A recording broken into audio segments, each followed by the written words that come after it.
Hello, hello, beautiful people of the internet.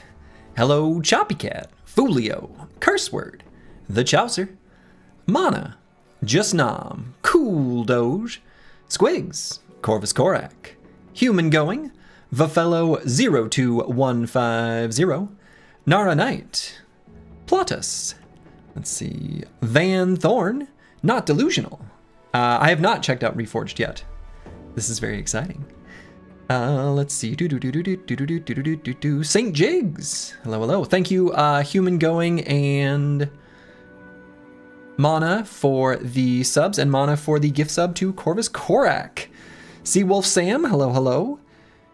Jodeatra. Hello, hello. Is this the run? This will be a very fun run. I am very excited. I feel a bit like a bird caw that has been set free. Why would I feel that way? All right, so I have, if you'll indulge me for just a minute before we get started, I've been wanting to check out Reforged for a long time. Reforged, the spirit of Reforged, from what I understand it, has always aligned with what I want out of Battle Brothers. Battle Brothers is an incredible game, but there are some little quirks. Corvus Korak, thank you for the potato. We can make French fries, we can make au gratin. Potatoes are great. But to give you sort of a hypothetical, if I were a professional StarCraft player and I knew I had a tournament coming up in a couple weeks, I would not change my hotkey system or my scroll speed. You know, if I had a musical performance coming up, I would not get a new fancier guitar with maybe a neck radius and a tone wood that I thought matched my playing better. No, I'm going to stick with what I know how to play, what I'm familiar with, what I'm comfortable with. In a strategy game like Battle Brothers, if I were to try to live in two worlds, where I had the regular game and Hardened going at the same time, my wires would get crossed, right? If some of the numerical tweaks in one start bleeding into the other, I'm going to make uninformed, incomplete, and incorrect decisions. My challenge runs that I'd been doing for now like a year were ongoing. They were ever present. And the way I was playing them, we were always teetering on the edge of loss or defeat. At least in the win streak series, and then again, you know, in the sort of taking it too far challenge run that I was doing most recently with no town, no loss, etc. And so since I didn't want my wires to get crossed, and so I got to keep everything as a well-tuned, well-oiled machine, I was denying myself the joy and pleasure of the discovery of something new within something familiar. And so Slurgi Reforged with the Battle Brothers Reforged mod. Lucadon98, thank you for the subscription. I very much appreciated it. Father Falsers is here. Wonderful, wonderful. And so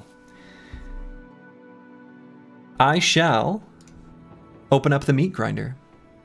Exclamation mark Q space join. No need to be in a rush. I will choose randomly, not first in, first out. So, yeah. So get in. You've got a little time. Yeah, unfortunately, I am still going to limit it to subscribers. If we fill up all the slots, I will. I'll open it up. But I figure it's a way of sort of giving thanks back. And plus, there will be enough people to fill the ranks. Now, keep in mind, I am going to be starting with Gladiators. Why? I don't know. I just saw the arena in Rome, the Colosseum. I was like, Gladiators, that's pretty cool. It's a fun start, so you may as well. You may as well.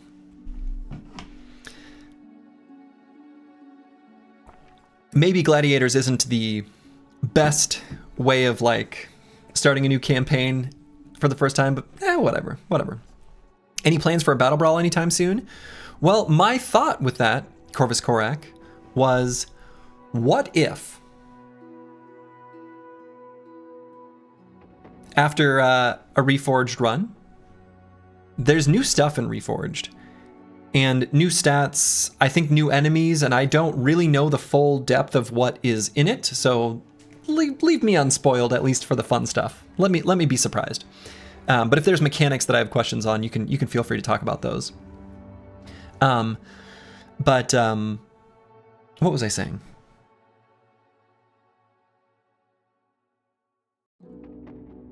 I kind of lost my train of thought. Anyway, it doesn't matter. Oh, Battle Brawl. We can do a Battle Brawl with Reforged. Yes. Sorry. My mind's going in a 1,000 different directions right now. So, without further ado, let's make sure okay, yeah. I did make sure that it would at least like start a campaign. And so it looks like the description is the same, except that now we can never have more than 13 men in your roster. All right, so it'll give us like one spot. Cool. Understood. Eldazari, thank you for the subscription. NN Nivik K, thank you for the subscription. And Soborki, thank you for the sub. I very much appreciate it.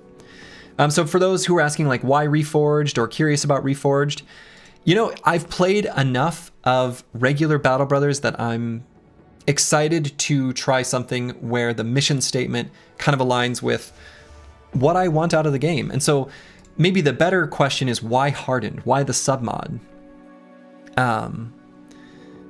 The reason is that one, Hardened is made by Darkso, who has been a wonderful member of the community for a long time and has done just, you know, I trust Darkso and I trust Darkso's vision. I just do.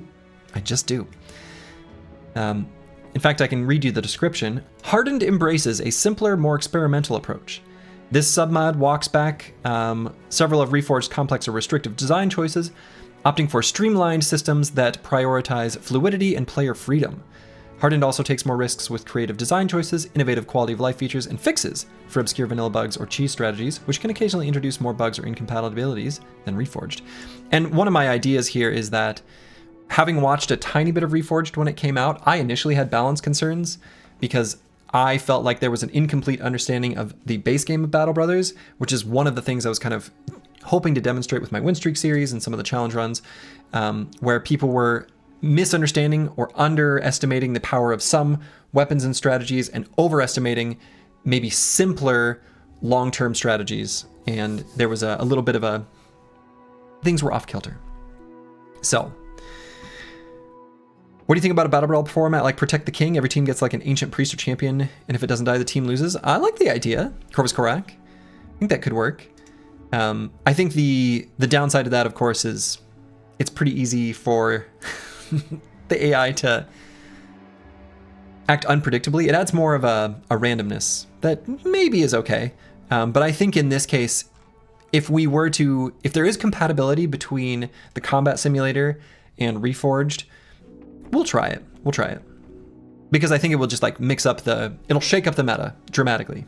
But anyway, that's for later Slurgi to worry about. So let's get started with a run. Oh man. Company name. Wait, hold on. Slurgi. Reforged. Let's see. Do we get there's a skull rising from like, let's see, hold on. There's one I'm looking for. Yeah. Not a skull, like a hand emerging from the grave. I like it. This feels right. This feels like the correct banner to be going with. Now I'm still going to do it on all the hardest difficulty settings. There will be no other restrictions though. We're going to take our time. No day count restriction. We're going to, work on accumulating chads. We're going to be doing contracts, entering towns. It's going to be weird in the event dialogues. That's fine. Don't use Iron Man? No, we're definitely using Iron Man. Absolutely no reason we're not doing Iron Man. I mean, if I lose, I'm not reloading, so like it's buggy? Yeah, but the game autosaves constantly, right? So what's the downside? I'm more worried about forgetting to save myself. It'll be fine. I'm assuming it'll be fine. We'll just roll with it. Okay. So looks like this description is the same.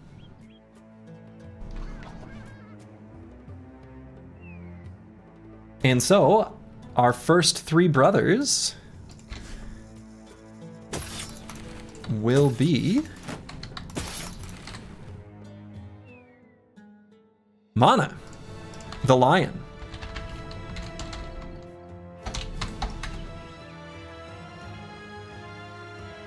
Squigs, the bear. And Curse Word, the viper. Okay.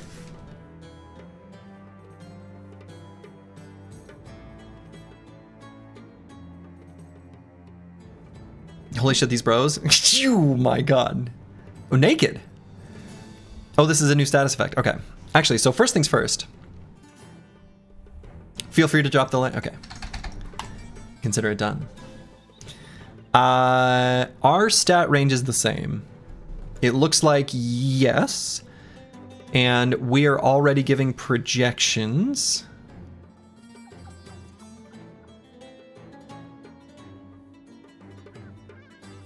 Do stars work differently? Why is this? Huh. I'm already got a tiny bit of confusion because when I look at the projection of characters' stats, to me, the projection that I would expect to see for fatigue would actually just be, 91 plus 40. I would expect it to just say 131 without. Oh, that's saying what it could have been? Okay, maybe that makes sense. All right, I guess I get it. I guess I get it. Or maybe it is different. 2 stars is 2 to 4.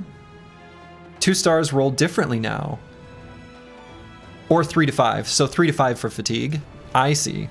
So it doesn't just simply increase the minimum. It does like minimum then maximum or something like that. Okay. All right.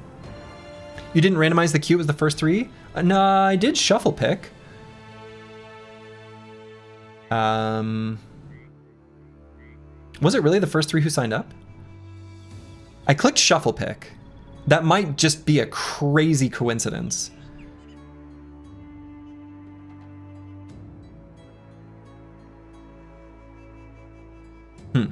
Okay. Okay, so stars do work differently. So we still have randomness 2 stars. Okay. Interesting. Is the special perk the same? Yes. Click shuffle again. Well then, but then it's gonna throw that person out. We'll do it in just a second because I'm gonna hire someone.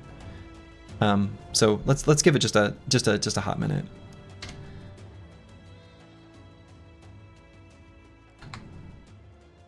And if it ends up in order, well, I guess it ends up in order. So, okay. Glorious Endurance, that looks the same. And then Glorious Quickness is the same. Okay, so those are the same. It looks like this trait, these are the same. We have a new trait here, Naked. This character's private parts are fully exposed, making it a rather nervous situation to be in. Okay, that's pretty funny. All right. And so how are we doing stat-wise? Mana's completely insane. Absolutely insane. This bro is nuts. Okay. Squigs is also really good. Wow. Okay. And Curse Word is excellent. My God. All right. So, and then if we look at oh no. Okay. Yeah, all right. All right. Okay. I see. Wow. All right. So we got perk groups. Which, yeah, okay. So the perk groups are like what gets my understanding is perk groups are what gets applied to the unit, and then it puts these things in the list of perks. Holy buckets. That's a lot of things to choose from. What I think I might do, in the interest of time, is probably look at the first like few tiers and just plan out the next few levels. Because I don't think I'm going to be planning out a fully fledged build when I don't know what most of these do, right? Wow, yikes. And then what is this? Dynamic perks. Oh, is this just like a glossary?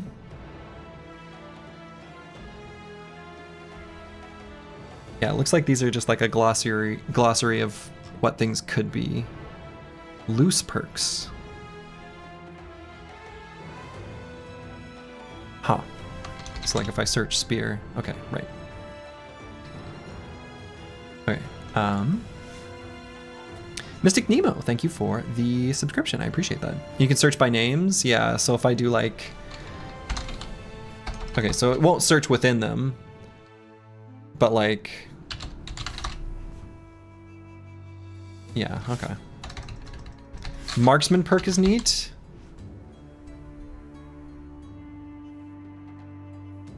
Or marksmanship. Okay, we got these nested tooltips. While no enemy is within 2 tiles of you, do plus 10 damage. That's pretty good. That is good. All right. There's going to be a lot of new stuff to figure out. Holy cow. All right. This many perks would absolutely overwhelm you. Yeah, I mean, I think that's the inevitability. We're going to be overwhelmed at first. Let's just look at what the first few tiers are, the first few lines, and then we'll kind of go through it one by one. Student. Everything can be learned if you put your mind to it. One-time effect, gain 1 perk point when you reach level 8. So did this remove the... Is this... Gain 1 perk point when you reach level 8. Okay, so to me this sounds like it's... Gets rid of the bonus experience from regular student, and it just makes it so if you wanted extra stuff at level 8 you could. That seems pointless? I don't know. Huh. Yeah, I guess it allows you to get more high level perks. Just lets you skip a tier. Alright. I mean, I guess that's what student already did. If you really don't want a tier 1 perk, I guess you pick that. Alright. Fruits of labor. You've quickly realized that your years of hard work give you an edge in mercenary work. Gain 5% more hit points, stamina, resolve, and initiative. Okay, so it's like a way of making a Chadley bro more Chadley. Right, because if you already have high stats, this will be good. So 5 more HP. Well, would it be 5 more? I think it would be less than that, right? It'll be 5 more if you have 100 base. Yeah, at 100 HP. Right, yep. Dogship perk? I don't know, it looks like it's maybe good, but 9 lives. Once per battle upon receiving a killing blow. Have all this stuff. Okay, so heightened reflexes. Okay, so this looks the exact same. 9 lives is the exact same.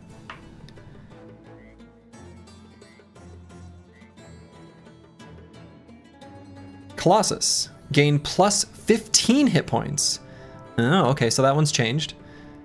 No longer 25%. All right. Plus 15 hit points, so where would the breakpoint of that be? Oh no, am I gonna try to do math? Am I gonna solve an equation on stream? That's a mistake. So at what? Like 25% of what equals 15? 60? Yeah, okay, at 60, right? Yes, all right, 25% of 60 is 15. Got it.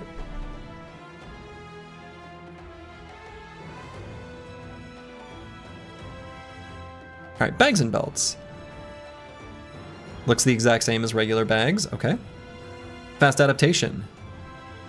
All right, so we got 10% chance to hit. Exact same idea as regular fast adaptation, it looks like. Crippling strikes. Whoa. All right, allows attacks to inflict injuries on undead. That's new. That's new. But otherwise looks the same. Bags applies to all items here. So wouldn't that be the same? Is that different? Hopefully I'm not like forgetting vanilla Battle Brother stuff. But yeah, I agree. Colossus, you know, Colossus will be better for fixing low HP bros, but worse for bros with already high HP, not bad necessarily. Agreed, agreed. Oh, the two-handed. Oh, right, sure. Bags and belts. I get it, I get it, I get it. Two-handed weapons. Yes, yes, yes, yes, yes, yes, yes. Okay. Okay. Scout.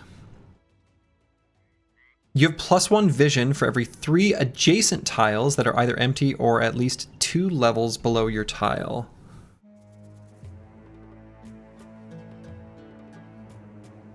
Okay. Changing height levels has no additional action point cost. Alright, so it's like Pathfinder Light. Scataboosh, hello, hello. Welcome, welcome. You know, the interesting thing about this mod with the dynamic perk tree is, like, for example, I don't see Pathfinder anywhere here. And so the way of playing where you just get Pathfinder on everyone eventually is not going to be a thing here. Interesting. Okay. Pathfinder is like low-key one of the most boring but overpowered perks in vanilla, for sure. Okay, exploit opening.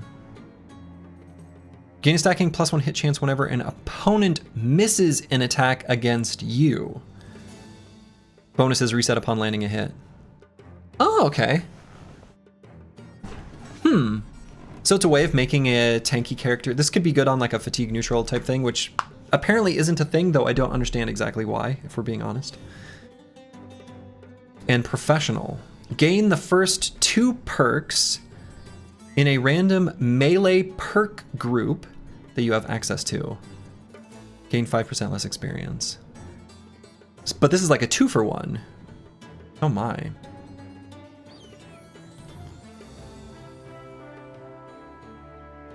Professional. I know what I'm doing. I'm a professional. In a melee... What did this say? Ah. Gain the first 2 perks in a random melee perk group you have access to. Would that be like the weapons, or are some of these considered... And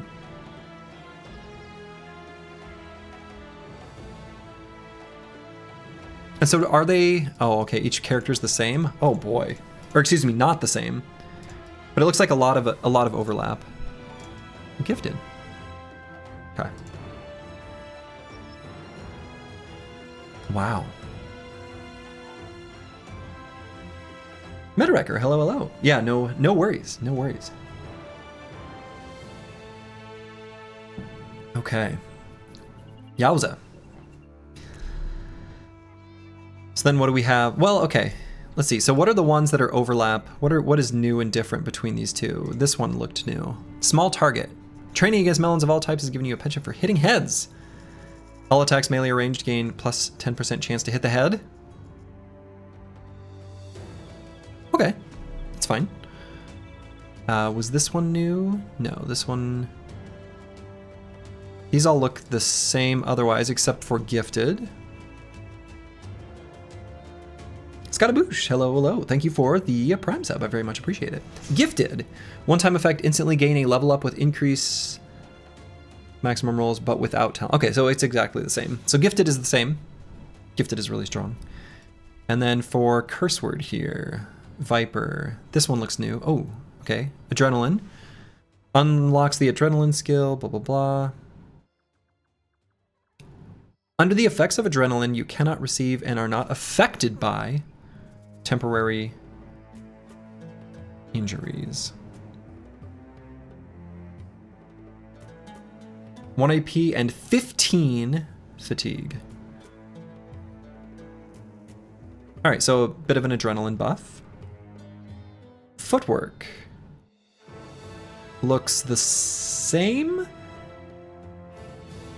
I can't remember if it was 20 fatigue or not.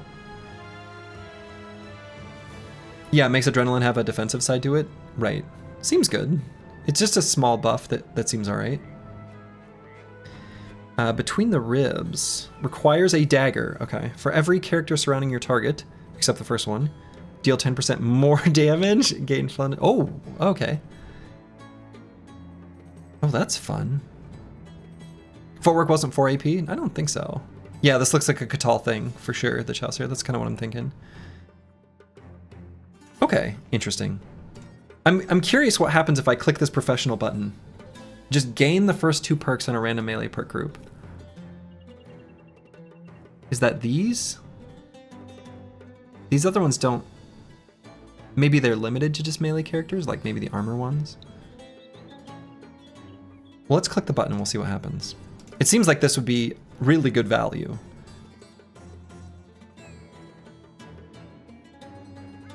Let's just click it. We'll see what happens. Okay, we gained Whirling Death and Flail Mastery. Okay, so... Alright. So it chose...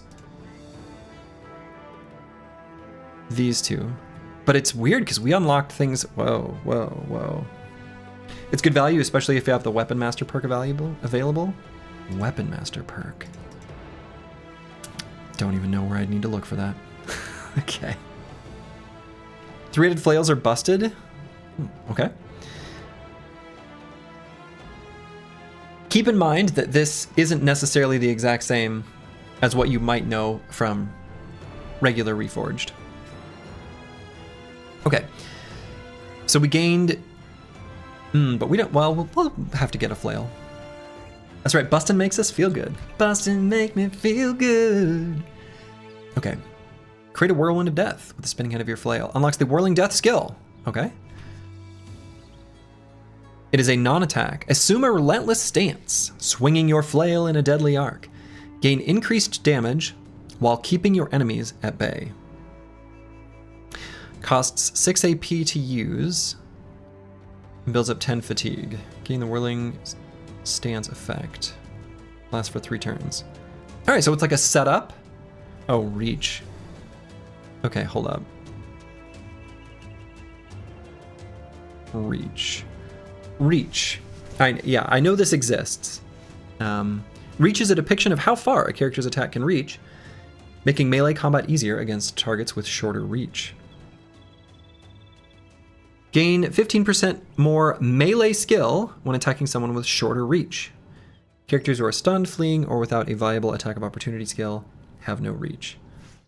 Okay, so like ranged units. Okay. Gain more melee skill when you attack someone with shorter reach. Okay, so it's kind of like a binary. You either have reach advantage or not, is how I'm reading that. Anyway, this Whirling Death looks really good.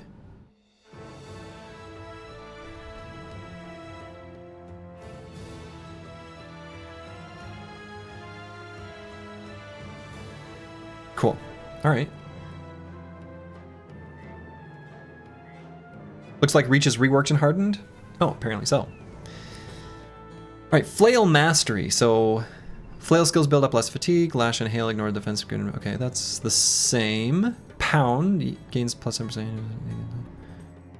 Okay, that's all the same. After you use a flail skill, gain the from all sides effect until the start of your next turn. This character's using blah, blah, blah. You surround adjacent enemies an additional time. Oh, that's fun. All right, Flail Mastery seems good. So then what is the... They're making Crush and Briggy skulls way more complicated. Back in my day, we used to pass the Briggy skulls manually, uphill, both ways. So then the last one is Flail Spinner. Whenever you use an attack during your turn, perform a free extra attack of the same type to a different valid enemy within 2 tiles. This attack deals 50% less damage. All right. Whoa, that seems good. You can hit shift to highlight the other perks from the same group. Oh, so if I do... Oh. That's a nice quality of life. Okay. I'm assuming. I mean, I guess... Probably things that are in the same group are... often wanted to be picked together, I would assume. There's probably some synergy. Okay, so one thing that I am going to do, rightly or wrongly, because I don't know, is I'm still going to specialize brothers into offensive and defensive roles. Most strategy games, that is wise. So I probably won't pick professional on Squigs, because I think we're going to want to build Squigs as a tank, probably? I suppose that's sort of a function of the perk groups, which I don't really know what they are. But given Glorious Endurance, I think building Squigs as a tank still makes a lot of sense.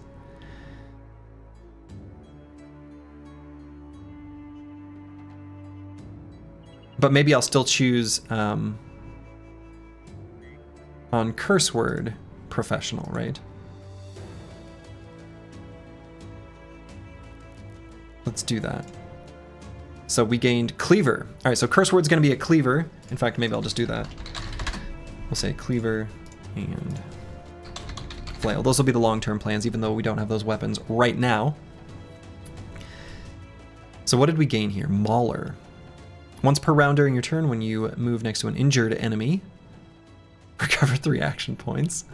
Okay, that's actually really good, right?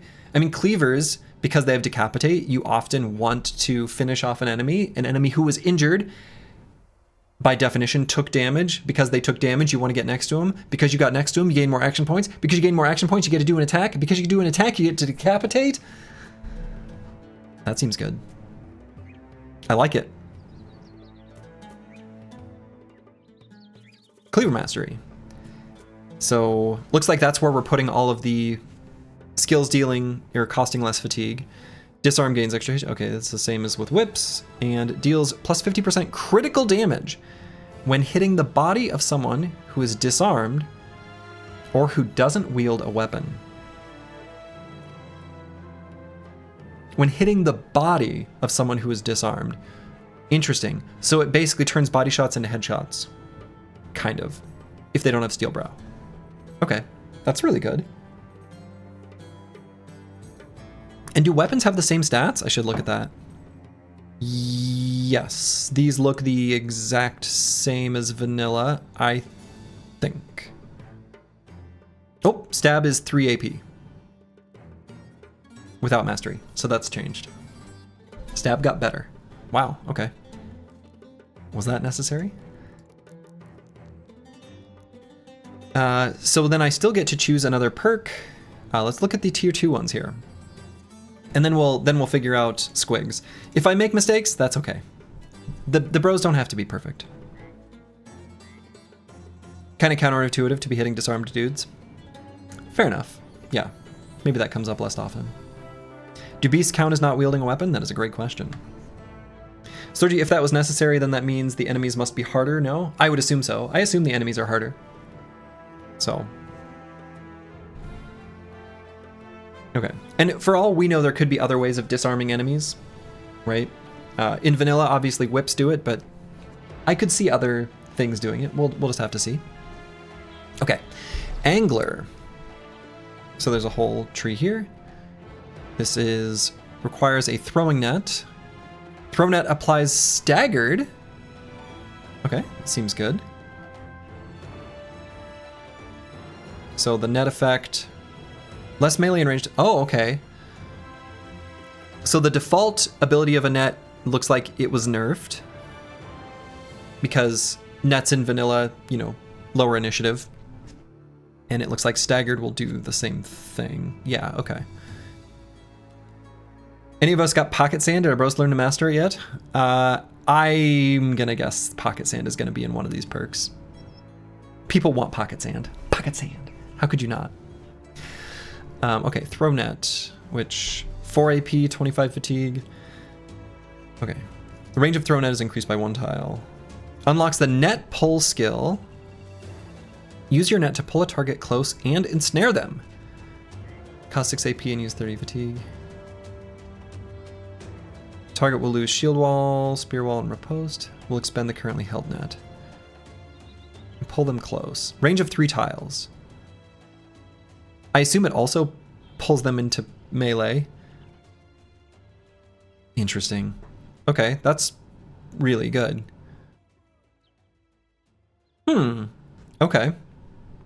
You need punching mastery, you hold a shield and punch people? That might exist for all we know. Offhand training. It's very strong, cost a perk though. Yeah, right. Tool skills cost -1 action point. Tool skills. Is a net a tool skill? Let's see, throw net. I don't know, maybe.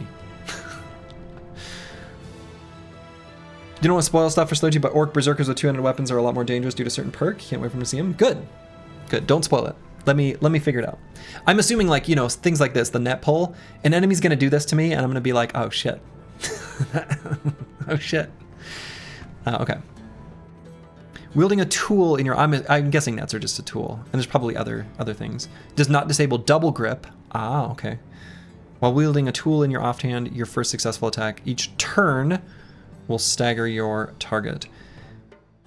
All right, and then what is the last one? Kingfisher. Gain +2 reach. Netting an adjacent target does not expend your net, but prevents you from using or swapping it until the target breaks free or dies. If you move more than 1 tile away from a netted target, lose your equipped net. Nets seem good, but I'll probably keep things simple by avoiding that for now. But quick hands, once per round swapping items, except fields, becomes a free action. Okay, that's the exact same. Falsers, thank you for the subscription. I very much appreciate it. Falsers lives. Resilient. So the first part looks the same as vanilla. Actually, this looks the exact same, except the effects of bleeding are halved is additional. Okay, seems good. Toolbox. Unlock 1 extra bag slot. This does not work if you have Weapon Master. What the hell is Weapon Master? Weapon Master. From the trained perk group. Do I have the trained perk group? This looked like that. Oh, I do have this. Weapon Master. Unlock 1 extra bag slot. When you equip a weapon whose perk group you have access to, gain the first, second, or third perk in that weapon's perk group. If you have the corresponding perk in another weapon's perk group, regardless of its tier. Let me reread that. When you equip a weapon whose perk group you have access to, gain the first, second, or third perk in that weapon's perk group if you have the corresponding perk in another weapon's perk group. Okay, the way I'm interpreting this, if this is correct, so if you have the first perk in one of these taken, then if you swap weapons to a different type of weapon, you get whatever it would have.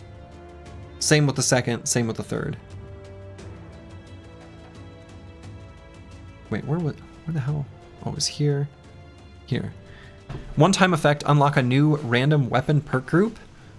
Whoa. Okay. Good thing Slurgi understands and/if/or. I mean, I've only got so much brain processing power. So, thank you, Jeff the Jar, for the words of encouragement. It kind of sounds like I'm going to need it. All right, that's very confusing, but I think it just makes like the unit more flexible. That's kind of implied by the perk name. Okay, interesting. All right. So now back to Toolbox. We might end up making ourselves a Weapon Master, so we're not even gonna take this if it doesn't overlap with it. I'm gonna skip it. This is shorting your circuits. I'm glad you understand more than me. Boy, I don't know. Do I? Maybe I don't understand anything. Too many bananas. Hello, hello. If you have the first mace perk and the Weapon Master and switch to a sword, it's like you have the first sword perk. Okay. The question is the or a or per?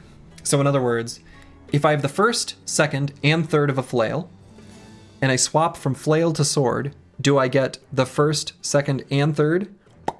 Or is it that I had one of these 3 and I just get one of the 3? I don't know. So. Okay. All. Okay. Wow. All right. That seems good. Right. Is it an English or a programmer? I mean, and I'm even an English or. Sometimes ors are exclusive ors. Sometimes ors aren't exclusive ors. The English language is confusing. It's confusing. Most languages have some form of ambiguity built in. We're flawed creatures. Okay, Mauler requires Cleaver. Once per round. Okay, so I'm not even going to choose that as Cleaver. Shockwave requires Mace. We don't care. Requires Polearm. We don't care. Relentless. Receive 50% less initiative penalty from your fatigue using weight. Okay, Relentless is the exact same. Skirmisher. Gain increased speed and endurance by balancing your armor and mobility. From the medium armor perk group. Okay. Receive 50% less initiative penalty from your fatigue. Alright, so that's the same as Relentless. The initiative penalty from your body armor weight is reduced by 50%. Wow.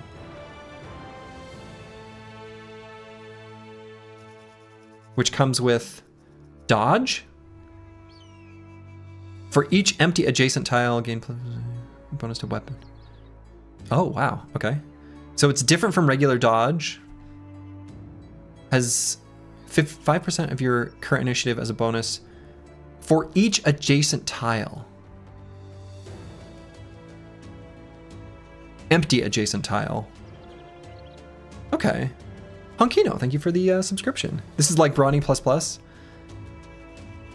Yeah, this is, boy. And then what is this last one? Flexible. Take up to 60% less armor penetration damage from attacks? Lose 1% reduction for each weight on your body armor and helmet combined. Oh, okay. Okay. Whoa. Yeah, dodge seems interesting. Yeah, like it wants you not work on frontline type bros. Dodge is like for, I don't know, someone who's doing their own thing, like a lone wolf kind of thing on the side. Whoa, all right. You have to say you like these redesigns? I mean, there's certainly, this is going to be wild to figure out. This is fun. Oh, this is good. All right. Flexible, deftly shift and twist even within your armor to minimize the impact of attacks. Oh, right, I just led. Oh, okay, so then going to the bottom, take 2% less armor damage from attacks for every 5 initiative you have up to a maximum of 40%. It's like better battle forged as long as you've got initiative. Whoa. That seems really good. Like really good. How long until spreadsheets and flowcharts are started? Just you wait, curse word. Okay. I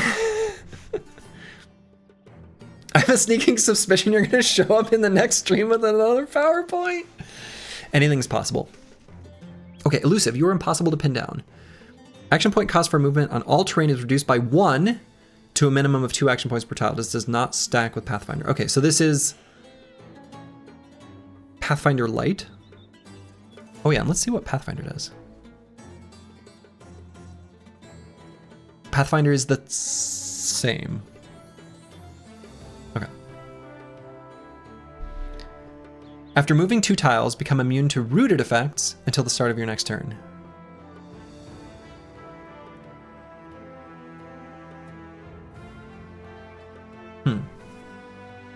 Okay. We need prediction if we get to day 2 of the stream. Sure. Whoa, no. The interface for this got, in the new version of OBS, is bad. No. Okay.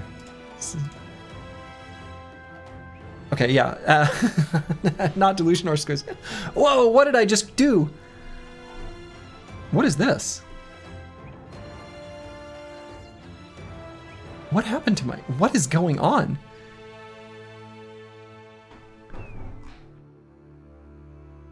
Okay, I don't know what happened. I accidentally... Okay, alright. I don't... This is my first time. Okay. Okay, interesting. Vigorous Assault. You've learned to use the very moment... Blah, blah, blah, okay. And this is in Powerful Strikes. Whoa, alright. First time streamer, we forgive. Thank you. First time.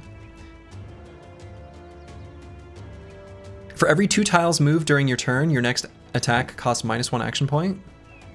Ooh. The effect is lost when you use an attack, wait, or end your turn. That's really good. Well, I guess, I don't know. -1 action point is maybe a little small. That still could be pretty good.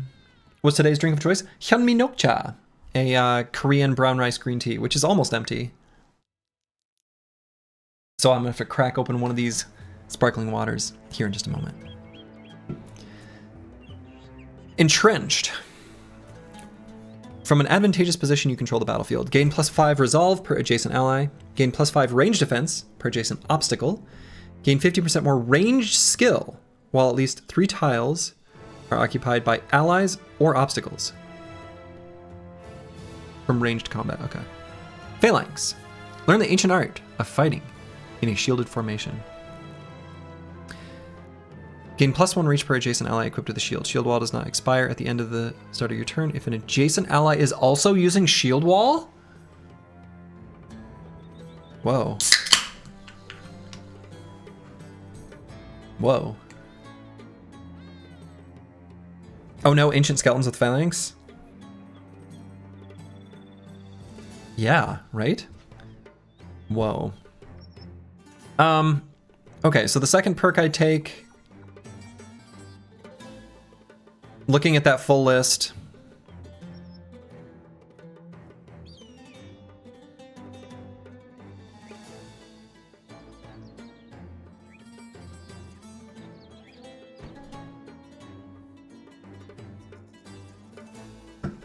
let's go back. What are these medium armor ones? These are really good, right?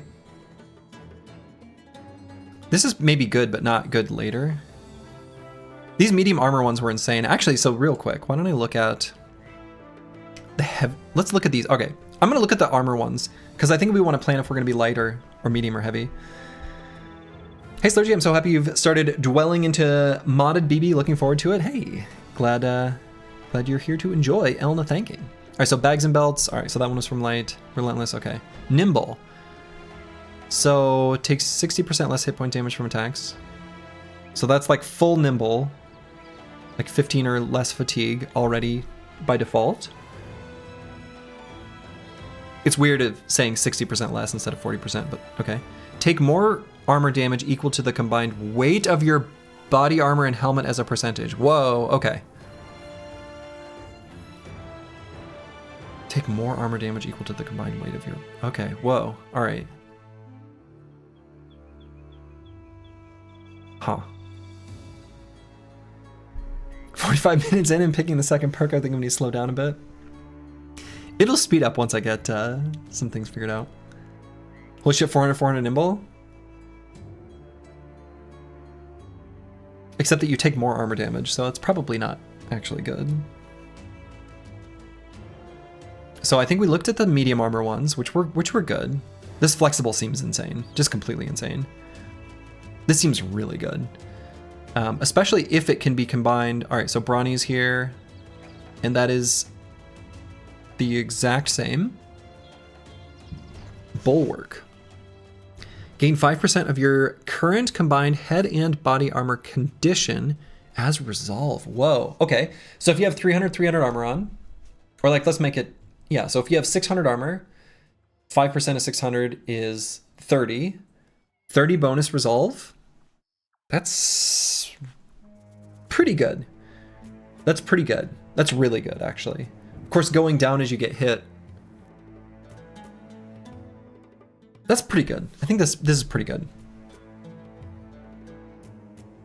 Reforged.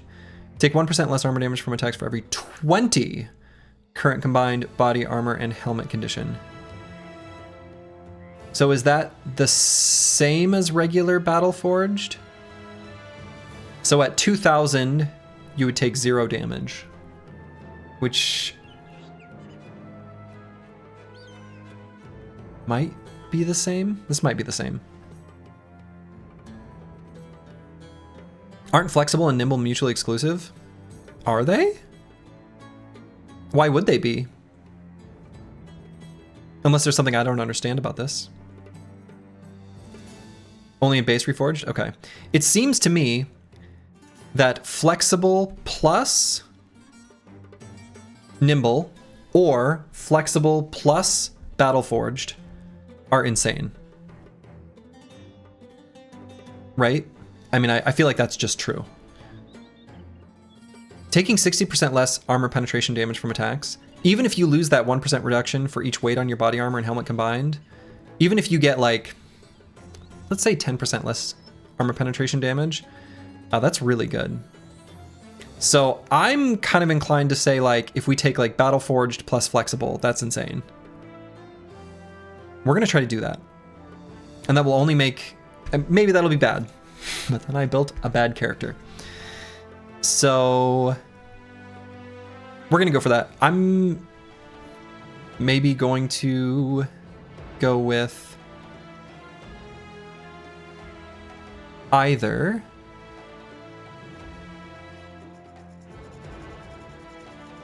let's go with 9 lives. We still like 9 lives in this house. Don't ruin me, please. Who knows what'll happen. All right, let's do melee skill and melee defense. I think we're just still gonna do those. And maybe we care about fatigue now. Since we're not gonna be able to build fatigue neutrals, I don't think. And since at least with the medium armor, we're gonna be able to reduce the armor penetration damage we take.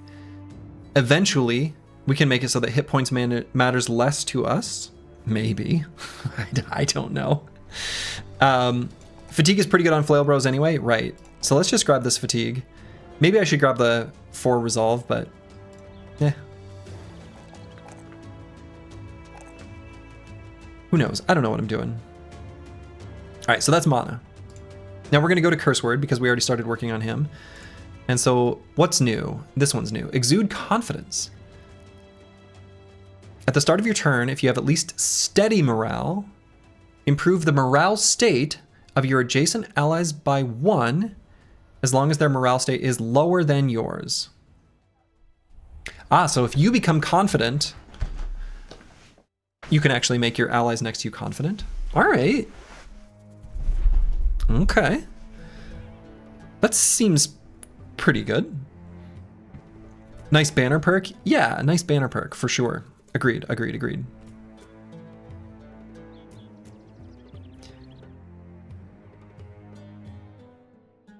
Okay, that's the same. Executioner. Deal 20% more damage against injured or rooted characters. Okay, same as base Executioner, only with root as well. All right. Anticipation. Oh, this is new. Take less damage from the first 2 attacks against you or your shield. Receive each battle. You or your shield receive each battle. Whoa. Okay. This reduction is a percentage equal to your current range defense plus an additional 10% for each tile between the attacker and you. Take less damage from the first 2 attacks against you. Doesn't have to be ranged attacks. Oh. This seems broken? Like, I don't know. This seems really good. In a lot of fights, unless it's like a dedicated tank or something, you don't really even get attacked more than 2 times. Yeah, against non-ranged attacks, it's less effective. But even just reducing the first couple things that hit you by 20% is pretty good. Seems like really cool design. Yeah, agreed. Good to close the gap on goblins? Yes, exactly. Good to close the gap on goblins. So that wasn't available for mana. Huh. Yikes. All right. What else was new here? Dismemberment requires axe. Skirmisher. We had that. Relentless, blah, blah, blah. Elusive. I think we've seen that. Entrenched. we saw this. No. That's new. No, we did see that. Yeah, okay. Scales to Artif, so you need to invest in a pretty bad stat. I mean, it might not be a bad stat. We don't know that, right? We don't know that. And it is your current range defense. So I'm assuming if you have a shield that gives you range defense, that anticipation is going to make you take less damage there as well. So like, I don't know. Seems all right. So now I feel like I kind of have no idea what to pick on Curse Word. So I'm just going to pick something.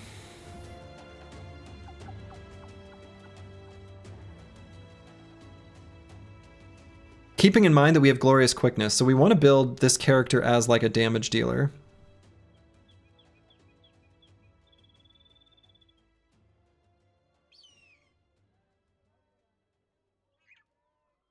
Executioner.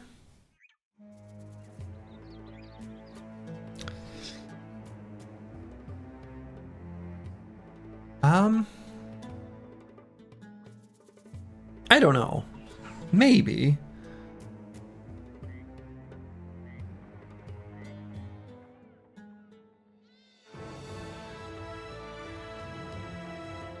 This is really interesting.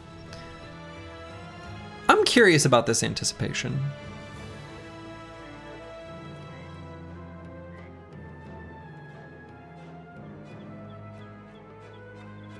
But then I think we would want to build him as like a shield boy.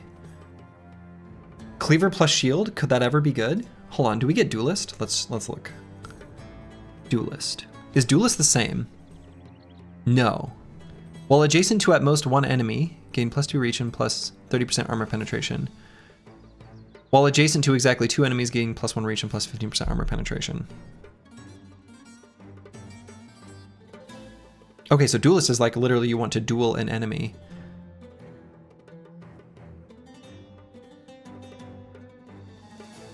Okay. Yeah, it's the 1v1 perk. That probably makes more sense.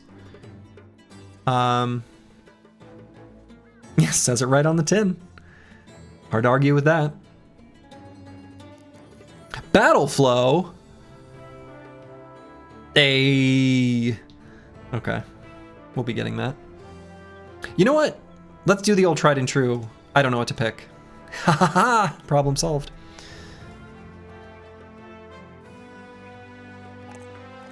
All right, let's go with these stats here. And let's just grab fatigue. I don't know. We'll go with whatever rolls highest. Boom. Problem solved. Okay, now Squigs. Let's look. We want to build him as a tank, ideally, just based on the Glorious Endurance special trait.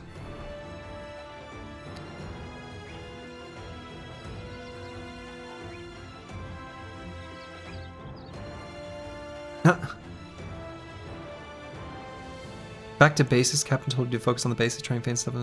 Whoa. Whoa.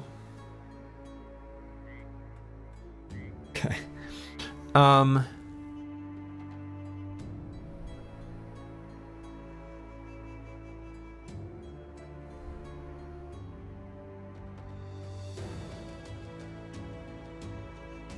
Do we still get Indom?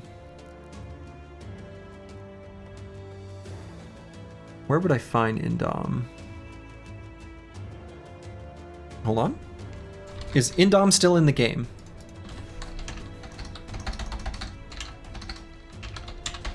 It is. Invigorous. Do I have that? No. Oh, I'm looking at the wrong one. Still, do I? No. So Squigs doesn't have access to Indom. Do I still want to build him as a tank? Can we make a tank without Indom? We get Man of Steel. Armor penetrating damage is reduced by a percentage equal to 10% of current durability of the armor piece hit? Whoa, okay. So an additional 10%, I'm assuming. So it's like the base 10%. This is an extra. Wow, okay, that's really good.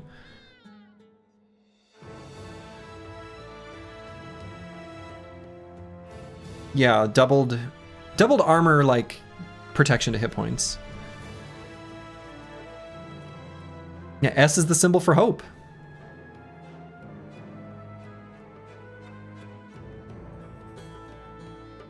So we don't get Indom though. What do the shield things do?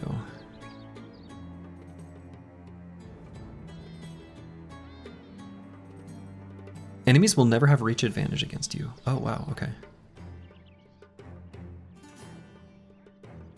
Active unlocks the cover ally skill, which allows you to pass your own shield defenses to an adjacent ally until the start of your next turn.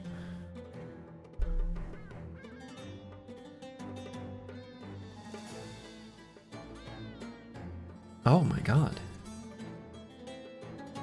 Whoa. Spear and shield? It doesn't have spear. Maybe gladiators can't get spear as one of their weapons. At least they didn't. I have no idea how to find that.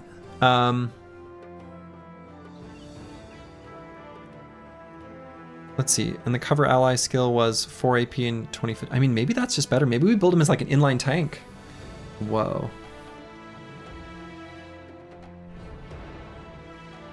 And we try to protect our allies.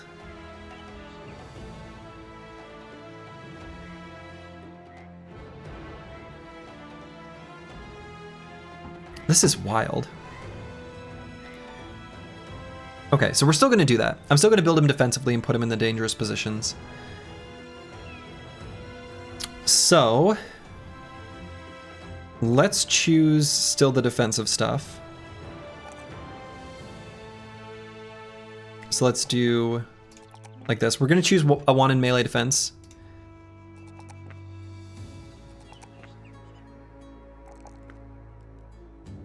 And let's choose gifted. Let's grab some resolve. And fatigue, sure. Is there a wiki for this mod? There is at least, there's some more information you can find there. And 9 lives. Let's see, or is there anything else here? Let's see. Anything here that was different?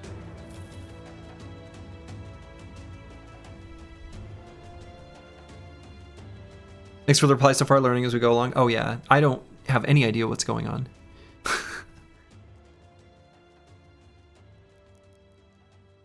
This is nuts. Let's just go student. Okay. Let's enter a town. And, oh, entering a town. Oh, this is so nice.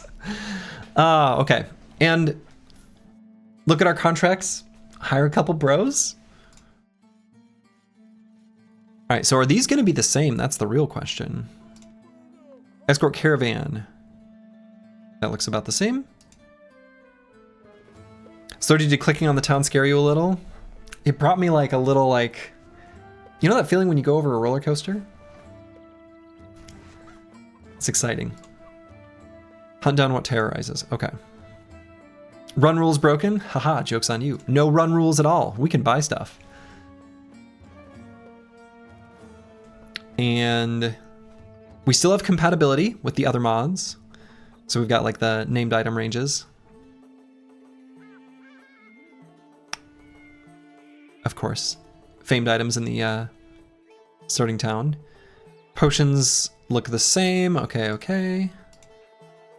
Temple does the same thing. Slurgi's fallen off. He even enters towns now. I know. Slurgi's become weak.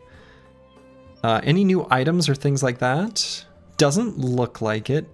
That's good. At least that part of the learning curve appears like it'll be simplified. This all looks exactly the same. I wonder, are bandages the same? They can also treat fresh injuries if applied timely. Nope, that's changed. Neither the character using the skill nor the patient may be engaged in melee. Okay, that's the same. Removes bleeding and treats any injuries that was received at most 1 rounds ago. Okay. This guy knows nothing about the game, enters towns, hires people. Did I even click on the correct stream? That's a great question. That's a great question. Okay. So if I hit try out, do I get information about their like perk tree or whatever? Try out button may be more useful, or at least it would be if you knew what you were doing. I guess I'll just hire some random people. Should we hire a beggar?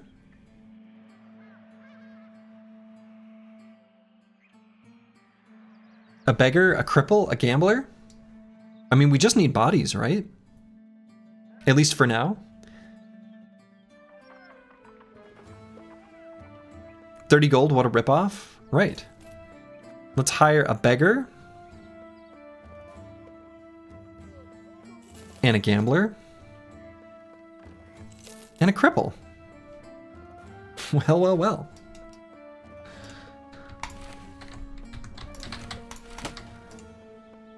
All right, next up is Not Delusional, our beggar. And it did just pick, it did not pick from the top. So it did do a random person. Oh wait, or did it? Actually, hold on, I'm not sure about that. No, it is choosing from the top. Well, I'm not sure why that happened.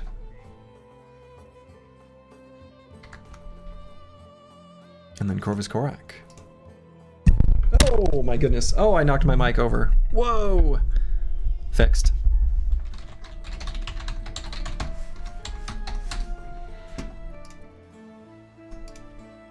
Okay, so we've got a beggar, a gambler.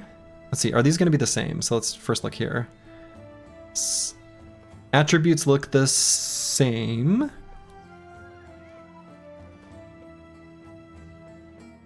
At least like the starting attributes.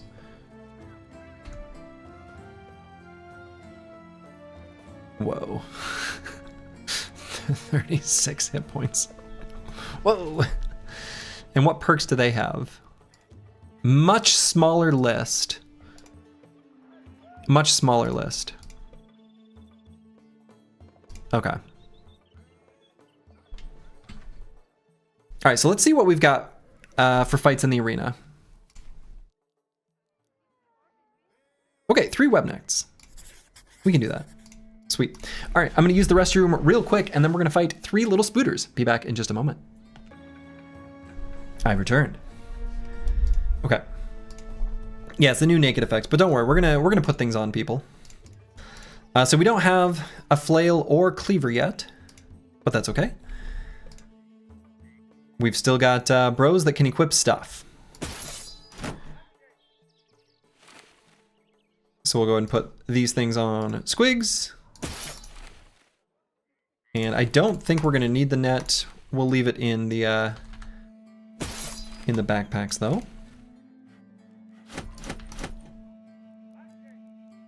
We'll have Squigs carry around some bandages. May as well. And I guess we'll enter our very first fight against 3 little spooters. Oh yeah, are the weapon abilities the same?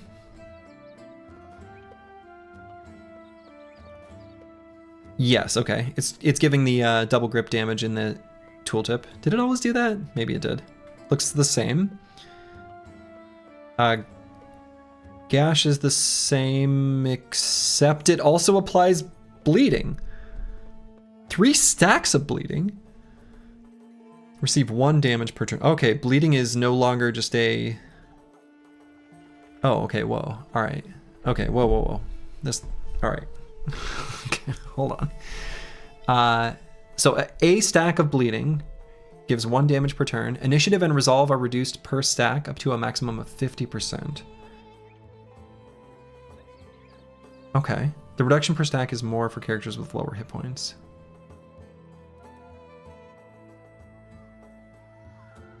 How much more? Okay. Anyway. If at least 3 stacks are received in a single turn, a negative morale check is immediately triggered. Whoa. Double morale check just from using Gash? Whoa. Whoa.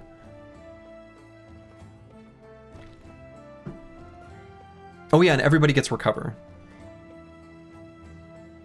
Humans get recover, I think, I want to say. So then, are these abilities the same? Was Bash always... Hold on, what are the fatigue values? 9 fatigue and 18. I think those are right. Did a regular mace attack always take 13? Yeah, that might be right. 25 for the stun? Yes. And it puts the extra fatigue that it applies in the tooltip. It always did extra fatigue for mace hits.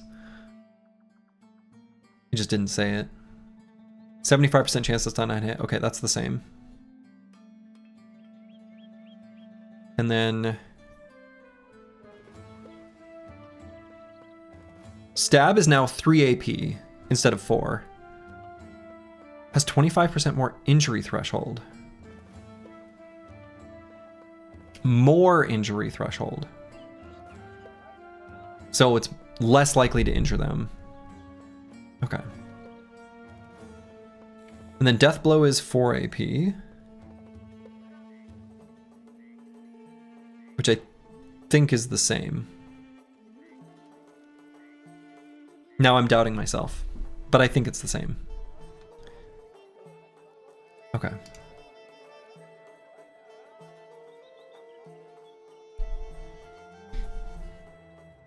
Ooh, fun.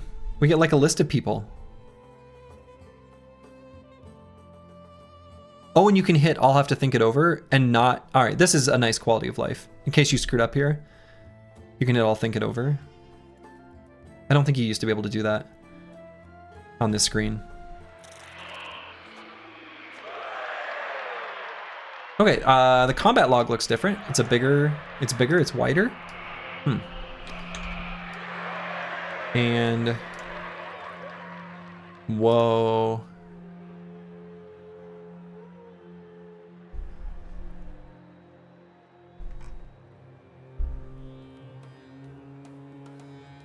Okay, we're gonna worry about these check marks later.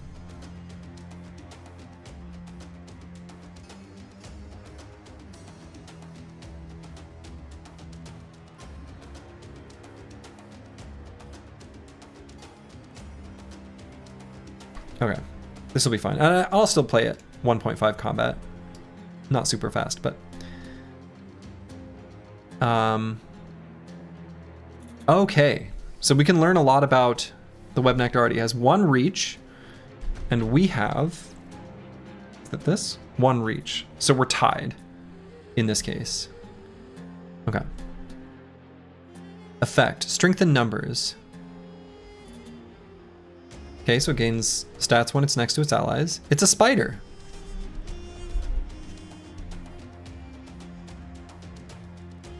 Okay, these things seem sensible. Perks. Footwork, Pathfinder, strength and numbers. All right, it lists... Okay, cool. Actually, this is really nice. So being able to see, you know, instead of needing to memorize every attack in the game, which... You know, if you play the game enough and you focus on improving, you're eventually going to do, but it still is like really tedious, right? So you say, all right, the Webneck Bite is 6. They've got 11 AP. Like you would just have to memorize that. It's nice that we can just look at the screen and we can say, all right, so if he moves, you know, 2 tiles, at least on, you know, if it were 2 AP per tile, then he can still attack. And if he moves 3, then he can't. That's really nice. You hope Pocket Sand is called Pocket Sand? I hope it's called Pocket Sand too. We'll have to fight some nomads, see if they got Pocket Sand. I'm assuming that there's a perk for Pocket Sand. I would be shocked if there wasn't. So anyway, this is actually like an okay place for us to stop. Like we don't have to push forward here, but we can also just force them to close the gap. Maybe we'll stand behind Squigs with the shield. Let's do that.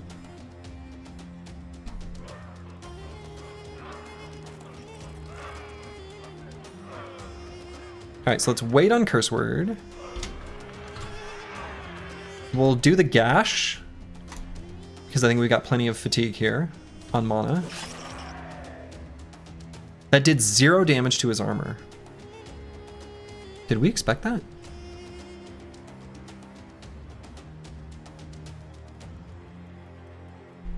Is his natural body armor just always there? That looks like a bug? Okay, okay. That looks like a bug to me. Huh.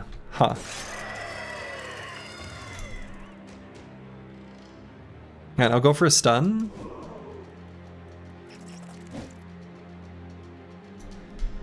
Do you want my log or anything like that, Darkso? Let me know.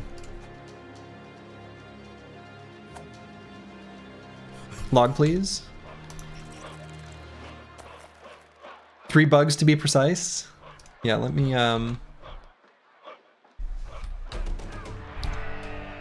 go ahead and grab the log right now before it gets filled up with too much. And I'll just send it right to you. And you let me know if that satisfies your needs. Okay. So I guess we'll do... Oh, there it looks like it destroyed the armor. So a regular attack should be enough to kill. Cool. So I'm gonna wait here. Oh, what is this button? Wait round. Oh, okay, that's a nice button. Let's go for an attack. I'm assuming that netted or trapped in web does the same thing. Basically. Is Reforged harder, easier, or just different? That is a great question.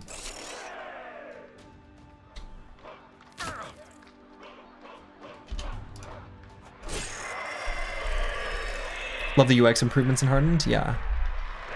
Okay, so we only took 18 total damage. Easy.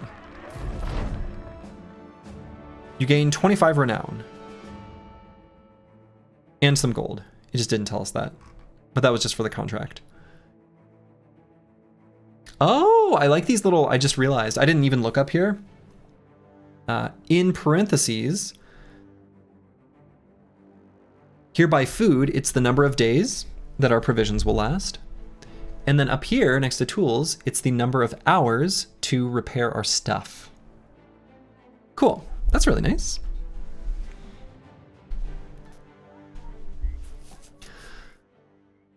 All right, so let's put some gear on our plebs, on our scrubs.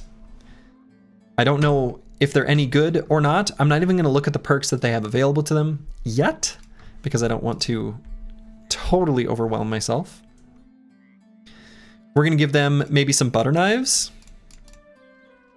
We've got a wooden stick. I don't know if this is good or wise, but let's buy a couple butter knives.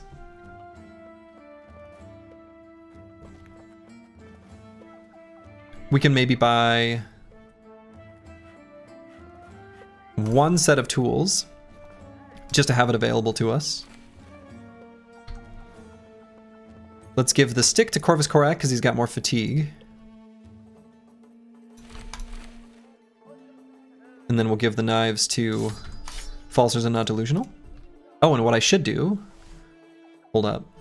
This is a classic. This is a classic. Oh, food is different sizes. Whoa.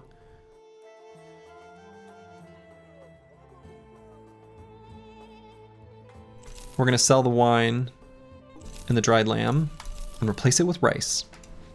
No luxuries here. None. And then let's accept this contract to hunt down what terrorizes Dah Hab. And we'll see what's here. What is this? This is... Oh, the flag is just indicating where we've clicked.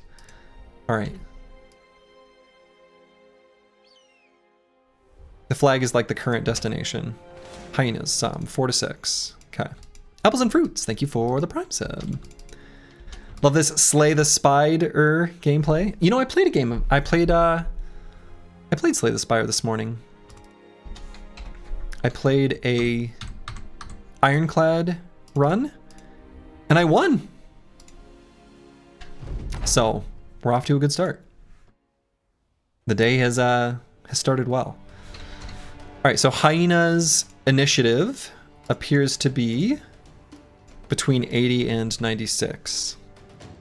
I want to say in vanilla, isn't it higher than that? Aren't they really fast? Did they get slowed down?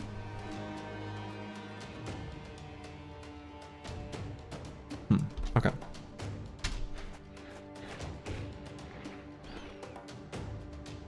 So they have 11 AP, and the hyena bite is 4.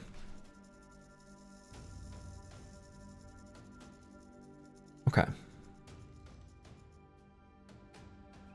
Vanilla hyenas are slow, the rabbit ones are fast? Okay. I don't remember.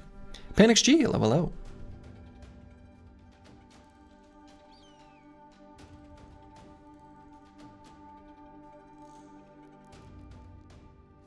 All right, let's maybe stand around this high ground spot. The bug in your spider fight is directly related to spider racial. Not a huge issue. You keep investigating. Okay, thank you, Darkzo. Don't worry, Slurgi. You have chat to remember stuff. We got you. I know. That is really nice. Chat OP. All right, let's go here, intern. Wait. Here, intern.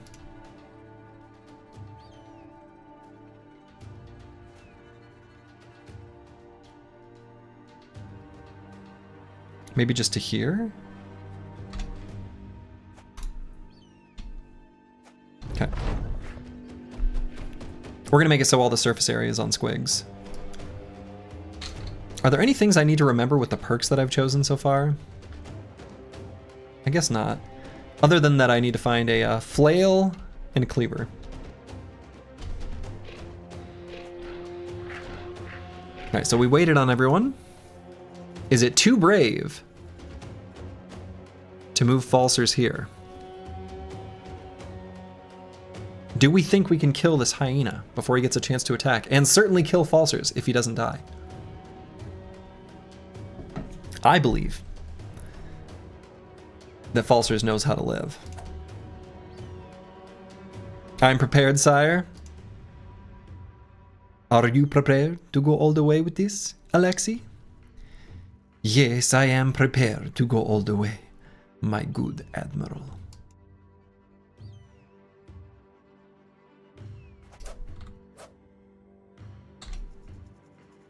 Okay. Rough start.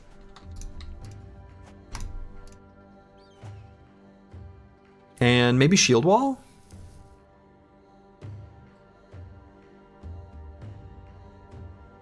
Or maybe just go for a stun here. Okay. And I think we'll go for the gash. Got it. And we gave him a cut leg muscles. That's good. Actually, that injury is pretty excellent. Meaning he'll go after at least falsers, giving him a chance to attack.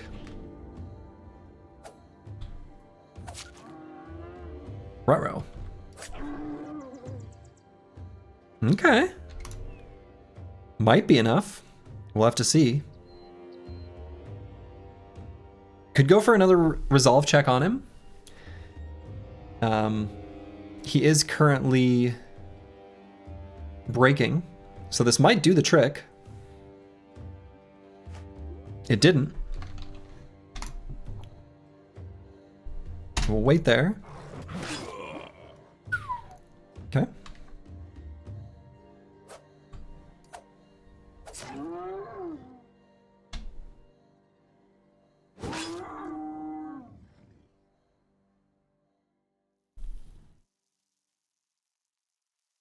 And let's go just here. And if I go for stun, I don't get 2 attacks. If I go for a regular attack, I do. Nice. We'll keep our new boys nice and safe. So wait here.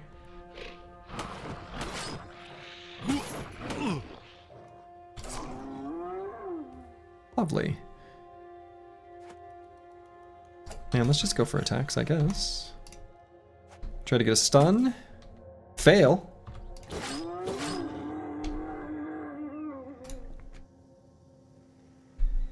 Let's wait here. Let's just attack him to accumulate fatigue. So that we go before him, at least on... Hey, there it is. And is there someone I want to get the final blow? Let's give it to... Mana. Cool. Okay.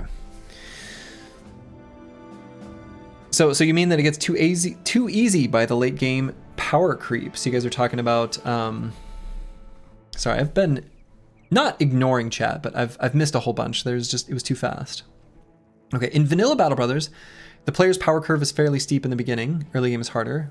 Mid-game levels out, you gain more armors, powerful perks, and in the late game, except for some legendary locations, difficulty can quickly level.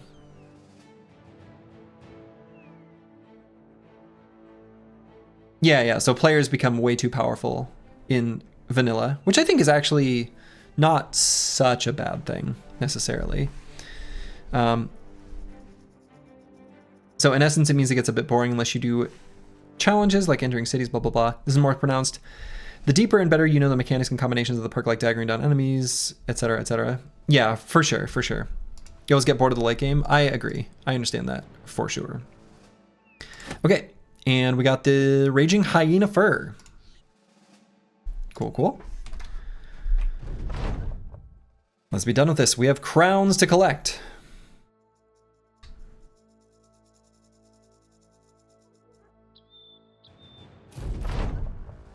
Wonderful.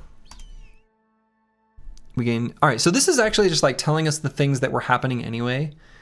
You know, gaining renown, gaining relations with the cities. It's nice that it puts this on this screen because why not tell the player about it? This is actually like a... The vanilla game should have this, IMHO. Okay, so we could stick around until day 2 to go back to the arena, or we could escort this caravan. Could hire another brother. More bros equals more power, after all. We could hire a shepherd, perhaps.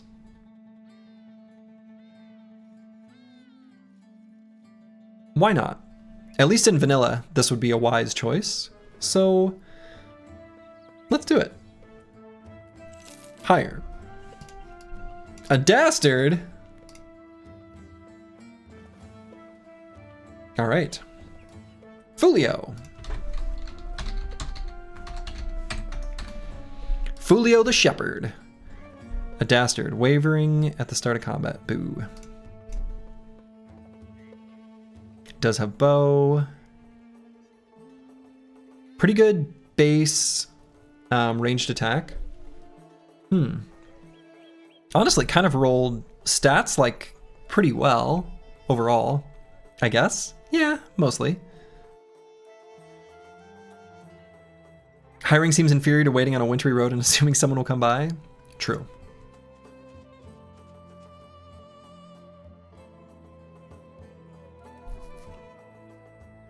A bundle of crude javelins.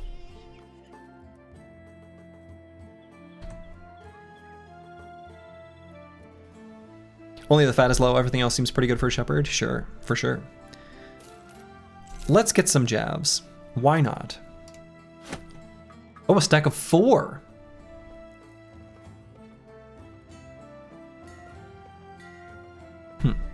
Okay.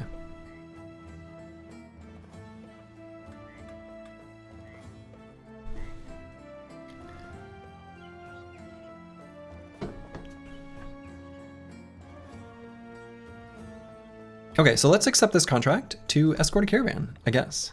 Did you get picked yet? Not yet, the Chaucer, not yet.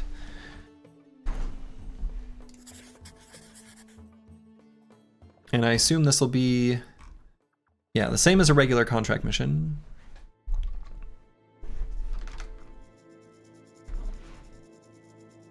Okay. And we're off to Valkenburg, a day to the north.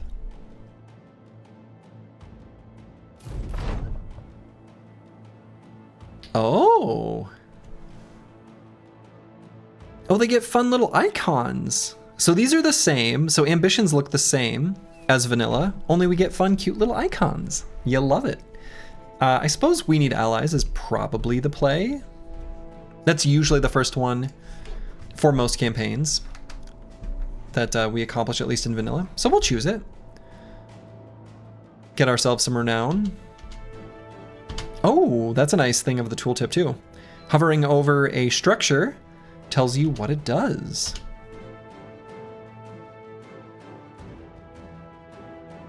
Cool. Thank you for playing Battle Brothers again. It's good to be back. Wonderful. Ooh, and we got some cool. So the nice thing here too, you know, it tells you your relation improved with the source and not the destination. Was some a keyword before? Yeah, a few, some, many, lots, plethora. All right, so let's enter Valkenburg.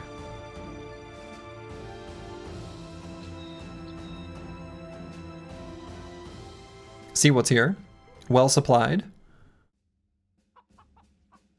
Okay.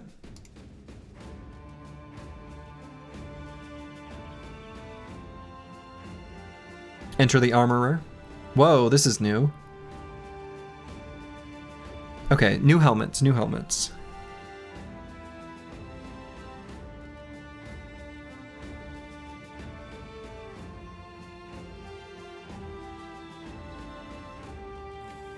New helmets. Skull cap with rondels. Are these? Oh, okay.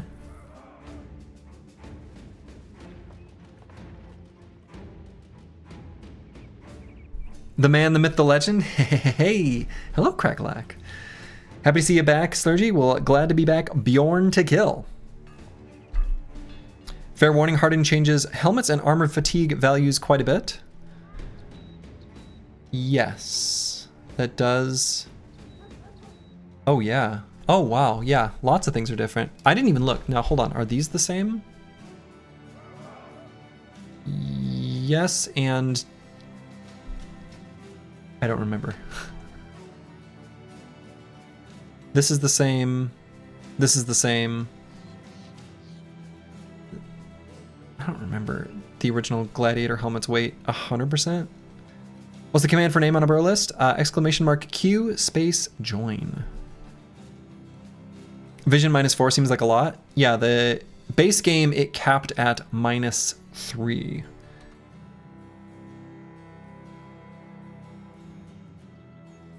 So, huh, interesting. So we're actually low on money.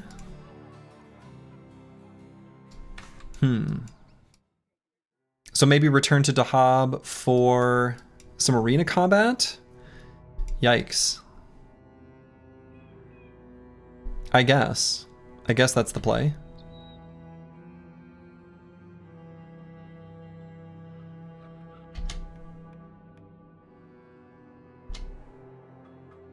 Yeah, so I mean, the saying some in the text on the world map is new, though. Get boys to the optometrist stat. Okay, so let's return to Dah Hab. Whoa. Nomads. Nomads in the night. I think they're going to attack me, so let's let them. And let's try to fight this. Do you need to subscribe to join the list now? Yeah, sorry, Crackalack. It's just too... It's already full of plenty of people. If it needs more people, I'll open it up further. But it is a way of saying thank you to those that have. I don't like doing it, but I don't know.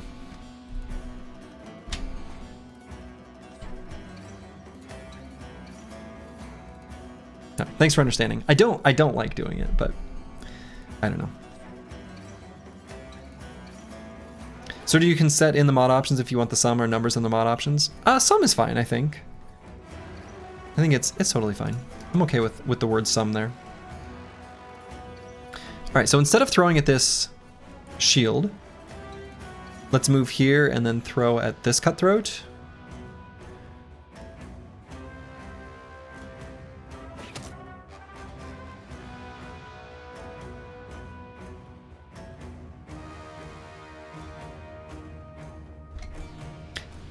Boy, those distance penalties, those were different.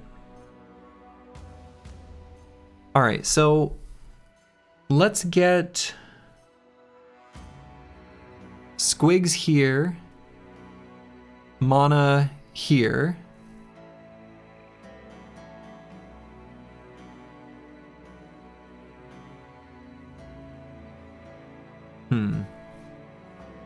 So we're not playing full Reforged? Well, we're playing Hardened, which is a Reforged submod. Let's go here. I think we're going to be, you know, if we put Squigs here, he's going to be locked up against these shielded enemies for longer. So we'll go here for now. We're going to go here and go for a stun so we can do a death blow and a stab. I think that'll be the play. So then with Mana here, we're going to go this way and probably attack the one.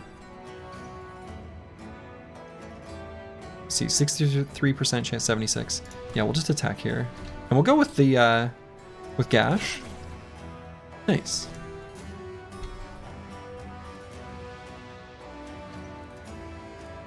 And there is one enemy we haven't seen yet. So we know they're out there somewhere.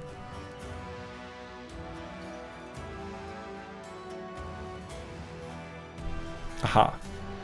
We found where somewhere is.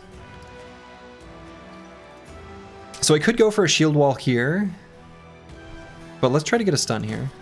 Set up for death blow. Very nice. I mean, I could maybe put Falsers all the way here. I doubt that this cutthroat can kill him. Been putting Falsers in some dangerous spots. Real Fog of War, nice. Yeah, with these helmets. Could maybe add channel points as an additional option. I would love the idea of that singularity, but it doesn't look like there's a way of me doing that, at least in the stream elements like Queue Manager that I've been using that's been really handy.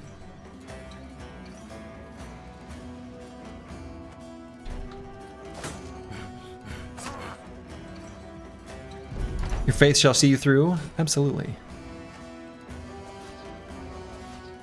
Okay. Well, those hit chances weren't...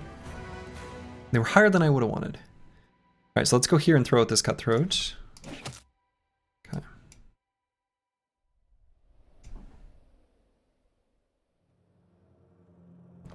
Well, the downside to using channel points too is that the nice thing about the stream elements one is that it's tracking who has been selected.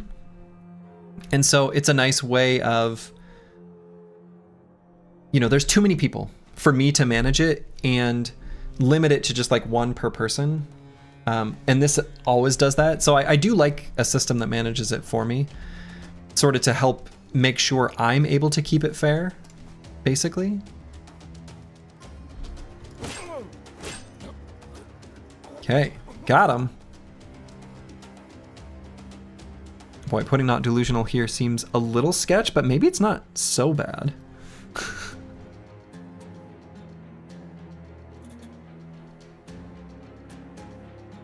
I mean, how dangerous could this Nomad Slinger possibly be? He's got a knife in his bag. Looking at his perks, he does not have quick hands. So at most, he can get a single attack that will be non-lethal. So we are going to put not delusional here. Some may die, but that's a risk Slurgi is willing to take. Absolutely.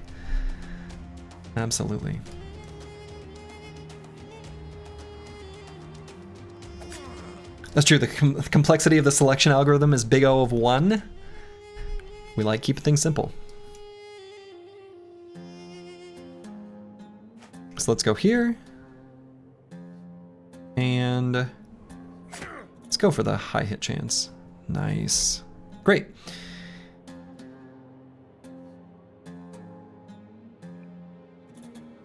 Probably just 2 regular attacks. Nice. Just 1 regular attack, and then let's lock down this cutthroat.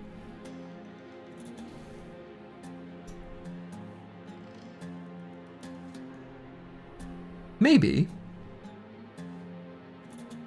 Wait, whoa, hold up. Fulio has 10 action points? Why does he have 10 action points? Mana has 10? Whoa.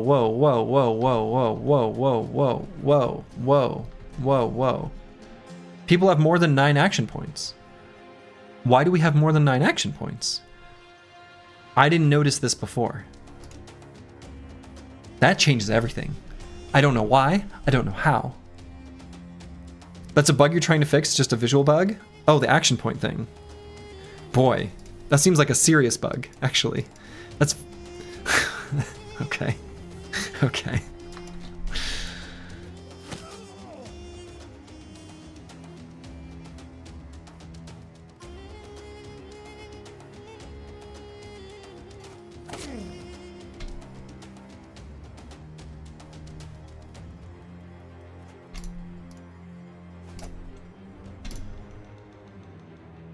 Okay, I'm deciding if I want to lock down this cutthroat. I maybe don't bother.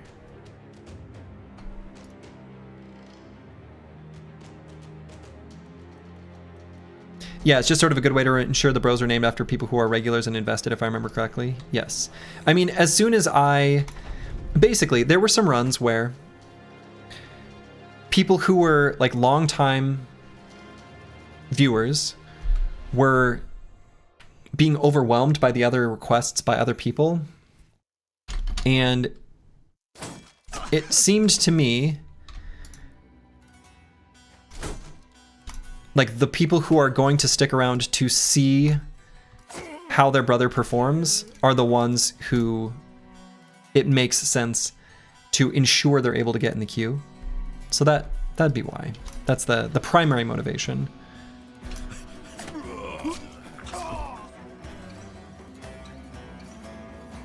Okay, and do I save ammo or do I try to throw these crude jabs? Refill cost per ammo. Oh, that's nice. It's just 1. All right. Your brother's rocking that 1980s Rico Suave haircut. He is. The like kind of mullet. The mullet light. I love it. I love it. Why wouldn't you stick around and watch a guy become a gauge head? Right, exactly. In this case, yeah. I mean, in Curseword, you got a very, elevated position there. Wonderful. Lucid Tavi, hello. Glad to see you streaming more Battle Brothers. Exactly. We got some hats. We needed hats. We got really good supplies from this. We got a spear. You love to see it. Wonderful. And we got some shields.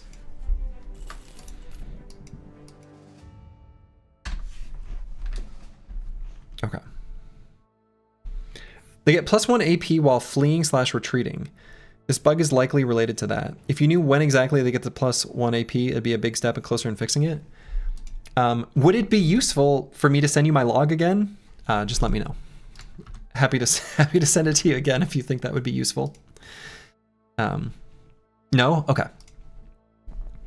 Okay, so that was great. We got some good gear. We got some helmets. We can keep the team safe. And we got, for better or worse, level ups. Hi Slurg, have a good stream. Happy to tune in the first time you're live. Been loving your YouTube videos. Hey, StuV12, I'm glad you were able to make it and glad you're enjoying the VODs.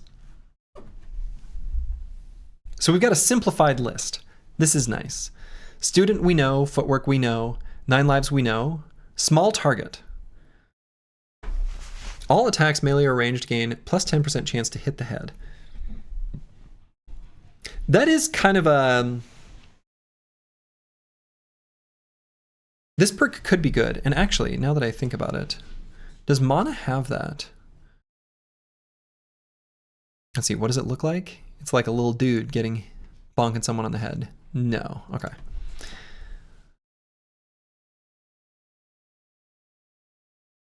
Ready to go.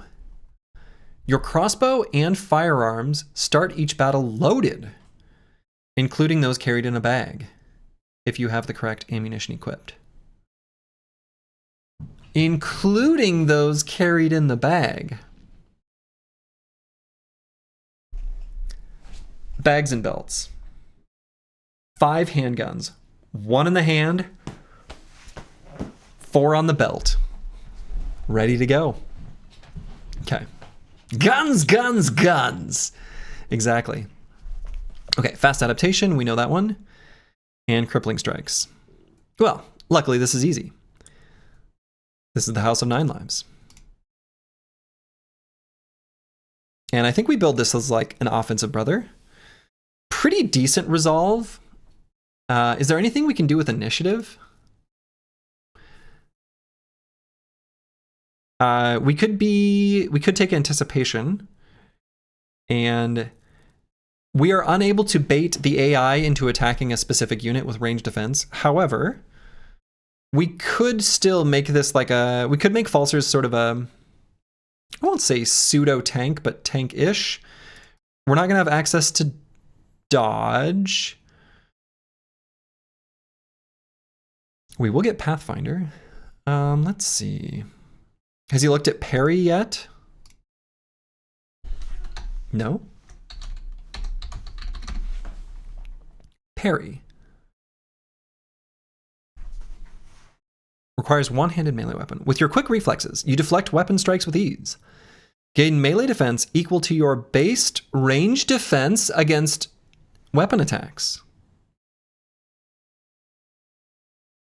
You have 70% less range defense while engaged with someone wielding a melee weapon.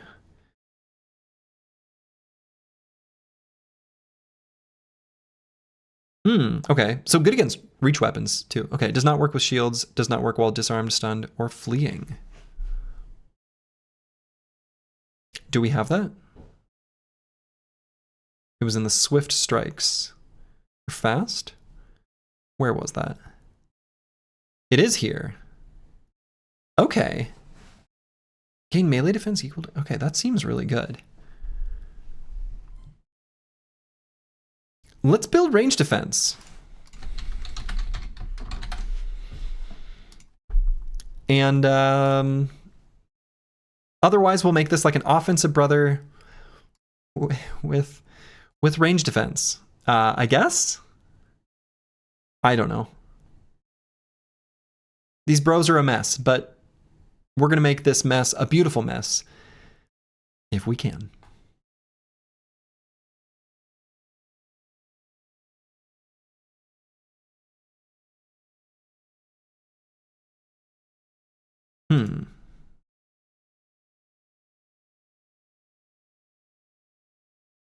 So let's level up range defense. Bros a mess, but there are bros. Exactly. Exactly. And I mean, this bro is like close to being good enough to make a banner maybe, but I think we'll hold off. We'll look for a banner later. Otherwise, I don't know if there's anything like initiative based in what I'm seeing here. Well, maybe let's look at all these things in Agile. Something with a partner. And under battle flow. Battle flow.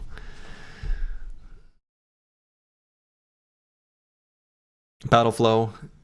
One of those perks that is actually in the base game and you don't get access to it and it's kind of OP. Give the man a gun, I say. Yeah, he's only got 37 melee skill, or excuse me, range skill though.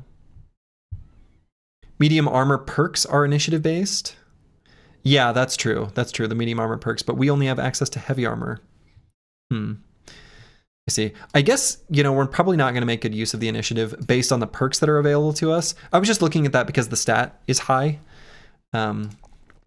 But it looks like we're not going to be making use of that.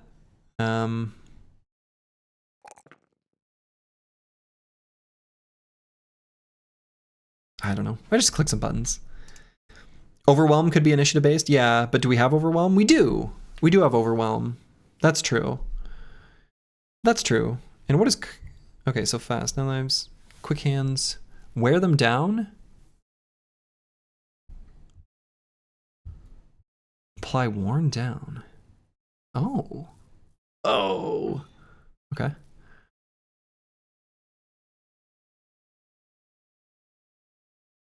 Oh, calculated strikes. Deal 20% more damage against anyone who has not started their turn yet in the current round. Ooh, initiative is reduced by 20%. Whoa. He'll die next fight anyway? I mean, that's fair. So he's currently overwhelmed from all the perk options. That's true. That's true. All skills you have not used yet this round cost -2 action points, except for the first skill you use each round. Combo the good old 1-2.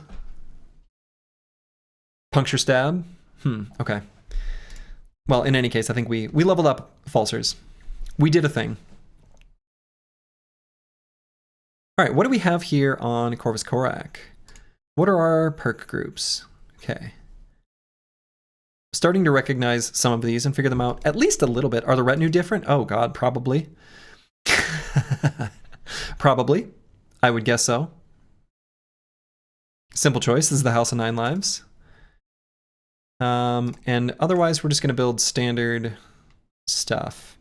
36 hit points. Pretty low.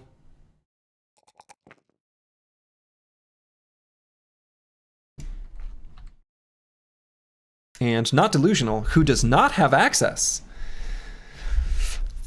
to 9 lives. Rutrow. Beggar.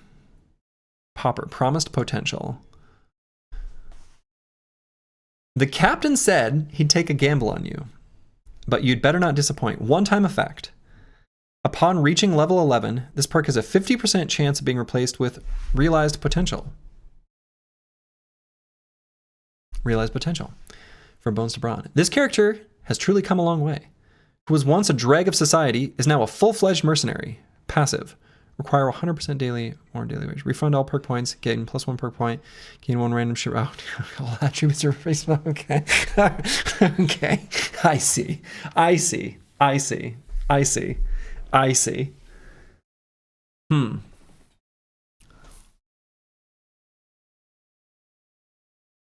So I don't have to choose this until level 11, right?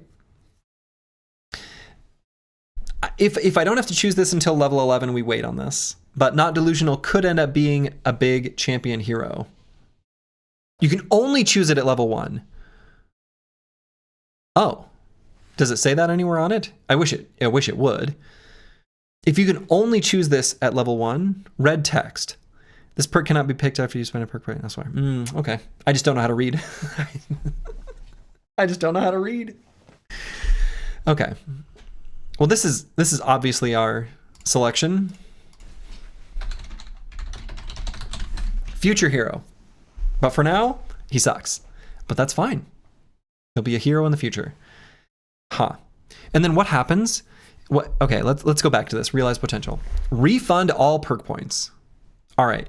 So this is actually kind of cool because we could choose, if I knew what I was doing, all tempo perks, right? We build 100% tempo, whatever type things. And if he survives until level 11, and it turns out he had failed potential, give him the boot. Who cares? He served his role. If he ends up realizing his potential, boom, he's a hero. Great. So we just need to level up such that he can realize that potential. What was it? +15 to all stats? Hold on. All attributes are increased by 15. Good Lord. All right. And I'm clicking on fatigue, not because I know what I'm doing, but because I don't know what I'm doing. All right. Great. So let's continue our way down to Dah Hab. So have you ever thought about trying War Tales? I don't know if anyone's asked you this. People have asked. I mean, I'm kind of curious about the game. I've seen some not totally stellar reviews. Day 3 sunrise. Aha. Okay. Let's pause. Let's go back. I was thinking in the back of my mind as we were approaching Dah Hab, I wonder if I can sneak in 2 arena fights. So in the vanilla game, something that is one of those things that's on the cusp where I do it, but it's obviously not intended, is where there's a little bit of daylight, a little bit of sunrise that's actually the previous day. And so if you arrive at an arena city right as it becomes morning, you can still do yesterday's arena fight and then like the current upcoming days and get basically 2 arena fights in a row. It's not supposed to happen, I don't think. So, anyway. Seeing that actually is great. Also, we paid wages right at sunrise instead of midday, I just noticed. So that's a thing I need to keep in mind.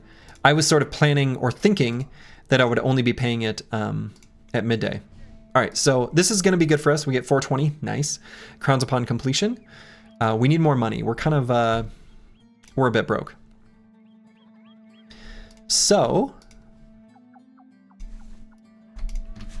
let's look at an arena fight. 2 nomads, easy, easy.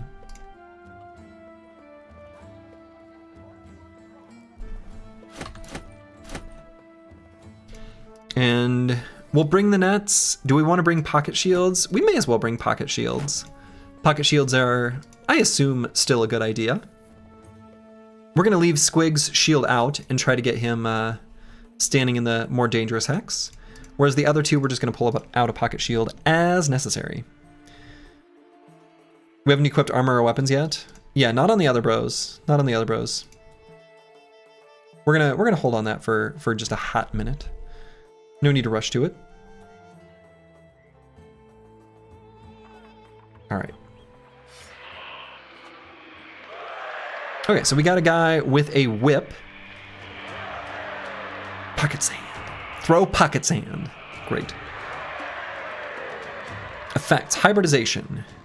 Can switch 2 weapons with no shared weapon type for free.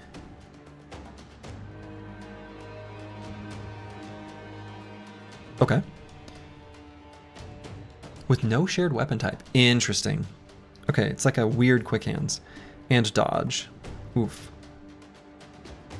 Do we have any settlements to raid for tools, or is this map not a good roll? You know, we're still gonna fight some stuff. All right. You're still surprised. You're a bit surprised about the money check. You didn't intend to change it in Hardened and don't remember Reforged changing it. This sounds unintended. I maybe just missed it, Darkso. But or I missaw what I thought I saw.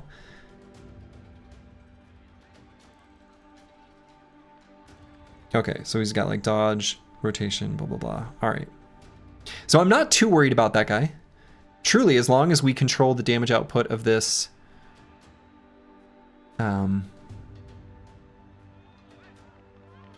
flail boy, then I think we're fine. So I'm just going to back up just a smidge. I think we're going to leave the shields in the pocket. And we'll just go to here. Everyone's going to wait. All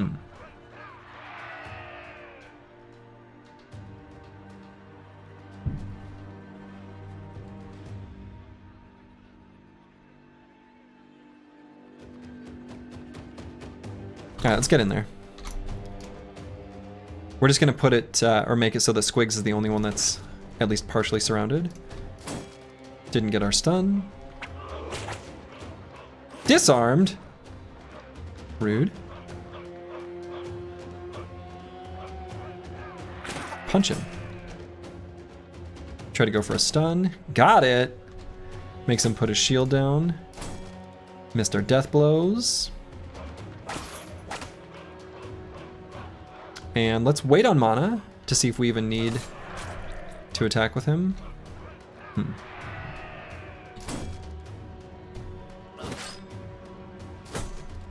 Hit him in the head. Maybe should have gone with the gash attack. Well, I don't know. Alright, so we can still go here and get an attack in, so let's go there. We'll bring mana in. Try to blow through some armor first.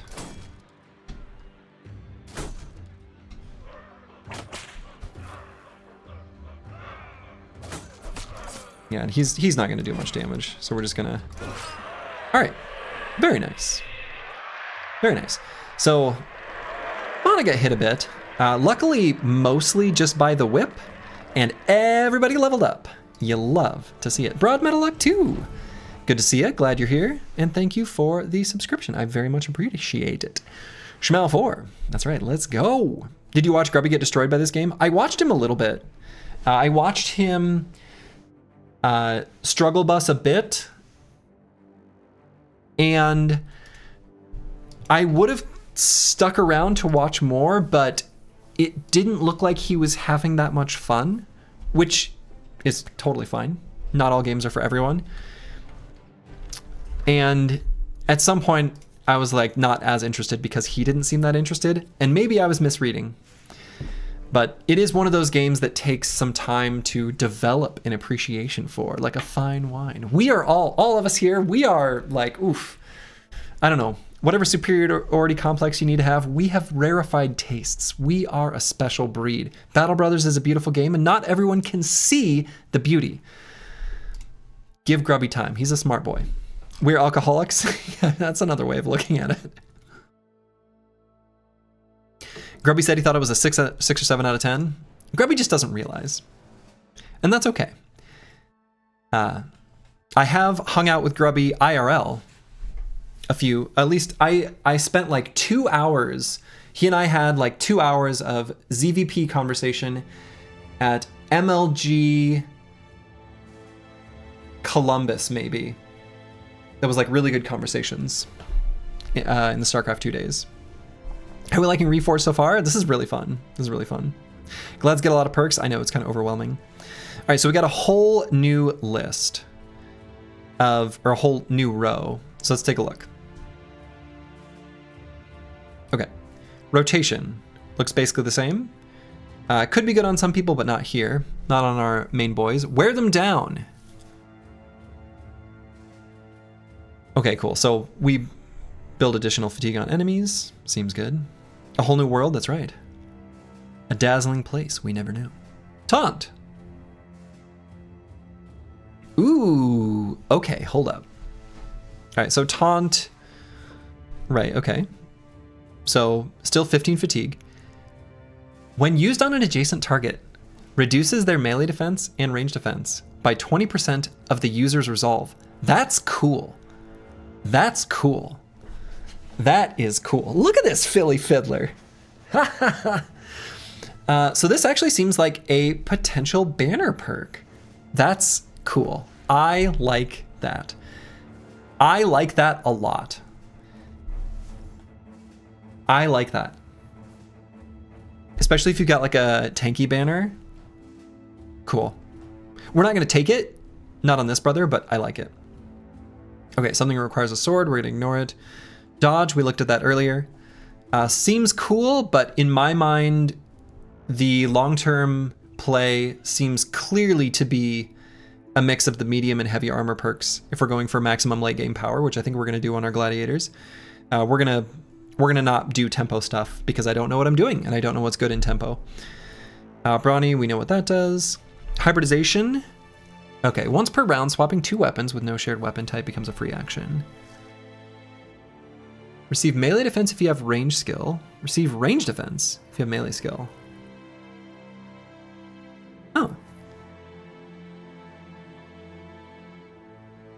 Oh, okay.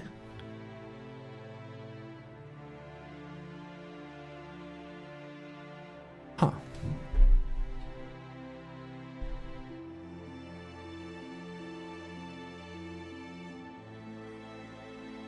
Parry. Requires one-handed melee weapon. We might end up having those. Oh yeah, gain melee defense equal to your base range defense against weapon attacks. Does not work with shields. But it could work with a one-handed flail.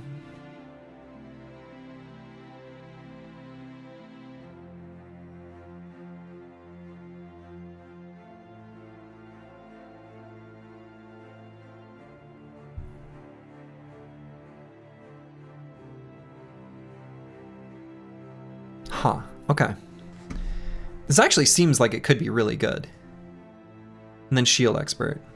All right. The second one on row 4 is awesome. Vigilant. At the end of your turn, gain half of your remaining action points random down as additional action points during your action. Oh. Ooh, okay. Yeah. Why not just a shield and then you don't have to spend points on RDF? Yeah, actually, and I did notice, so Duelist is different, and it looks like we don't have, probably, I would guess, we don't have good ways of getting really good armor penetration with one-handed melee weapons, except, at least just by dual gripping. The Hourglass is great for gunners. Second Wind.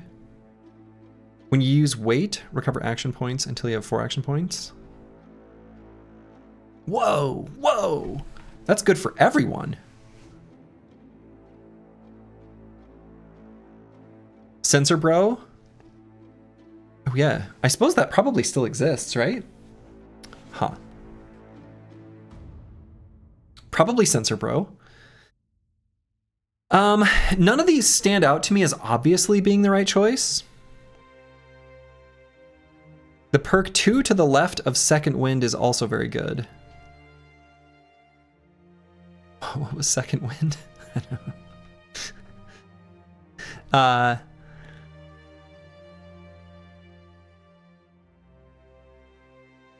Finesse. All skills cost 20% less fatigue. Wow. Let's just choose student because I have small brain and we're going to go to the next row. Okay, Squigs, who we're going to build as some sort of defensive brother. Now, I loved what I saw with Shield Expert and being able to apply that shield bonus to allies. Which was that, yeah, from Shield Expert, which is on tier 3, which is here. I love this. Unlocks cover ally. This seems super good. I like this a lot. So we're going to choose this. And we're going to see how well it works out in practice. And let's do the +5 resolve. 9 lives though? Yeah. Squigs just won't, how about this? Just don't get hit. Problem solved. Just don't get hit. All right, so for curse word, all right, so this is new. Anchor. If you end your turn on the same tile you started on, become immune to displacement until the start of your next turn. During your turn, take 50% less damage from attacks.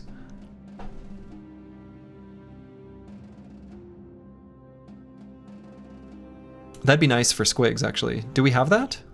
So this was from the Unstoppable group. Does he have Unstoppable? Looks like that. No. Okay. Well, we just don't get that.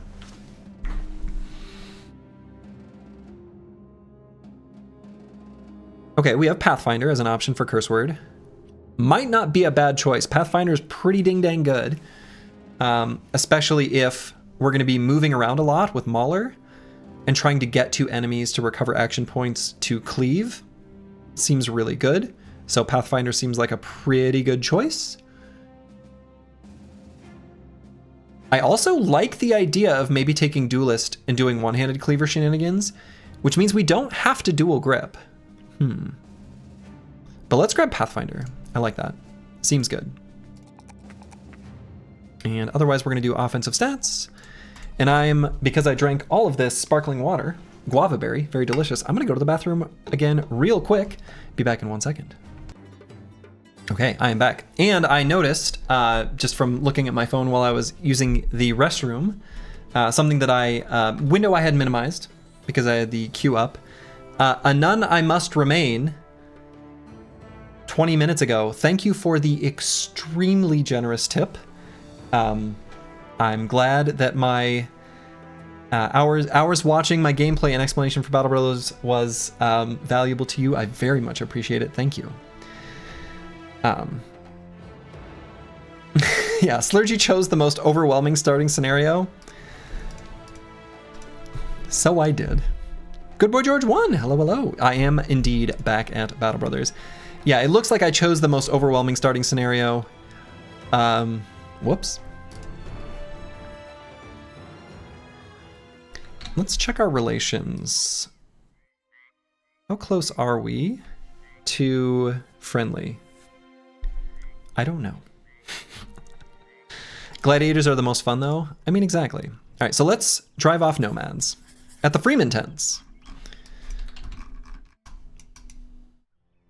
Sweet.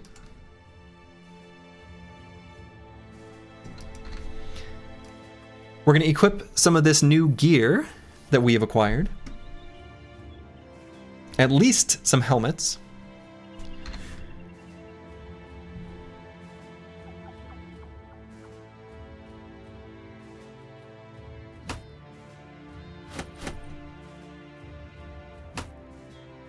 We'll have some slings ready.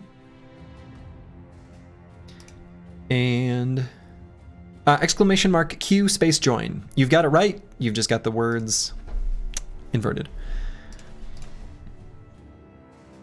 Okay.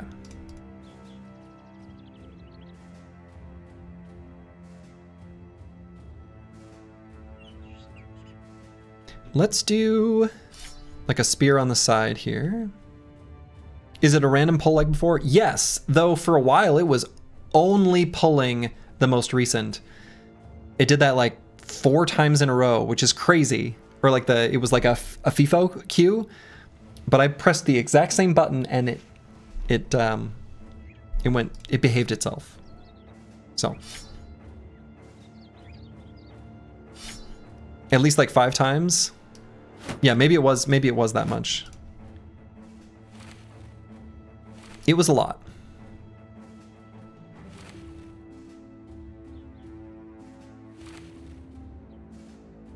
You know, you finally got in last time being the blighted man. I'd love to get back in there. Yeah, go ahead and join up the queue. Or did you? Hopefully you did. What are channel points for? Slurgi? I'm only on Switch because Slurgi doesn't read YouTube chat, so you made this account. What are channel points for? Nothing. Pride? Bragging rights? All sorts of good stuff. Oh, you can see that on his backpack. That's cool.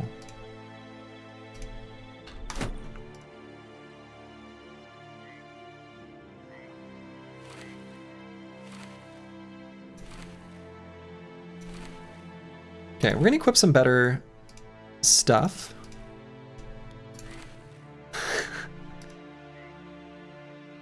Better being, you know,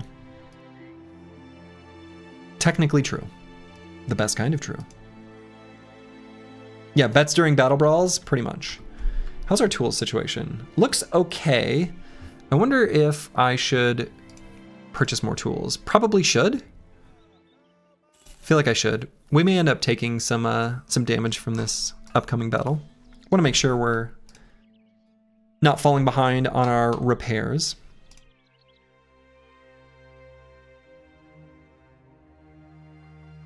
Whoa, okay, hold up. Spear wall is different. Oh, and 24 fatigue, even without mastery.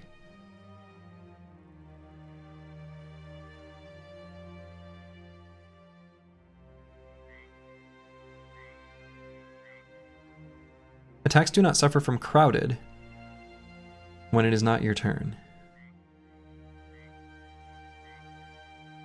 Long-range melee attacks are harder to use in a crowded environment. Any melee attack with a maximum range of 2 or more tiles has its hit chance reduced for each adjacent...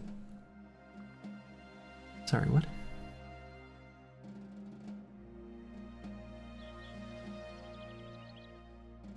Huh.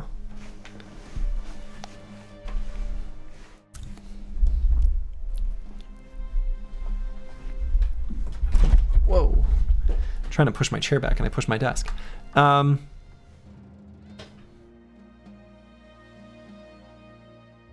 It's probably there because you can spear wall spedums. I mean, sure. Huh, okay. Well, we'll worry about that later.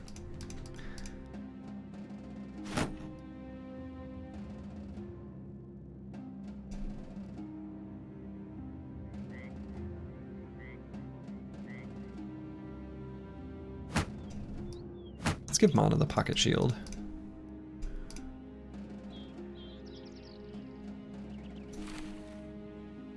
And is this still a two-handed weapon? It is.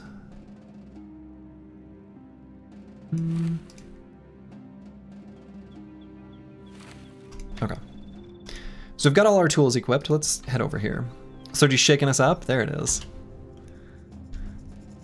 Oh yeah, and then worry about retinue later, but whoa. Oh, it tells you what renown does. Okay, interesting. All right. We'll deal with all that later. For now, we simply go and do a contract. Now, of course, it is fully possible, plausible, likely, potential, that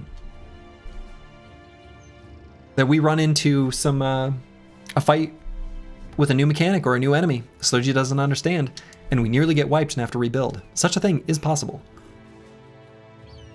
All right, but this doesn't look too bad.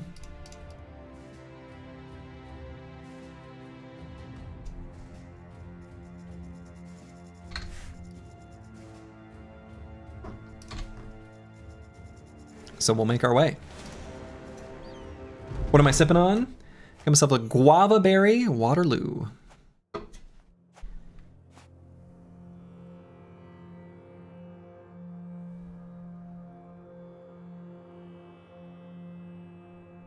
Okay, so we can put falsers here.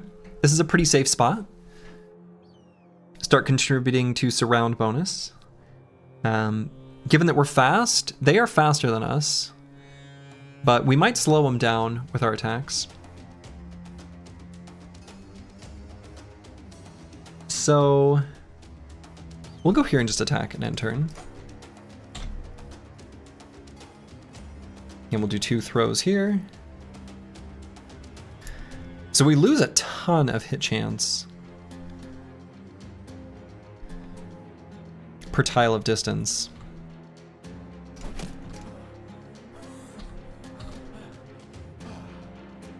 It's 5 AP? Whoa. Shoulda looked.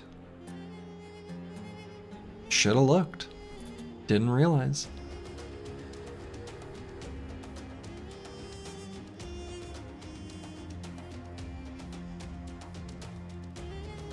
Let's go here. What does Reforged add to the game? I mean, it changes a lot of stuff.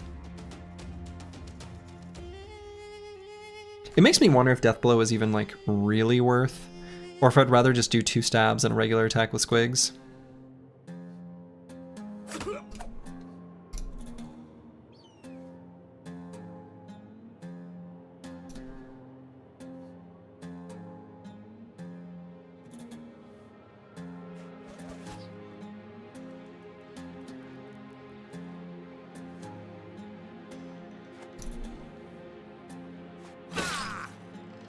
Got him. So let's put Corvus Korak here, and we can get squigs to there. Possibly even, hey, right here. So now, if we do cover ally, all right. I just want to see what the UI looked like. But we're just gonna do shield wall. Do heroes in Reforged have crazy perk combinations? Enemy heroes, like enemy units? I would assume probably. Or you mean like champions? I would guess so. I would guess so.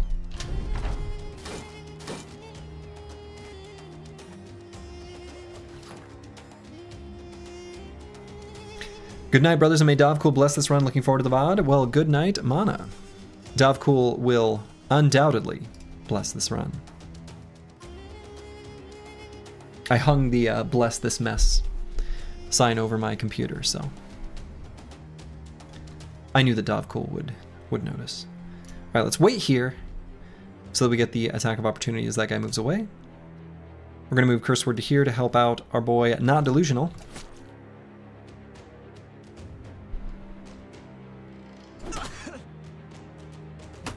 Okay, we'll pull out the Sling, which is going to be 4 AP. All right. Is that the heavy sling you can bonk with? I'm sorry, what? I guess not.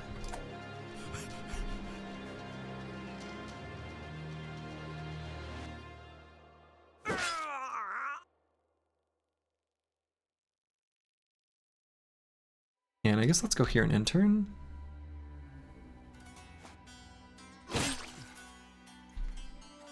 So far, so good. What? He cheated. How could he possibly do that? Falsers, chase him down. Can't let that cutthroat escape. That's ridiculous.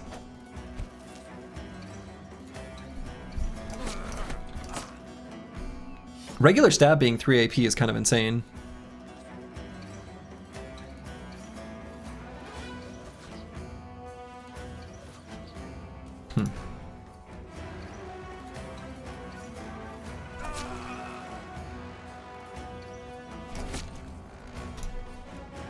Look at that, all that blood on the ground. What happened here?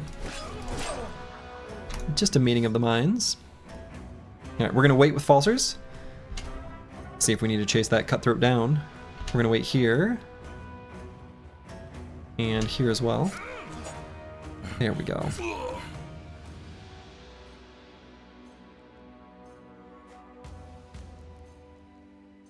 Ah, the 10 AP so they can run 5 hexes. Okay, that just now clicked. I understand. I understand. So if they disengage, they can get away. Aha. Aha, aha, aha, aha, aha. I see. I see what's going on here.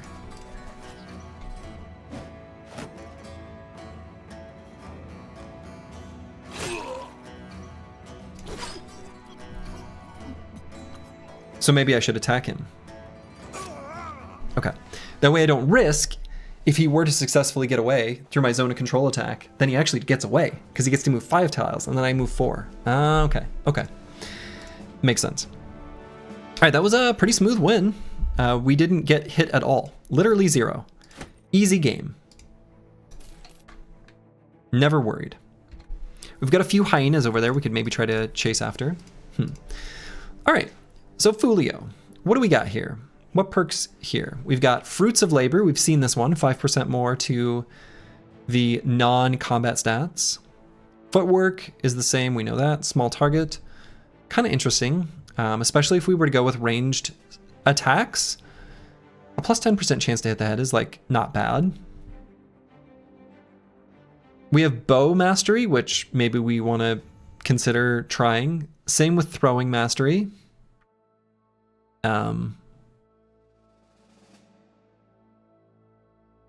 I don't know. We've only got, you know, kind of a ranged boy here.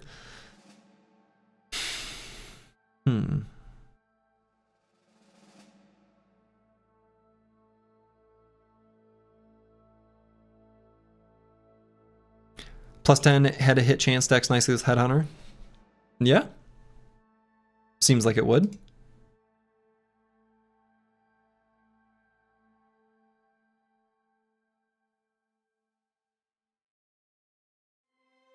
It looks like most of the perks that we have available are the ranged ones.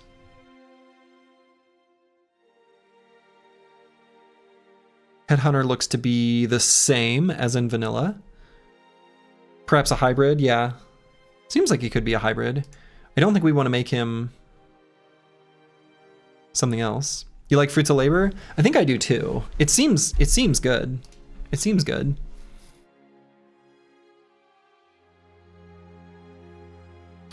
So hybrid question mark?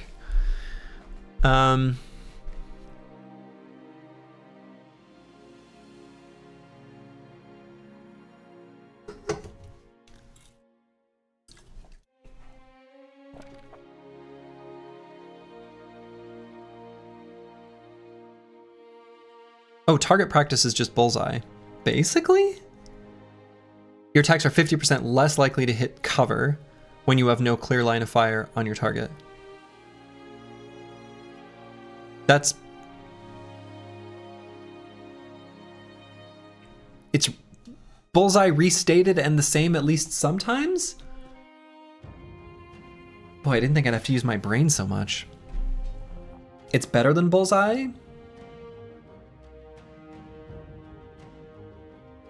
Bullseye went from 75 per... What does... Boy, I don't even remember what regular bullseye does. Huh. Not gonna worry about it too much. None of these look all that exciting to me, if we're being totally honest. I mean, I guess I could choose Fruits of Labor. Watch numbers go up.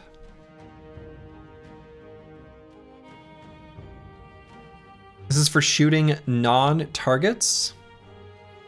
So just cover. So we're not considering a enemy who's providing cover to be cover. We're only thinking of like trees. Stuff like that. Huh. Still doesn't seem like a very good perk. Even with a bow. I don't know. If you shoot a dude next to an obstacle, it's more likely to hit a dude. Eh, still seems pretty bad. I don't know. Okay, and maybe I choose Resolve so that he can get a boost away from being Wavering Resolve at the start. Bullseye reduce the penalty from 75% to 50%, right? But yeah, it's something. Yeah, it's something. Let's see, which way are these hyenas going? If they're running away from us, maybe I don't bother fighting them. Is it worth chasing them down? Nah.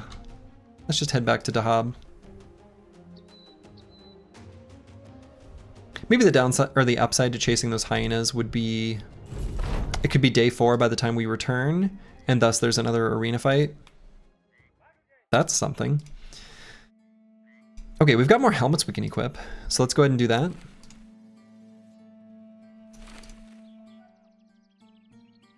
And otherwise, as far as gear is concerned, I don't think I need to equip anything else. Let's get some knives on everyone. We haven't really fought any enemies that felt worth daggering down yet. Or maybe I just wasn't paying sufficient attention to the possibility. That's also... could be. Alright, so where to from here? I guess... selling the signet ring here seems alright. Let's get more tools. I could get more food. Don't really need to. Hire another brother, maybe? We could get a day teller. Day tellers are a classic. One more brother. We have a hat for him. Also, new names, I noticed. Okay. Congratulations to Antiwian.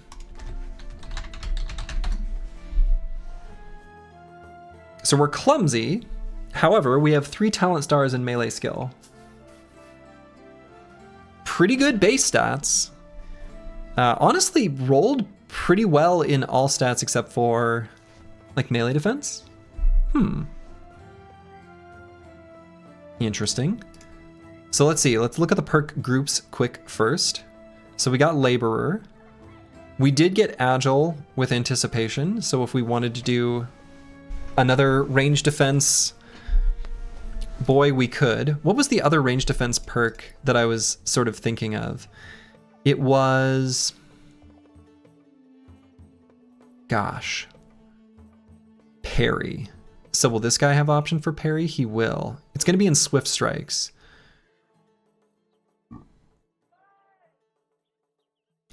So we did get both parry and Anticipation. Another RDEF boy?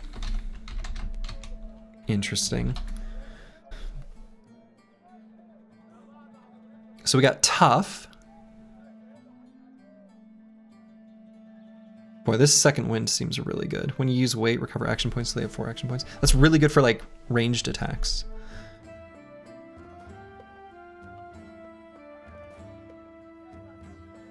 And medium armor, so we could make use of the initiative. Huh.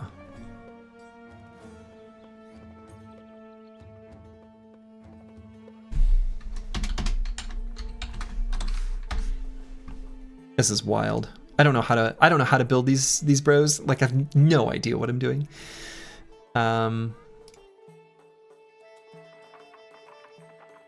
Right now, his melee skill's kind of low. So let's start out giving him a sling. And we'll just put a spear in his pocket. Shield in his pocket as well. Playing Reforged or Legend without Perk Planner is wild. I mean, I don't know. I feel like I'm going to change my mind as I go along, so I kind of don't want to bother him. Did Slurgi read the Change Duelist? I did. So totally new, totally different, has nothing to do with keeping your offhand free. But it's about dueling. Makes sense. All right. Medical supplies has a new description here. Every injury requires 2 medical supplies each day to improve and ultimately heal. Okay, in the base game, it's 1. If you run out of medical supplies, injuries have only a 50% chance to improve each day. Oh, okay. Healing up all your men will take between 1 and 3 days. Okay, yeah, because we have just 1 injury here. This little crushed finger, no big deal.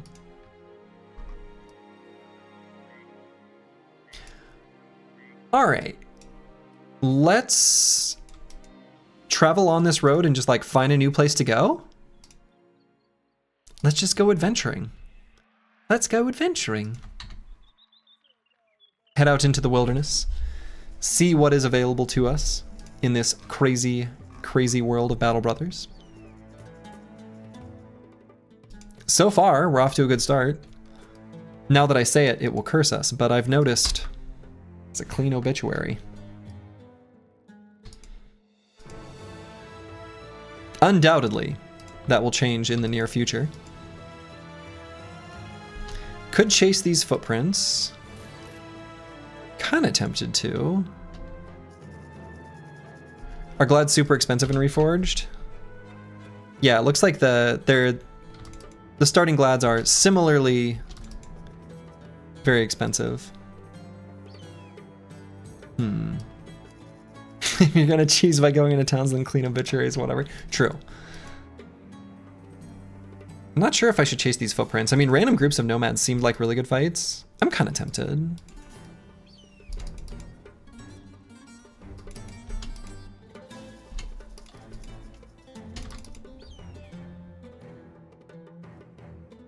Boy, where are they going? All right, so random observation. Random caravans have the flag associated with the faction.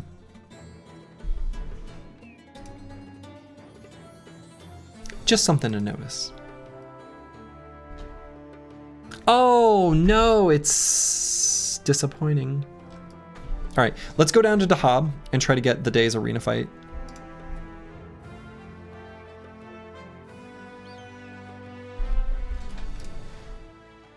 Nachos, my nemesis.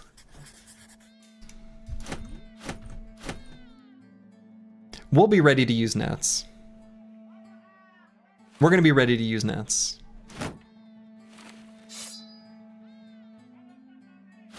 While you don't always enjoy the gear changes and RNG perks, you do like the interface changes a lot. Yeah, the interface changes are solid, for sure. We're going to be ready to use nets as necessary. Because nachos in the arena,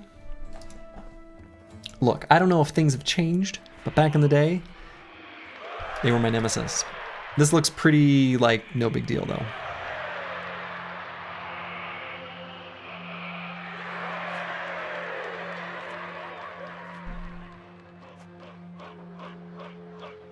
Okay, we're gonna wait for this guy's turn.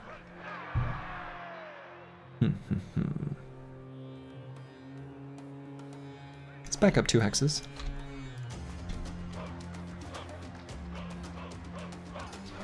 Wouldn't surprise you if they fixed the arena overscaling issue. Unless it was hashtag as designed. Let's wait on mana. I don't want this Nacho to meet him. I want him to be forced to go in squigs.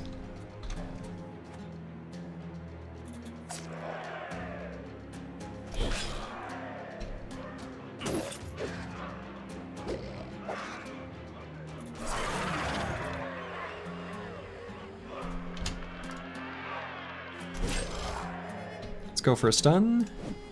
Miss.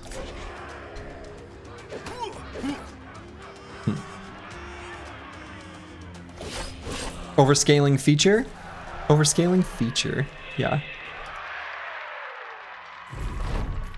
All right. Nice arena fight. Only 2 more arena fights and we will... Oh no, it's 12, so 4 more. Unless that changes in Reforged. But in vanilla, it takes 12 arena fights to get the next level of fancy reward. All right, so we didn't get any more contracts available to us. Anyone available for hire? Nah, at this point, maybe I save up for like fancy boys. Let's try to get some, yeah, fancy boys. Some higher tier backgrounds. We'll just see what that, where that gets us. Streamers getting addicted to arena fights? I mean, always was. Let's buy another thing of rice. And anything else I want to buy? Could buy some basic armor like a line of thorax. Pop that on someone. Line of thorax, pretty efficient. I don't know. Oh, it's changed. This used to be 7. The weight was 7 of a line of thorax.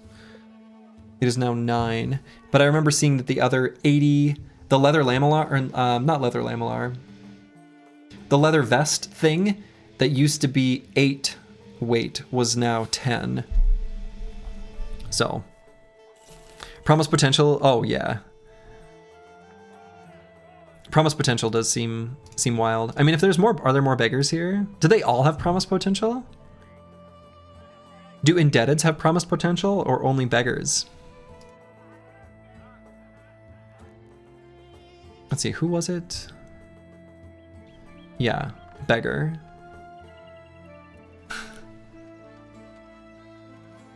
I mean, I could hit the tryout button and just see what they have for perk groups. I'm kind of curious. It's a bit of a waste of money, especially if I don't plan on hiring them, but I may as well. You can see the perk groups after. Actually, I don't even know the answer to that. I'm assuming that's how it works, and I have not tested. We'll try it. We'll press the button. Yeah. Okay. Do we care about these perk groups? No promise potential. These seem kind of dumb. I like how our tailor is unstoppable. That's very funny to me.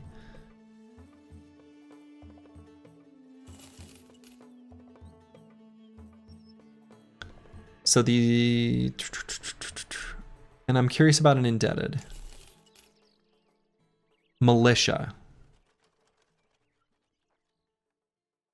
Refugees have it too? Okay.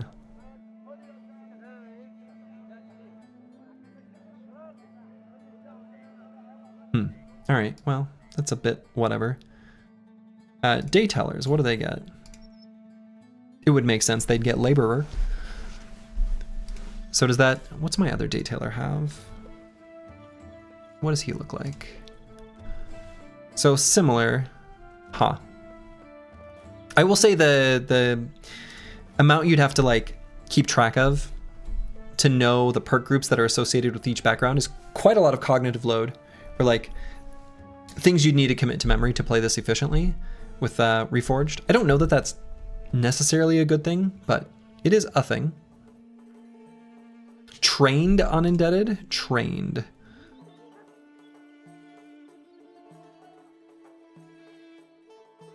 Is that this? Trained. He was a trained soldier, I guess. Okay. Well, we're not gonna hire anyone. We're gonna hang out and maybe get some premium backgrounds and see what. I don't know. We're gonna get like a variety of different backgrounds because I kind of want to see the different perk groups, and I don't know. We're just experimenting. Trained is one of the best perk groups. Interesting, because I kind of felt like I didn't care about any of these. Vigilant is good, I guess. Finesse seems fine, but it's like a less good weapon mastery. I don't know, are these that good? Like, maybe I'm misunderstanding, but it only seems okay. Weapon master maybe seems good because of the flexibility. Yeah, sword masters are pretty wild. Right, those are the kind of things I want to see, is like sword masters, oath takers, things like that. Minus 20% fatigue stacks with mastery. Sure. I think weapon mastery is flashy. Yeah. Quick hand's always good. Sure. We could get a dog here. Might be a little too expensive. Let's just move on. Let's head north. Let's move away from the south. Finesse reduces fatigue for rally and rotation too. Oh, sure. Yeah, okay, that makes sense. Applying to things that aren't just simply attacks could be really good. You support always getting dogs? I mean, me too, at least in general.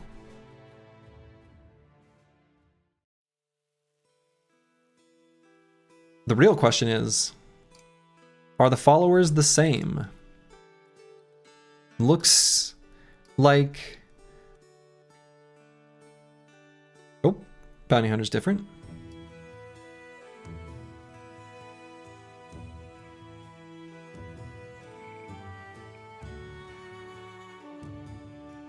The scout is different. Faster through forests and swamps, not faster in general. More vision while on a hill or a mountain. Oh, lookout was different too, because it didn't reveal... Oh, okay. Oh, okay. All right. Dark Paladin, thank you for the Prime sub. Hey, little Susie Mango. You love to see it. And Finesse is additive with the Mastery, so it's minus 45% with both. Oh, okay. Boy, I would have assumed those were multiplicative, but that's nuts. Okay. Wow.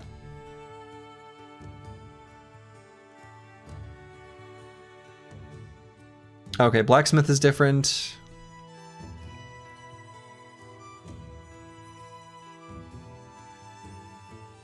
Quartermaster's got a huge buff in the amount that they can carry. Recruiter no longer reducing the cost to hire, only tryout.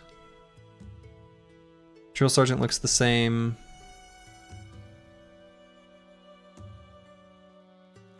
Surgeon is now guaranteed to survive an otherwise fatal blow.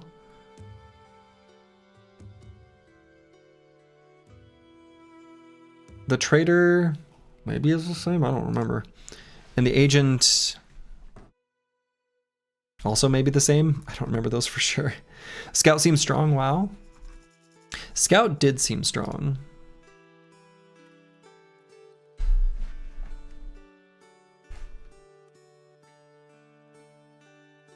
Thought Surgeon was always a guarantee as long as no permanent injury. Oh yeah, maybe you're right. No, that's true. You're right. You're right. You're right. You're right. You're right. Maybe this is the exact same. I don't know. Is that the exact same? Because I thought that the Surgeon would only work if it was like a... they could still be like decapitated, right? Anyway. Time to sleep in EU land. Enjoy your perks and stuff. Hey, thank you, Nixlarfs. Enjoy your sleep in Europe. I did that not that long ago. He's also got a knife. Would you look at that? Coincidence? All right, so let's go this way. Or maybe I should go up. Let's go north. Let's go north. Italy, right? Yeah, I went to France and Italy. And it was a great trip. What do you mean Scout seems strong? Isn't it like you mastered this game anyways now? Well, this is a whole new mod. So Scout is different. Whoa. All right, these are totally different. A brigand, scoundrel, and a few brigand robbers. That's not a thug or an outlaw. Huh. What part of Italy? I was in Cinque Terre, so in Liguria, and then went to Rome. It was wonderful. I didn't actually stay in Cinque Terre. I stayed in a little town called Levanto, which is a charming place. Orcbane Company, get out of here. I don't want them to help me is the thing. New mod, what about it? You'll just have to see. I guess I'll fight with them. I have no rules again. I have no rules in this. Let's just see what happens. Let's see what we have for allies. I don't want them here though, because I don't want them to get the kills. What does it mean, Reforged? Is it a new game?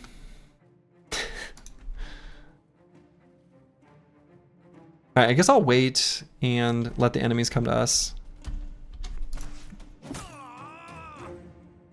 So a scoundrel is looking like a thug. They have colored shields. Yeah, their shields look cool. Shields look really cool. Got the company insignia on them. We have a helmet here I do not recognize. Because it's new, I'm assuming.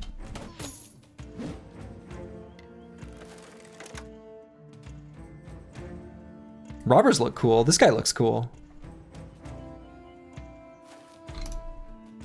All right, we're gonna try to get up there and be the ones to get the kills.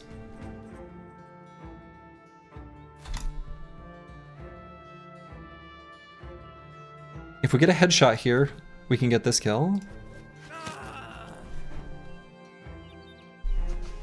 It happened. Hell yeah. Hell yeah.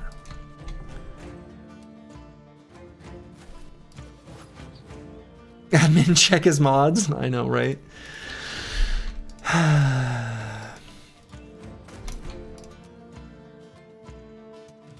We'll move a shielded boy up in range of this robber.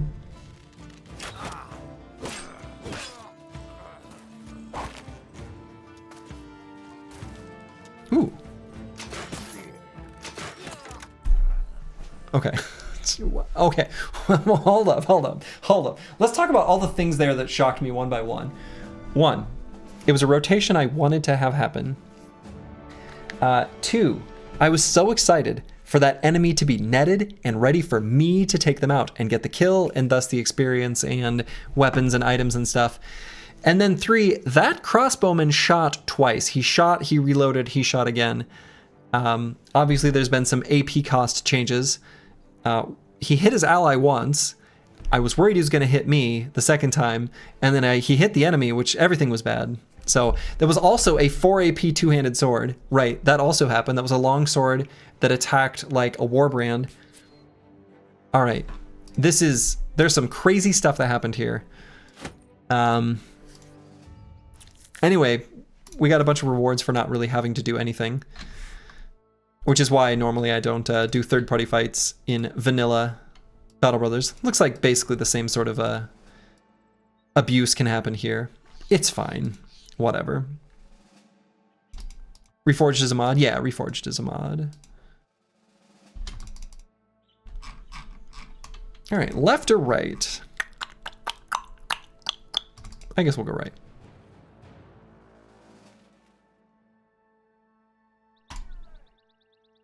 We'll see what's over here. Looks like we got a town of some kind. Rinbrook. Cute. They've got ambush trade routes and terrified villagers.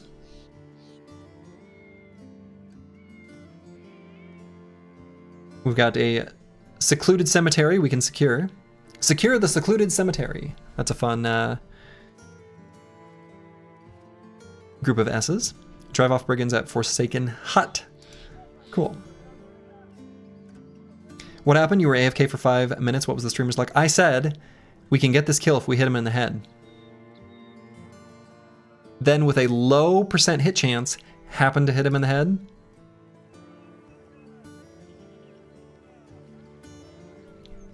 Just saying. All right, something I noticed here, the Fletcher is selling throwing nets. Stuff is expensive, which is sort of expected. Seems like you could use more medicine. It does seem like that. Does seem to be the case. Boyer could be a potential ranged brother.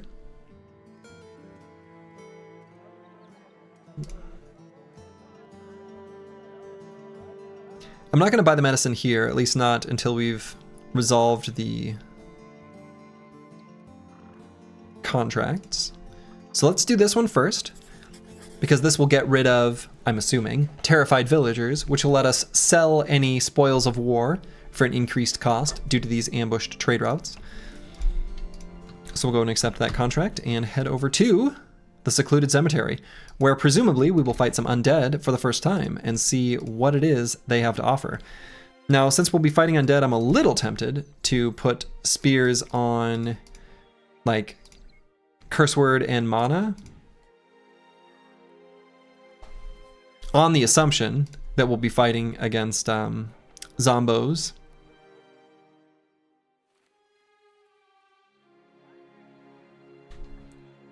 But I don't even know if spears will be good against undead in this mod.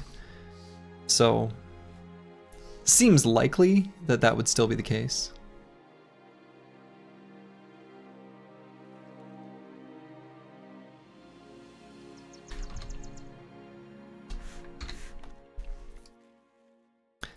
But, I mean, comparing the damage of a malicious spear to, like, the scimitar kind of makes it less of an appealing option.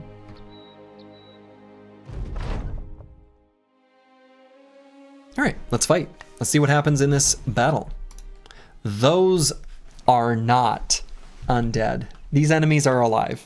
This guy's alive. Hello again, everyone. How's the run going? So far, so good. Got a clean obituary. Affects defender's advantage. You were defending a place you know in and out. And he has bully. Okay. Deal 10% more damage against characters with lower morale than you. That's fun. Deal +5 melee defense against characters with less maximum hit points than you.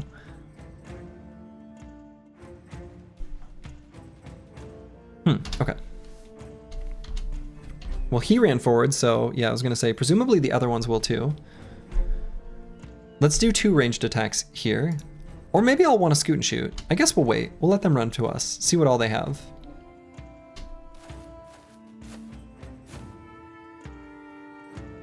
All right, that looks like the wonky bow. It is. Oh, durability of... Whoa. Hold up.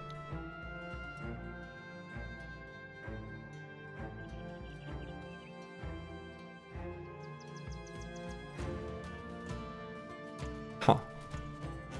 This weapon's like about to break? Weird. Okay, so we're gonna scoot and shoot. I think they realize we have the ranged advantage. We would like to try to dagger down a couple of these armors if we can. We'll do our best. Pepe, R12345. Hello, hello. Yeah, enemies don't care about durability. Right, is that maybe just for looting the item? It's weird to me that it shows... Yeah, I don't know.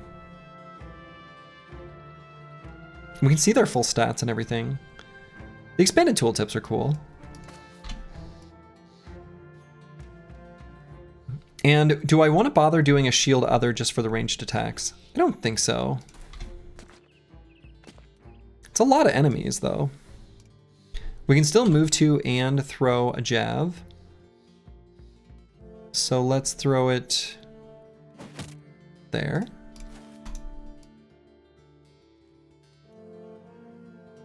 We can maybe spear wall on the side. Hold off this thug.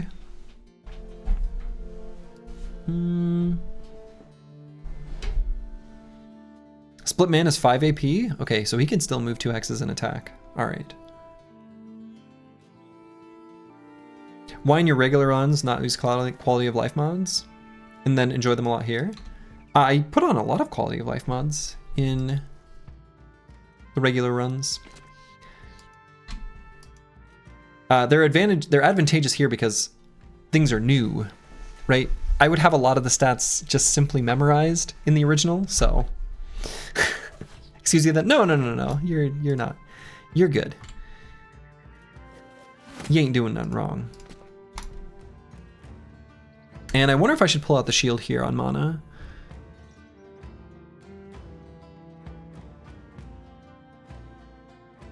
Seems like something I might want to do. What's the main difference between vanilla and reforged? That's a good question. What is the main difference? Yeah, so this guy was able to move 3 hexes and attack with a knife because it's 3 AP.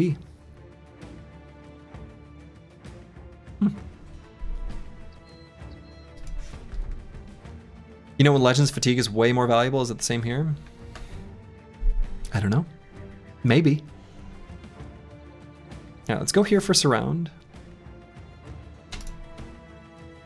I'm assuming Fatigue is more valuable, but yeah, I'm not gonna give strategic insights because I know nothing, basically.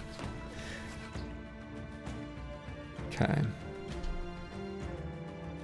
I'm not being cagey, I just don't know what's going on.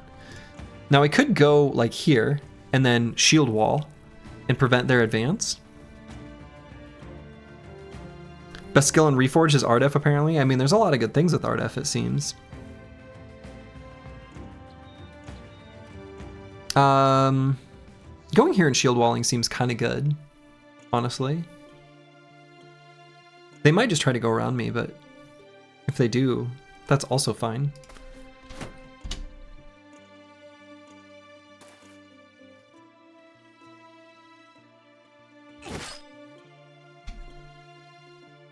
Wait there, see if they move forward. Yeah, we can do 2 attacks here.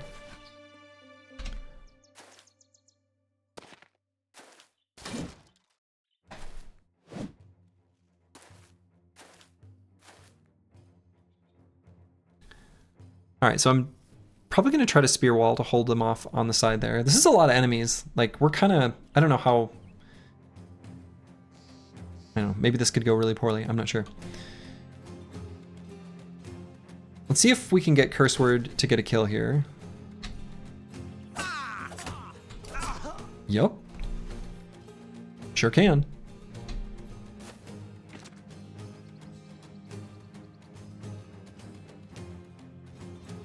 So Antiwian, how much AP does he have remaining? He's got 9, okay. So let's go here. We're also gonna protect the bottom hex of Squigs. So we're gonna go here, spear wall.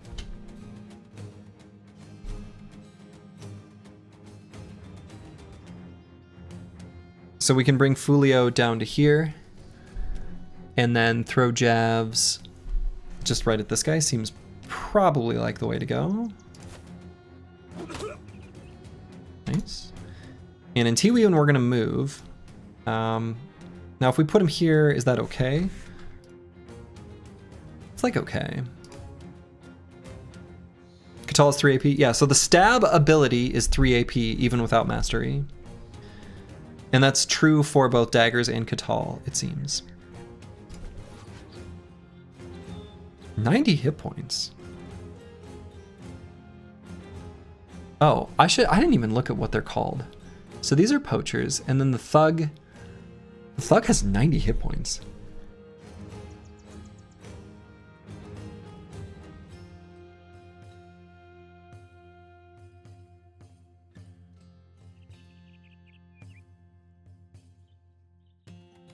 A thug is better than a scoundrel. Huh.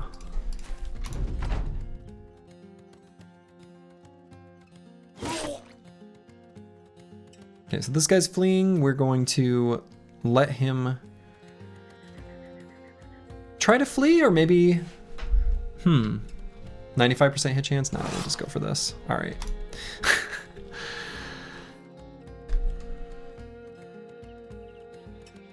X in 8 turns, X in 10. So this guy could get to Antiwian, but that's probably fine. Ooh, baby. Alright, big hit on Corvus Korak. He does have 9. He has a fresh injury. We've got bandages, but they're on squigs. So I'm just gonna wait. Whoa, the dazed is like an orange looking effect. Maybe go for kill? Got it. And they are gonna close on us, so I might pull out the mace, anticipating needing to against one or both of these scoundrels for next turn. So let's do it. That was shockingly passive. I accept this, and I'm happy about it. Alright, so we attacked the shield. Let's take a look at the durability. Alright, still totally fine.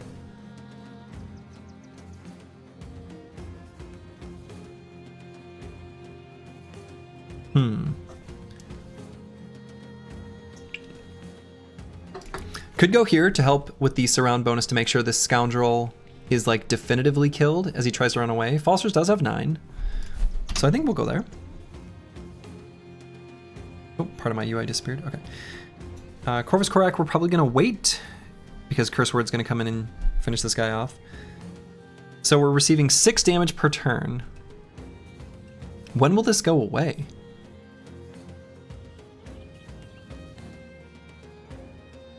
When will the bleeding stop? Save Chorus, we have 9. Right, so he's not gonna die. I want to try to dagger down this guy, possibly even this one as well, if possible. So let's just go for attacks there.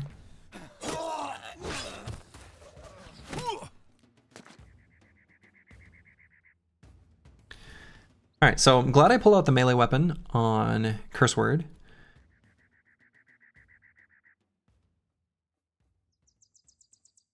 Did that guy just laugh at you? I was wondering, I couldn't tell if I heard that or if my mind was playing tricks on me. Yes, I heard that. Alright, let's go here. Lovely, got him fleeing. I think we just attack. Also, we don't have a shield push. I noticed that. Because the hotkey here changed. It is now 3 to do a shield wall instead of 3 to push and 4 to shield wall. I think we just attack. So Corvus Korak could just finish this guy off to go for a death resolve trigger. Seems good.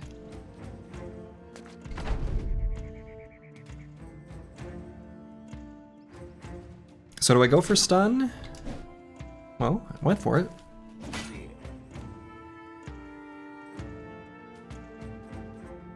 We're gonna need these guys to get some help. If you have the bandage, maybe use it so you won't proc 9 lives. Why not just proc 9 lives? I think I'd rather just proc 9 lives.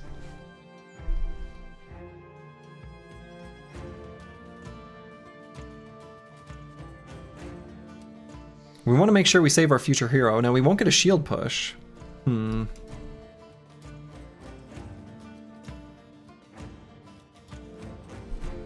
Is it an injury bleed? Yeah, we got an injury bleed. And a regular bleed. He'll be alright. He'll be alright.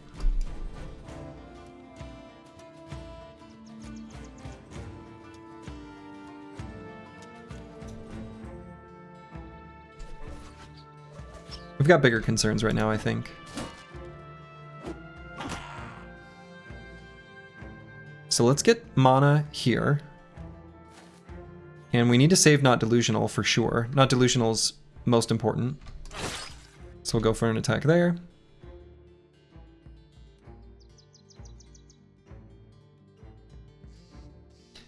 If we get a kill here, then we get a second attack.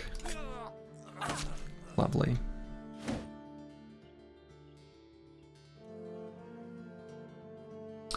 And let's see, probably pull out the spear to do an attack against this scoundrel.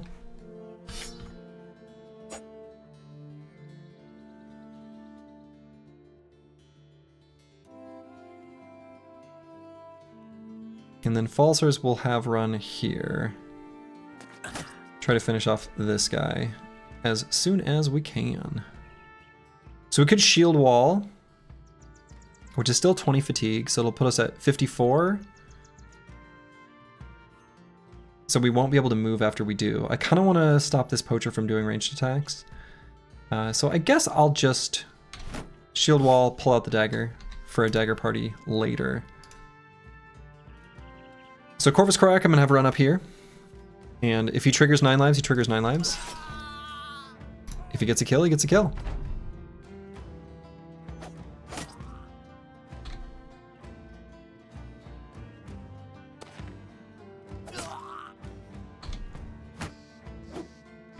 Okay.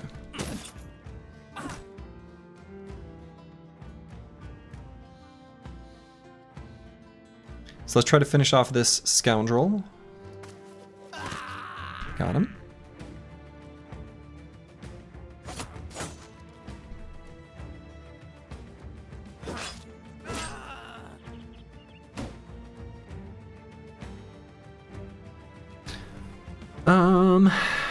Fulio's pretty hurt.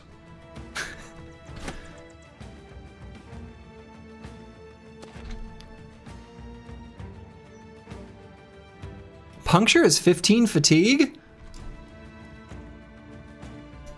Invalid target? What? Must be surrounded by at least 2 characters. Oh.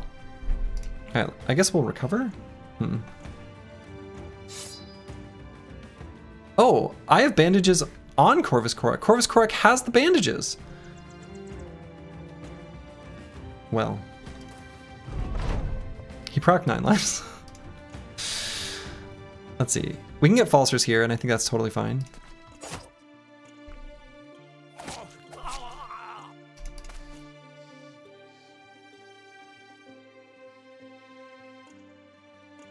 I still have the option to use bandages.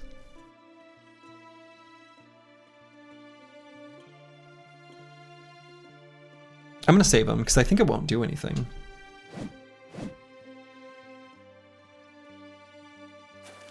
Let's just get as much surround as we can here.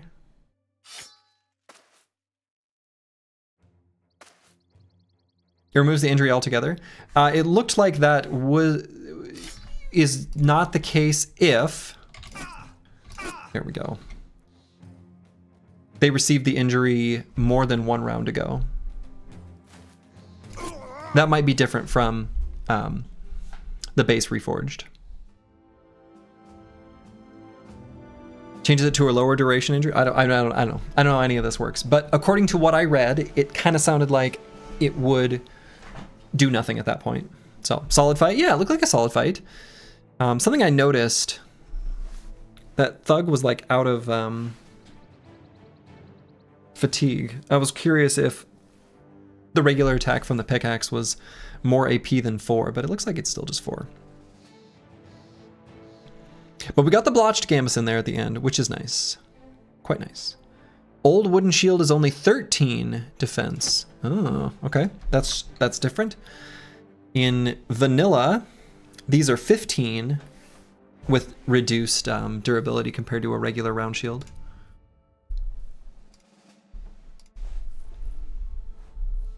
And the buckler has knockback.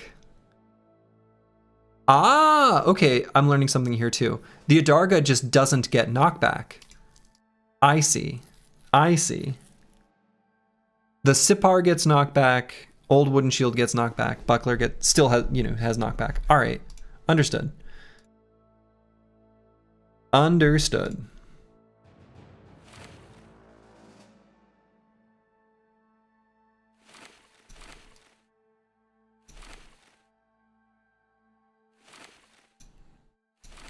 Okay, we're gonna pass around some armors a little bit.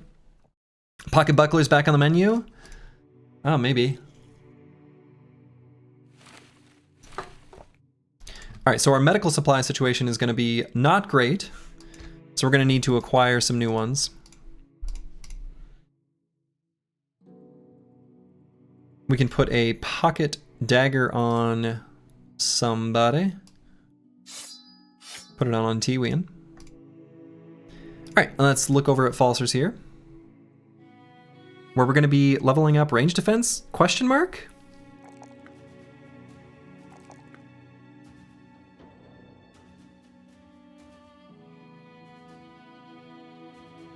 If he had medium armor here, I could say we could take initiative as well. Just came back from your birthday party. What did you miss? Well, happy birthday, Furious Sheep 49. Hope it was a good party. What did you miss? You know, a lot. Nobody's died yet, though. Reforged is wild. And there's a lot to figure out here. I don't know, I just keep taking fatigue. It's probably wrong. And I'm going to take anticipation, I guess.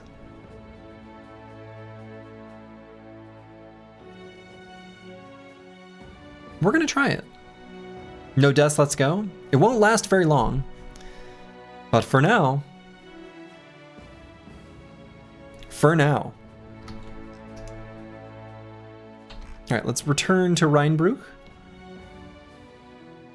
where it will be nighttime when we return. So we're not going to have the opportunity, I don't think, to purchase our medical supplies.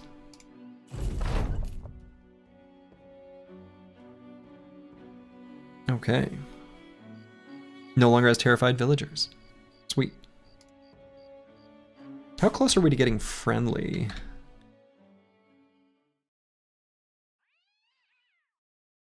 Closer. Closer. No ass on the menu this time. We don't need ass anymore. There's a proper stream these days. Oh, no. Hold on. I mean, just wait. We're going to make an enemy with someone, and we'll find some caravans to raid. Have no fear. All right, drive off brigands. Sure.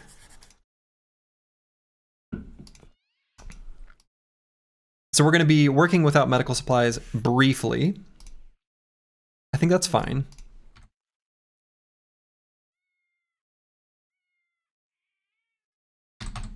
Otherwise, I guess we make our way to the Forsaken Hut, where we are going to drive off even more brigands. You're new to Battle Brothers? Is this a new DLC? No, it is not a DLC. It is a mod.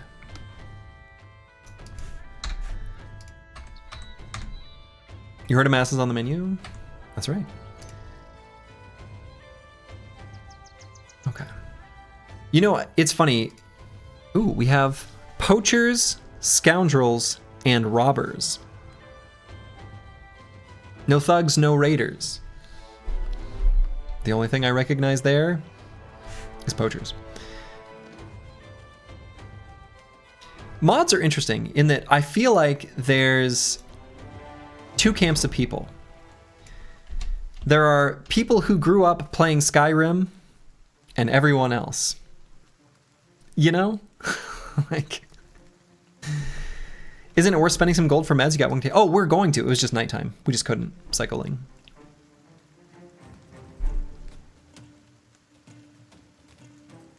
Man, I'm seeing the power of Spearwall here on the top and kind of wishing I had that on a stronger brother. But who knows? He may be able to hold off some enemies for a while. Falsers might be able to. Skyrim has mods? What? I know. It's crazy. Corvus Korak at a 23 hit points is kind of low, huh? I think if we go here and shield wall, it's fine. We're going to contribute to the surround. So we'll be able to get squigs to here. Sure. Whoa.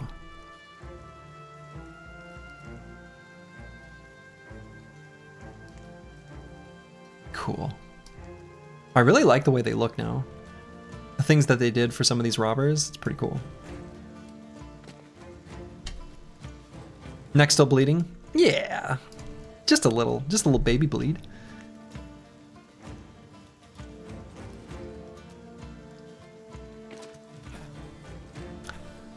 Ah, sprained ankle.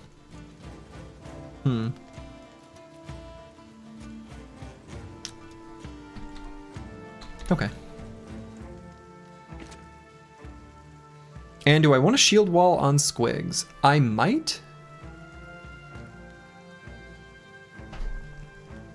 But I kind of like the idea of softening up this scoundrel instead. Ooh, that's a new looking dagger. Oh, why did he go there? Interesting. Chat, how does one get in the roster? Exclamation mark Q space join.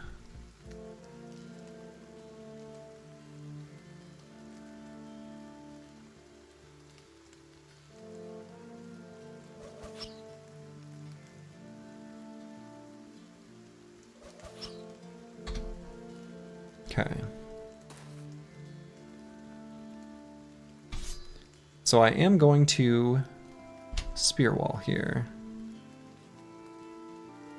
And I was originally going to put mana there, but maybe I put him up here to attack this robber. Okay, that was pretty effective.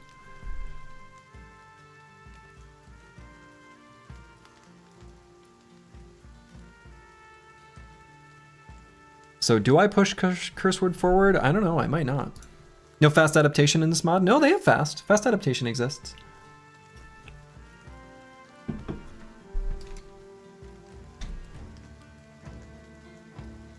So let's bring mana up to here. I don't know, or maybe I do go here. This Brigand Robber seems scary.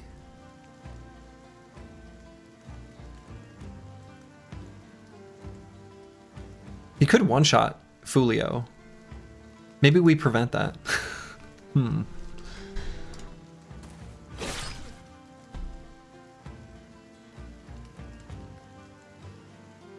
Is it worse than before?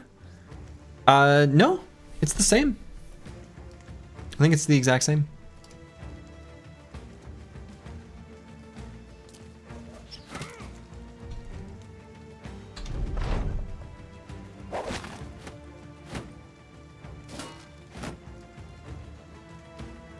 All right, so the spear wall bought us time. We can attack here and then back up so that we don't get one shot by this robber. So let's do it. Do we free our ally? We can free squigs, or we can move here and stab twice. So the net's gonna lower his melee defense by 50%.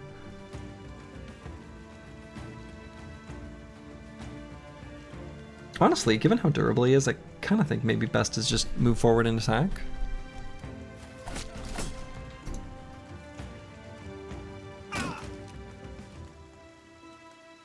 Who needs to break free from your net? Just kill him. So I'm gonna have Falsers sort of like do a faint retreat. So we'll have Antiwian go here.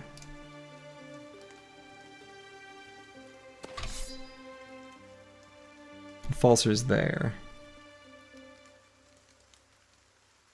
I don't know, maybe I could consider going here as well. So it makes it harder for them to circle around and get much of a surround on him. I don't want Falsers to get surrounded. But we can always get mana back there to help him out. So maybe this Hex is fine.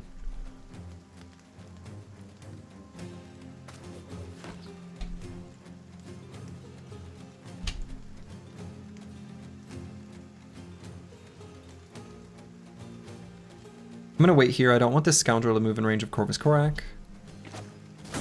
Oh, Spear Wall failed it right away, which is not good.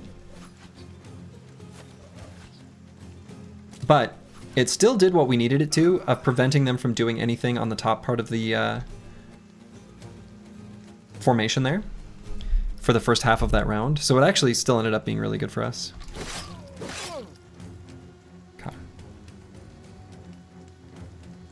I feel like we're hitting a lot. And probably contribute to surround here with Corvus Corak, even though this guy's a little dangerous. And instead of moving in range of this poacher, let's just go for the morale effect of getting that kill. So move here and attack twice. Seems good. Yep. Was good.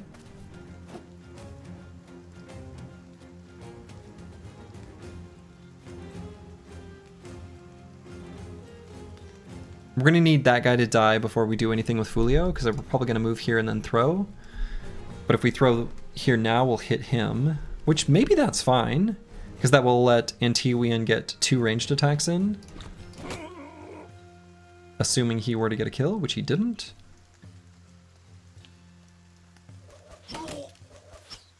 Still ended up good. Twitch somehow doesn't have a card info money. You're just a bit too drunk, tired to open it now, so I just call it a night and join the queue tomorrow. Hey! Oh, yeah. You know, Furious Sheep, I can... Well, yeah, I guess I don't want to break my own rules. Yeah, I don't worry about that. I don't like... I don't know. Whatever. I appreciate you. I'm glad you had a good birthday, at least by the sounds of things. And I hope you have a wonderful night's sleep.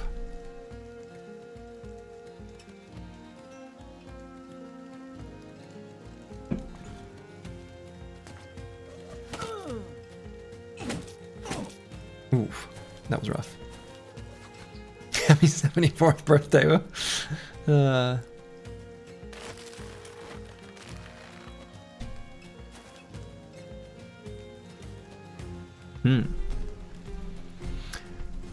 Probably recover just to try to shield wall next turn. I mean, it will give us some initiative that we will have gained back. And I don't know if that'll make us faster than the Scoundrel. Let's see. We can maybe figure this out. We're at 37. It'll make us faster than this one. So we still want to do this just to go earlier in the turn. I think that's worth. And we can bring Corvus Korak around. We could actually go here. Get an attack in. Let's wait.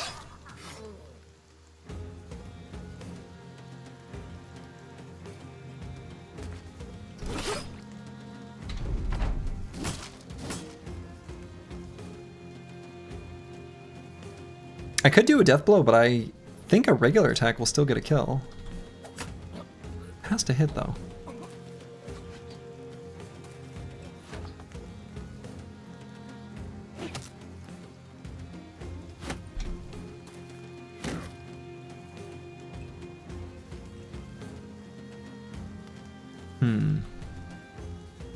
Maybe 2 attacks here, and if it happens to scatter, we don't care. We can shield wall. We can attack and shield wall. Oh, we don't need to shield wall at all.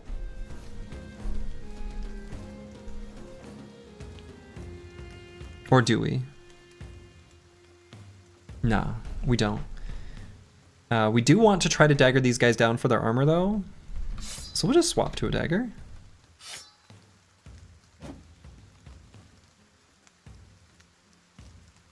Corvus Korak, we can bring around to here. Try to get right in the face of these poachers. Or we could bring them around to here, have them contribute to the daggering. Let's contribute to the daggering.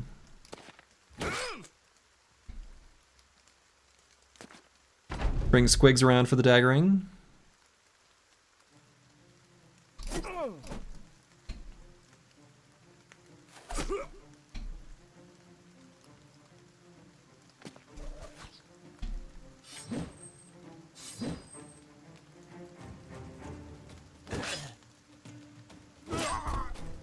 Lovely.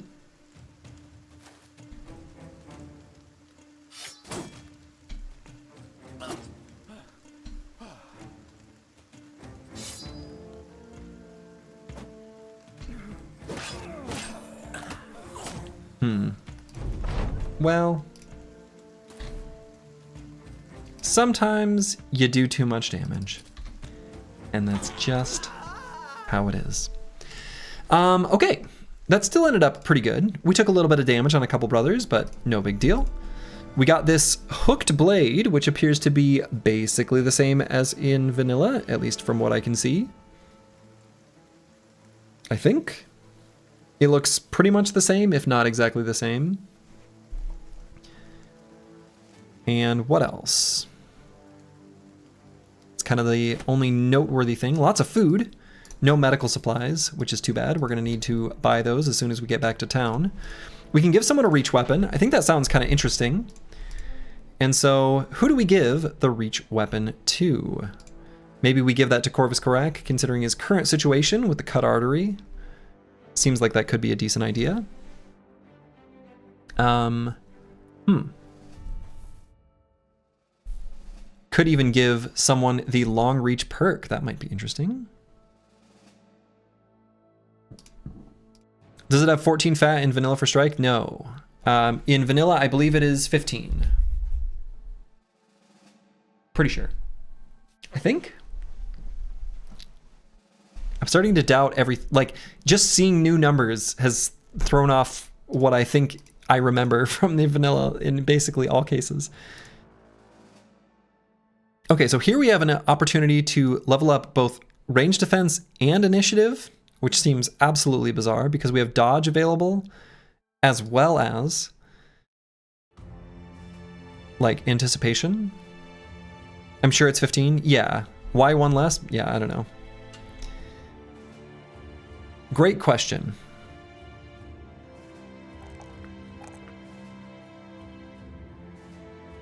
Who knows if this is right, but these are buttons I'm gonna select, I guess.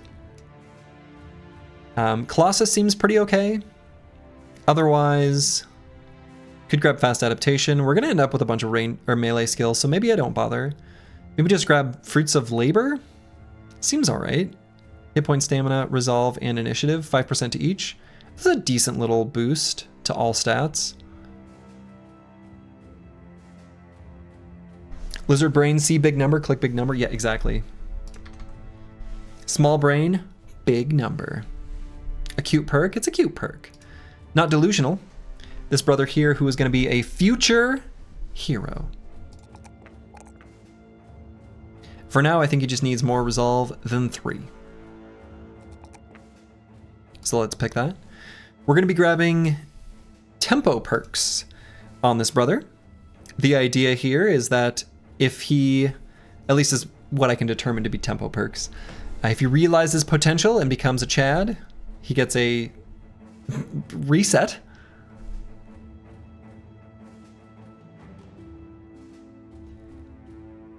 Yeah.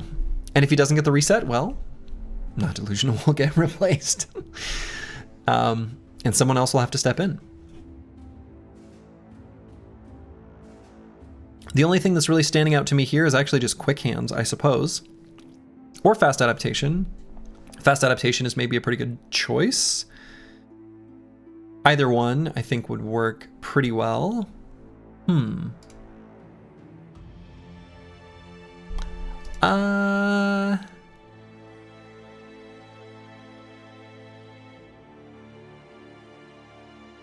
We'll grab fast.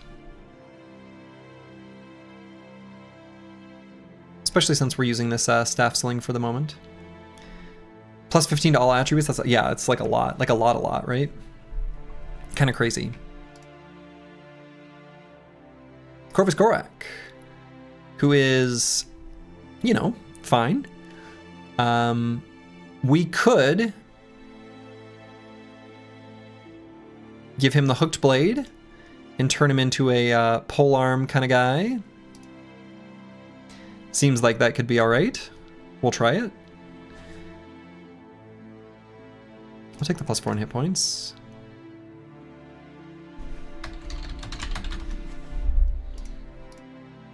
So let's equip this hooked blade. And then the perk that we're going to choose is long reach, I suppose.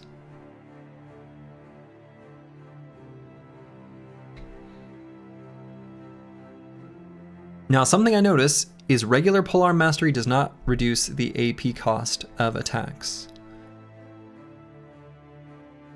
So regular polearms, or polearms in vanilla, of course you can get down to 5 AP. Except this leverage ability is pretty sweet, especially if they're in the center of the formation. Ooh la la, look at this. Well, hello, Lost Guardian. Welcome, welcome. Good to see you. Let's go with long reach. If the target is watching the head of your pike, they're sure not watching their back. Enemies at a distance of 2 tiles are surrounded by you while it is not your turn. I kind of like that. It's like a way of buffing your allies' attacks. It's kind of fun. I like that.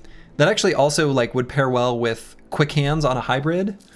So you could use ranged attacks and then quick hands to the polearm, even if you never wanted to use it, just so that you could make the surround bonus of your allies better? Huh. Enemies with 10 AP can move 2 tiles and attack is not fair. This is Rooster.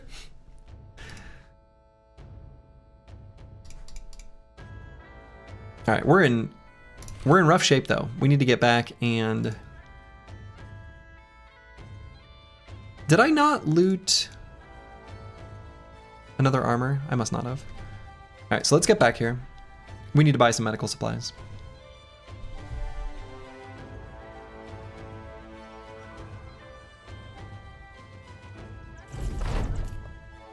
Cool.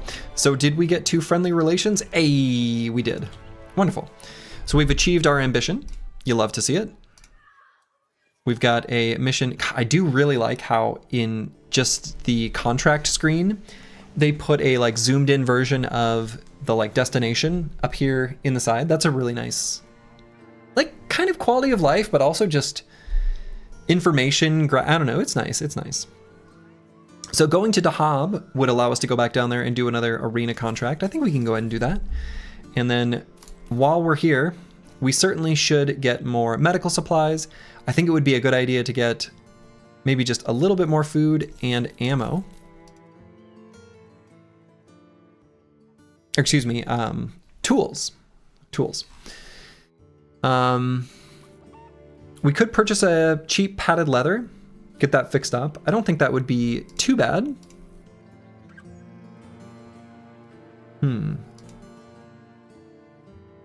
We'll get a better sale price in Dah Hab than we would here, I think, most likely, unless they've got like disappearing villages or things like that.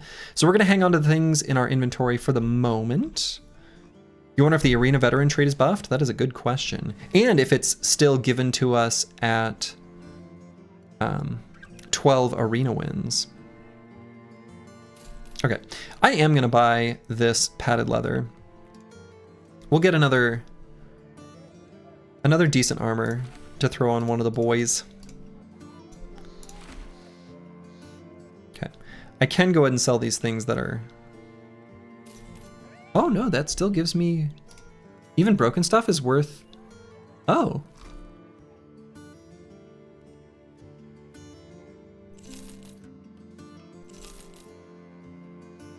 No, I'm dumb.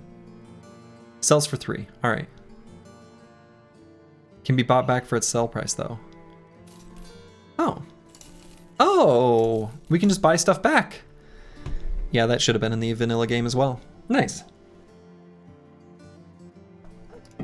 You love to see it. Some of those things I think just make sense. Like being able to buy things back for the same price you sold it as, like that's obviously just a misclick. That's a quality of life feature that just should have been in vanilla all along. There's a handful of those. There really are.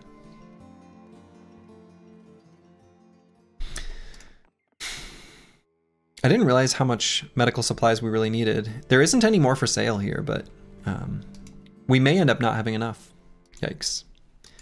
You can make mistakes and not be punished? Is this Battle Brothers? Well, you know, there are mistakes and then there are misclick mistakes, which I think are like a different category. They're both mistakes, but they're different. They're different. Scoundrels. Can't be letting scoundrels just roam the countryside. Also, random side note, but Pocket Buckler probably is preferable to Pocket Adarga since it gets the knockback ability.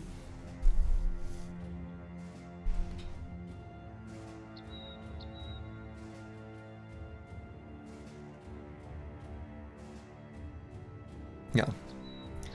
Snuggled in with warm blankets, chilling on the fire in the fireplace, watching Slurgi playing Battle Brothers and drinking orange Fanta with raspberry vodka. The good old days are back, boys. That sounds delightful, Broad Metal Luck 2. Sounds delightful.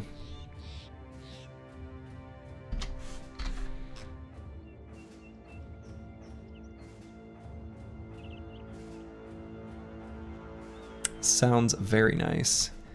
It's already getting pretty chilly here. So being warmed up by the fire seems pretty all right. Yeah, very cozy. I support coziness. Coziness is good. All right, we're gonna wait, and I think we're gonna scoot and shoot.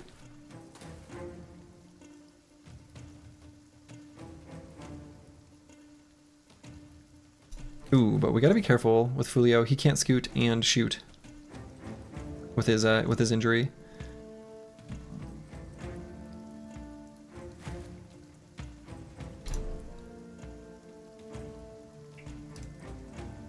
That's right, scoot and scoot. So I might put Squigs up here to be in a better position to.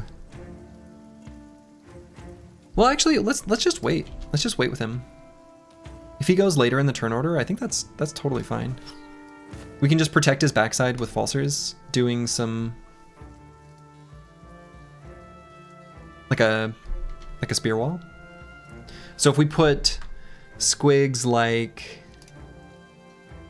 oh, and the nice thing, so if we spear wall behind him, we can prevent him from getting surrounded, and then if they penetrate the spear wall, then Squigs can use shield ally to help Falsers out.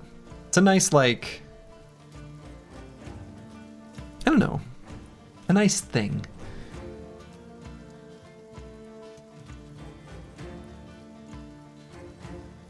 So do I want to do the spear wall on this turn?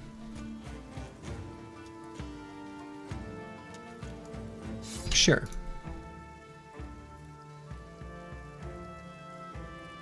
Yeah, nice synergy.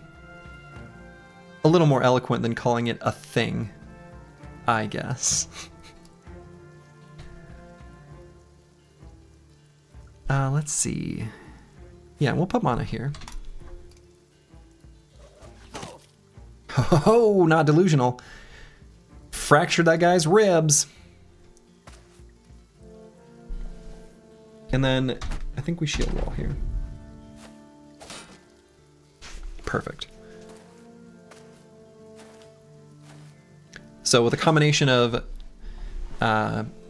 shield wall and spear wall, we're preventing him from getting any damage out on this turn.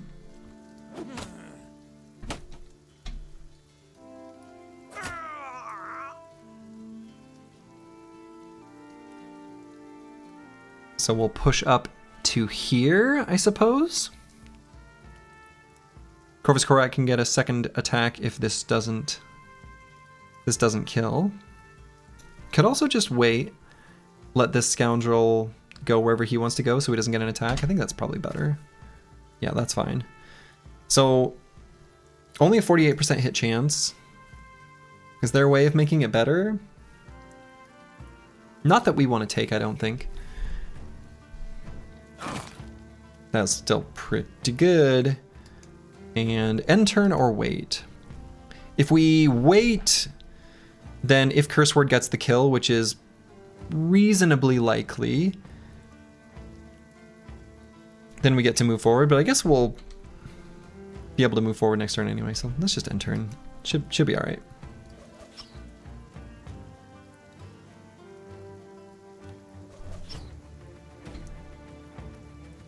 So we can put mana here.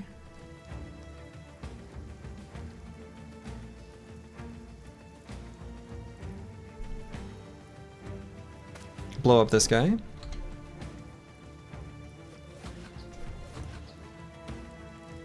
Value for fast adaptation, future attacks. That's all we've done there. All right, we'll wait there. Let's see. How did you like Menace demo? I missed the stream, sadly, Slurgi. You know, I liked it. I think I did give a... dang it.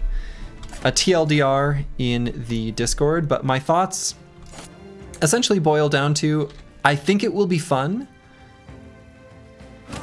but I suspect it won't have the same long-term replayability that that Battle Brothers has, most likely. Thank you, Squigs. And I did get a Stream Deck where I can press a single button. Watch this. No hands on keyboard. Pretty fancy.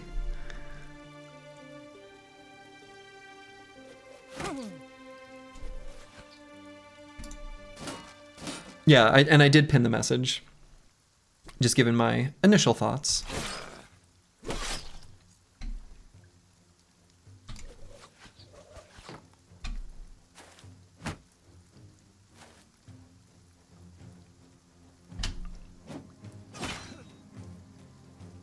Okay, so Falsers anticipated the attack, reducing the damage received by 39%. Dude. That's pretty good. So what I'm kind of curious about, so let's look at this. One of the things that is tricky about Battle Brothers, and when we give numbers like reducing damage by X or things like that, is where does it fit in the damage formula? So I'm going to take a moment because I want to figure out exactly what this perk does. And yeah, I'm also liking this bigger damage log. Very much, appreciated. All right, so the leather head wrap was hit for 21 and the head was hit for 6. Did he get hit before? He must... Hit for 21, totals to 49. There must be some rounding going on there. He must have been hit for 22.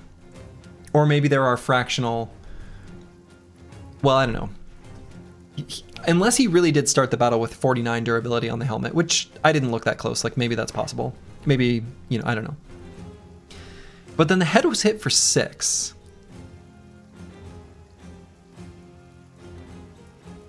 Was he fully healed in hit points? Man, I wish I knew that. I guess I could look. But what I'm really curious about is... Does the damage reduction from this chop ability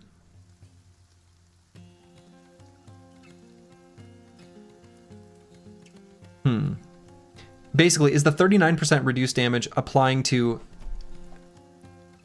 head armor and head hit points, and does it apply before or after the reduction from the remaining 10% of your remaining armor value?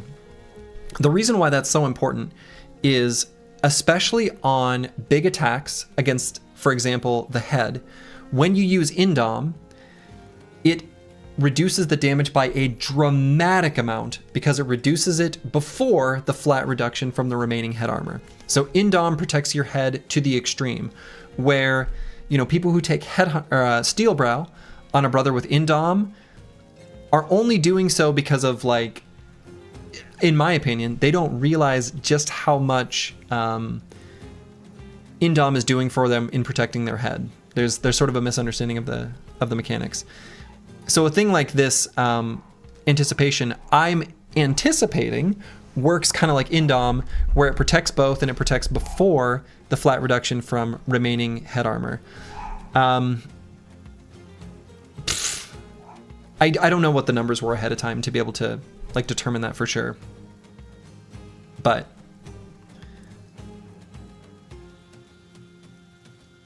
we can at least determine that if it did 21 damage to the armor, that was reduced by like 40-ish% from something. Falster started with full head and chest and 49 of 57 hit points. Just checked for you. Thank you so much, good boy George. That's perfect. All right, so if he started with 49, okay, so it is doing the... So it did exactly what it said. Yeah, and plus 50% damage on head hits because it's a one-handed axe. So 6 damage is divided by 2.5.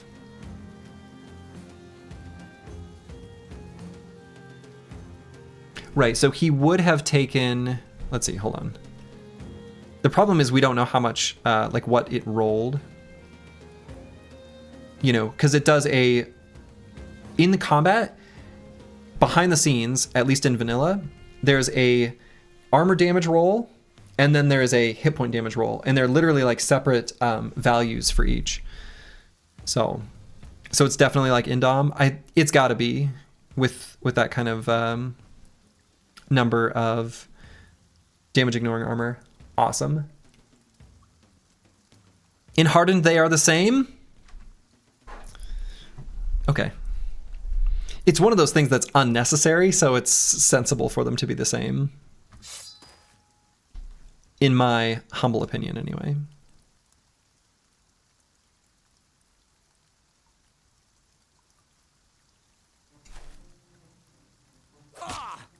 Like, it's completely unnecessary for it to be two different roles.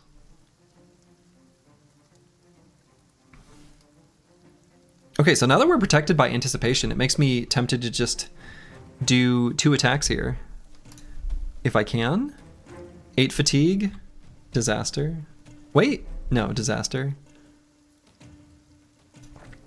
So we can't do 2 attacks. Maybe I want to just do recover, because I'm pretty fast. Again, that might make it so that I'm able to go before at least some of them. Blue skip turn button incoming. Yep. Blue skip turn button has been used.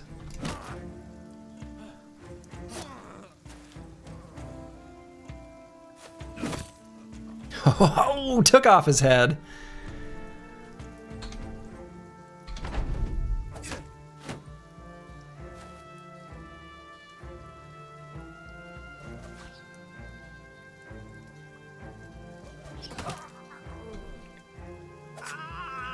Okay. My first impression of anticipation as a perk is that it is probably awesome. So if we go here and lock down this Brigand Scoundrel, we get 1 attack in, and then we can actually Spear Wall again to protect this Hex for Curse Word. Though, realistically, how much threat is this Butter Knife? Falsers keeps getting hit in the face. But, like, who needs a face? Like, do we really need one of those? They're not that important. Yeah, we'll protect him.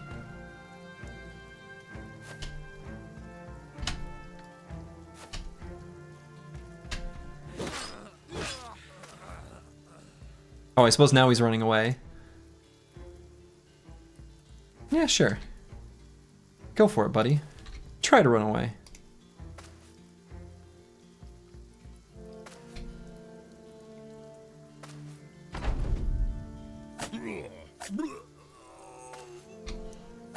You can't. The triple miss. He knows that the only thing that looks good on a face like his is a broken nose. Hey, now. He might be beautiful.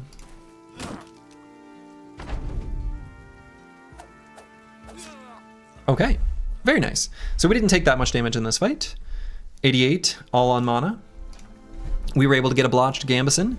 You love to see it. And that very final enemy hit him in the head enough times to claim his thick tunic. Cool. So what we're going to do is equip this blotched Gambison for sure. Go ahead and pop that on, I guess, Fulio back here. Brez1, hello, hello. Welcome back. It's good to be back. This is, I'm really enjoying like discovering something new, and don't be surprised if the previously discussed meme of a spreadsheet, I've got something I'm thinking about spreadsheeting out that actually I suspect is maybe something that people in the Reforged community have already done. But there's something I'm really curious about, and that is the overlap between some of the perks that have to do with the heavier armor types. Anyway, we'll cross that bridge when we come to it. So Fulio is going to be a hybrid. I suppose I should level up ranged skill, huh? You missed the Win Streak series PowerPoints? I know. The old blue PowerPoint, the slideshow. This screen? I know. Good times were had there.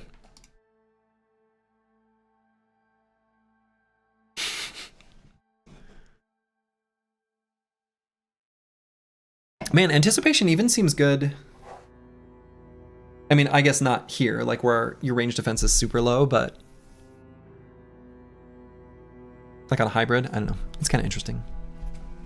You still reference my anonymous PowerPoint, honestly? Hey, good. Glad it continues to provide value.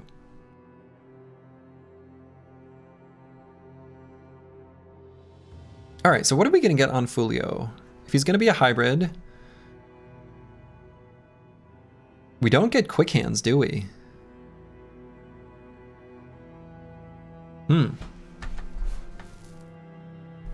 How can we be a hybrid without quick hands?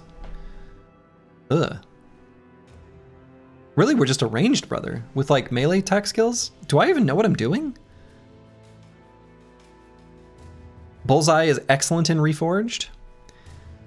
Gain plus 25 armor penetration against enemies or targets who are not in cover. Holy buckets! That's really good. That is really good. Maybe too good.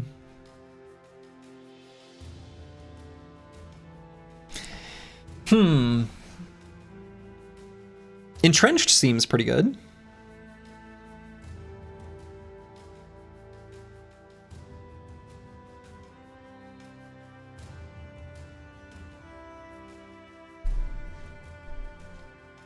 Hybridization lets you skip weapons.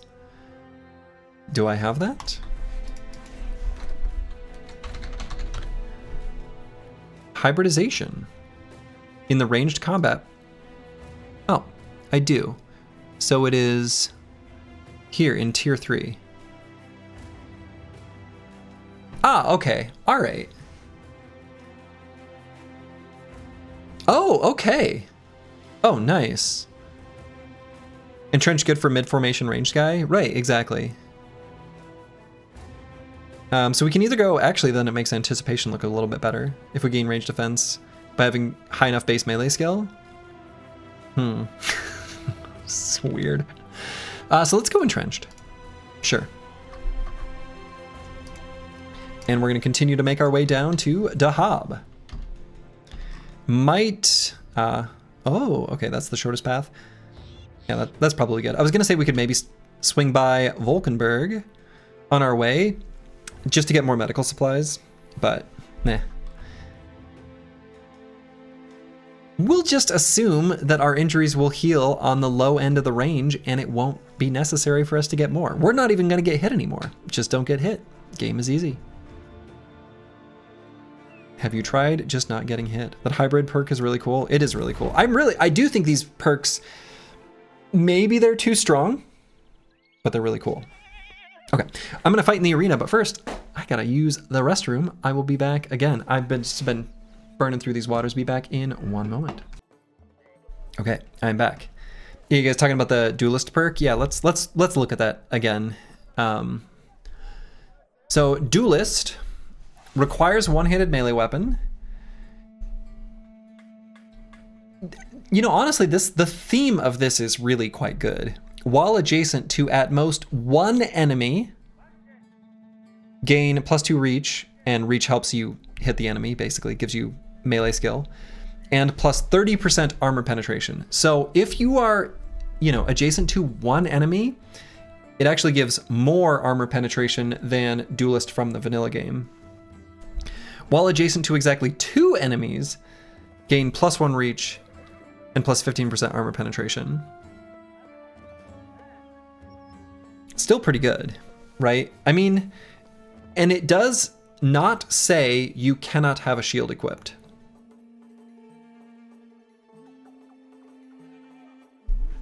So, seems good.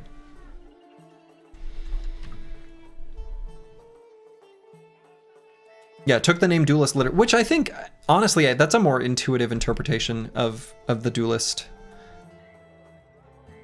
Yeah, I don't know. I like it. I think it's good. It does work with the shield equipped. Yeah, I mean, that makes sense. It seems good.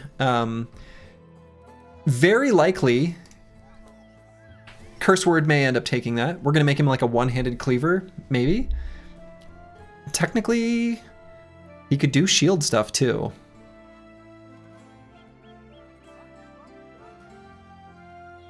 Yeah, I don't know. Seems good. Vanilla should call Duelist Fencer. It would make more sense the way they use it. Yeah, I agree. They'd have to somehow, well, I don't know. I say break the association with the fencing sword, but they don't need to. There's plenty of weird terminology stuff anyway. Okay. So let's see what the arena fight is. Just 2 squiggly lines. 700 crowns. Easy. Not even going to need these shields. Not going to need the nets. 2 squiggly lines.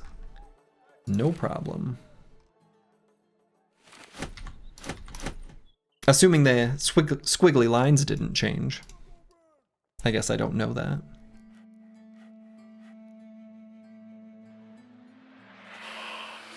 Alright, let's take a look at the serpents. Effects. Serpent. Right, so taking less burning damage, that's actually true in vanilla as well. Okay, they have Backstabber, yep. Pathfinder, Rebuke.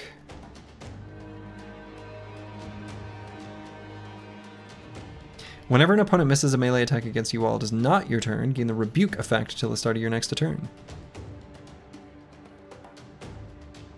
Ooh, okay, this character will... Oh, so it's like, this character will counter any missed melee attacks with a free melee attack? Whoa. Whoa. Whoa. Yeah, so basically riposte, but it's in the shield perk group. Hold up. Could we maybe give that to Squigs? Okay. We'll worry about that later. And then Relentless, right, okay. Serpent Bite and Drag. Range of 3 tiles, 6 AP. All right.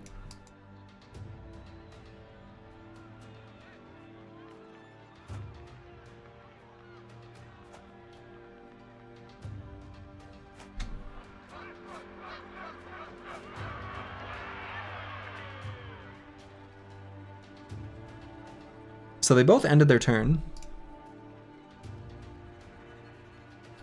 We could move Squigs up here and shield wall. Seems pretty good.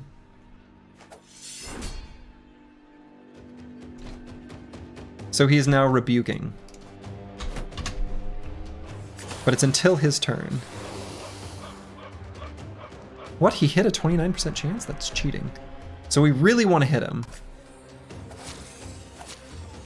Easy. You just don't miss. This game is so easy. Okay. So if I were to go for a stun, we have like a 40% chance-ish to stun. This game is so easy.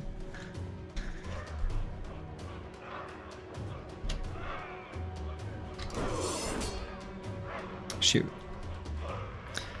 I kind of want to see the rebuke attack in action, so I'm going to do 1 attack here. Oh, and I gave him a black eye? That's a new injury. Less melee and range skill, okay.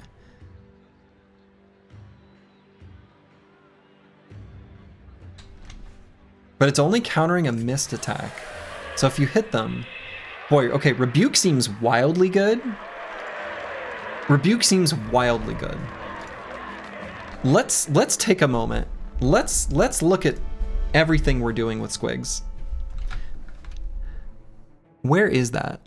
Line breaker, rebuke. Yeah. Whenever an opponent misses a melee attack against you, while it is not your turn, right? Okay. So you can't just like pass through zones of like, okay. Gain the rebuke effect until the start of your next turn. And with rebuke, This character will counter any missed melee attacks with a free melee attack. A free melee attack. All right, here's what I'm thinking. Squigs can carry a hammer. I don't see a problem with that. Do we have hammer mastery? Would there be anything useful there? No. Okay, well, whatever. We don't need to, I mean, like a really good one-handed melee weapon of any kind. A hammer is kind of what comes to mind because a warhammer, if your attacks are going to be free, it may as well be a warhammer. That seems wildly good. We're just going to name the whole character after it. Mace mastery. Now we do have mace mastery. I mean, that's true. So let's see, what are the things from Mace Mastery? Shockwave. Whenever you stun or kill an enemy, apply dazed to all enemies adjacent to that target for 1 turn.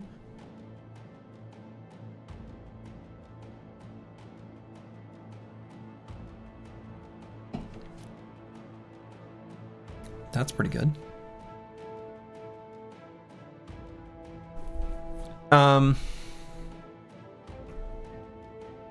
Can't wait to see Rebuking Champion Hedge Knight, yeah.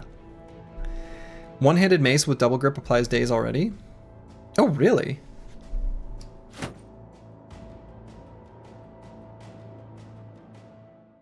No, Hardened must have got rid of that.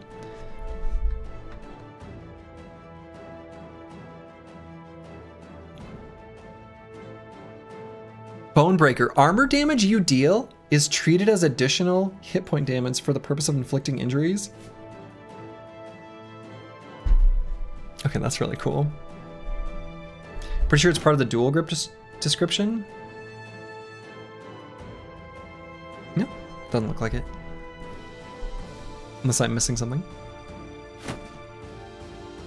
Okay. Rebuke is cool as hell, though.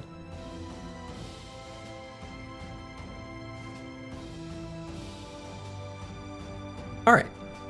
So. We'll keep leveling up mana. Let's keep giving him fatigue, I guess. I don't know what I'm doing. So our last flail perk is at the very end there.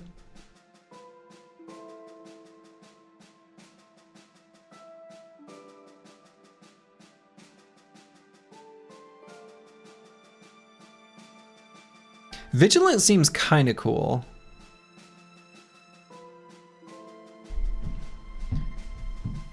Especially when we do scoot and shoot.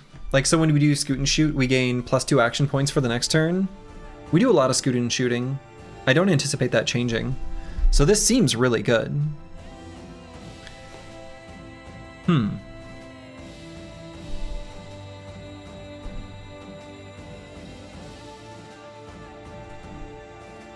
kind of into it.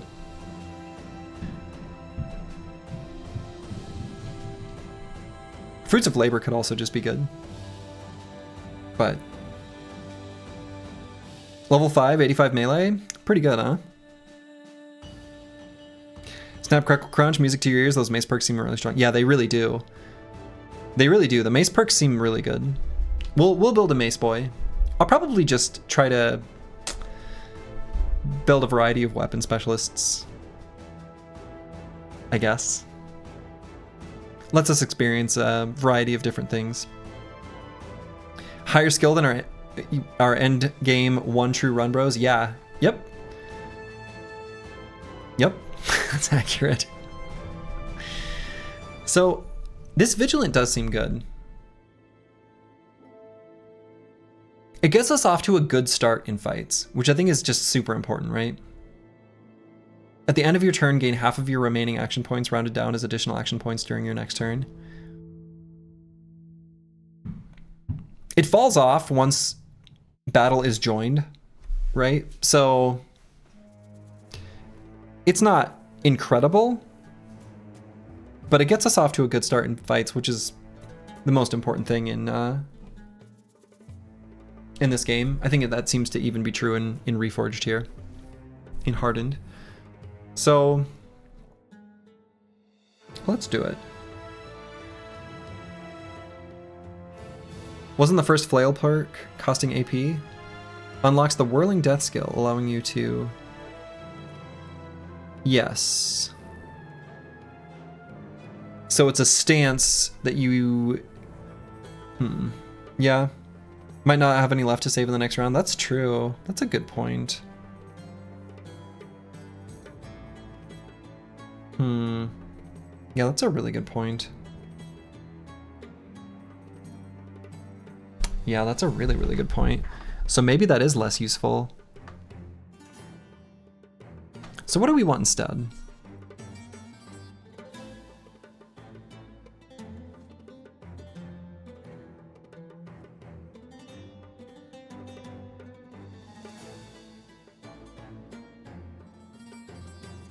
You can injure undead, apparently, with crippling strikes. Yeah, I know.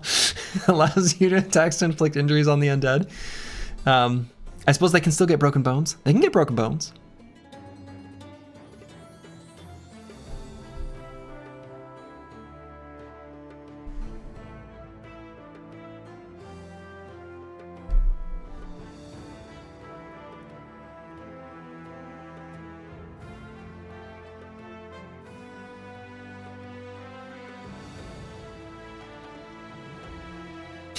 Vigorous Assault's kind of interesting. It's like...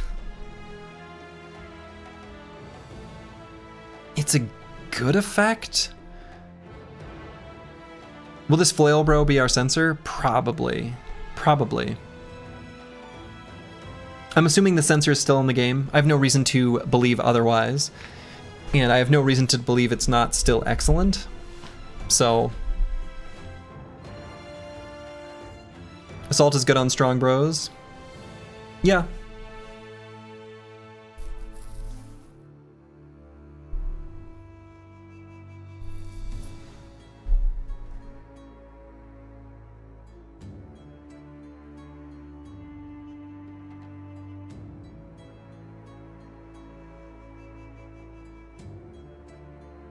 Perhaps Colossus? Maybe, except that Flexible alongside Battleforged feels completely nuts as far as keeping my hit points safe.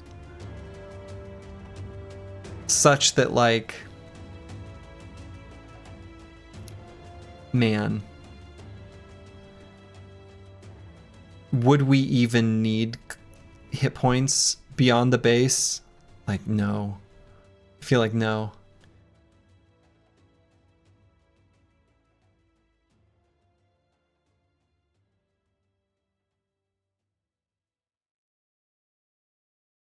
Yeah, we need a second student. No, I mean, I think, honestly, even Fruits of Labor is not bad.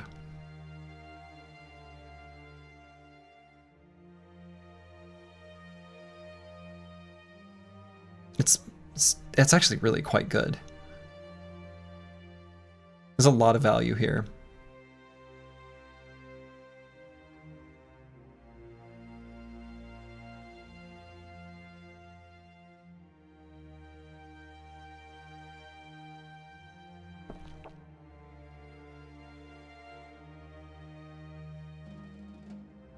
Fruits of Labor is basically gifted for secondary stats. Basically.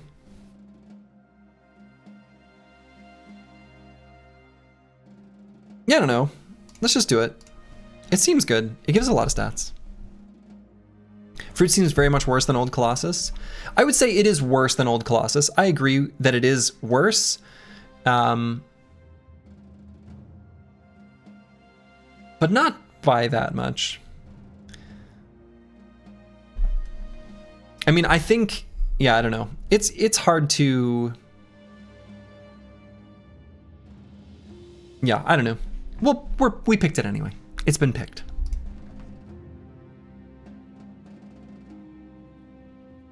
Okay. Deliver cargo to Rinbrook. I guess I could do that. So let's sell stuff here while they've got this burn down situation. just sell all this stuff. Gives us a bunch of money. We might be able to get our next follower here soon. Yeah, it's a good way to get fatigue, which seems to be pretty good on some builds. That's kind of what I'm thinking. That's kind of what I'm thinking. So let's see, how far are we away from another follower? Scavenger is the only one we have available to us? Which I guess would be fine. Once we get up to...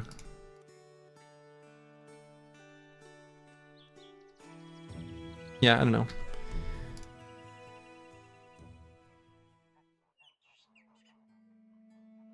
Best to, you know, something I'm trying to keep in mind is to not apply heuristics from what I know already to this. You saw a cleaver for sale? A big old boy. Yeah, I want to get like I really do need to get a flail and a cleaver. Well, let's make our way back up to Rinbrook.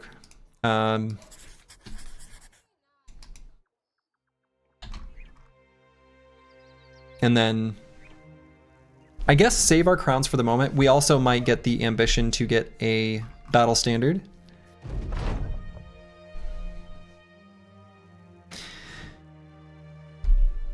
So we could just do that and it will automatically complete. The other alternative, of course, is to choose this one, to set out into the wilderness, blah, blah, blah, blah, blah, blah, blah, blah, blah. You want to see that whirling flail skill? Yeah. Boom.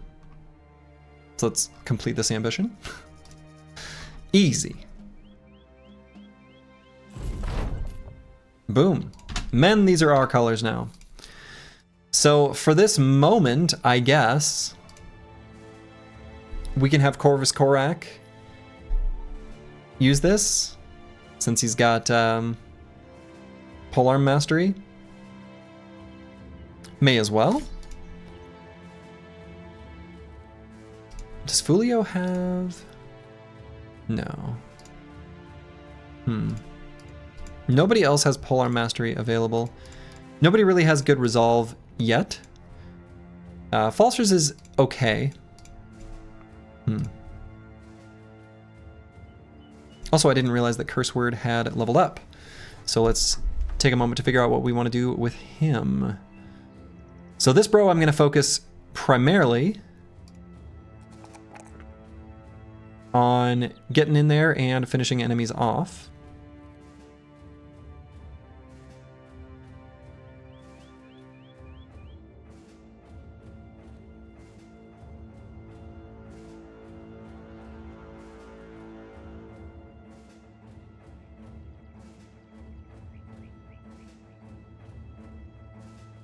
You got double dexterous starting glads? Yeah, yes.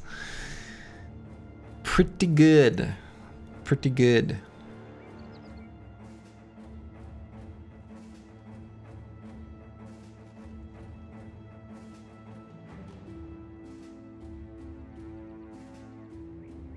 Dynamic duo. Worlds away from the double dastard start you had? Yes. Quite a different world compared to that, that's for sure. You and your partner gain the Shuffle skill that allows you to swap places with each other once per round. You and your partner gain plus 20 resolve and initiative while you are adjacent to each other and there are no other members of your company adjacent to you or your partner. That doesn't seem that good. And too complicated.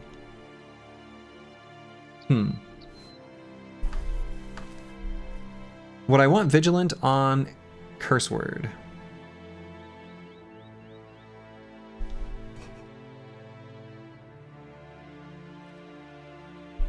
Could be good. I think I definitely want to do Duelist. No reason we can't do it with a shield. Unknown perk, Rite of Vigilant? Oh yeah, you're right. Rush of Battle.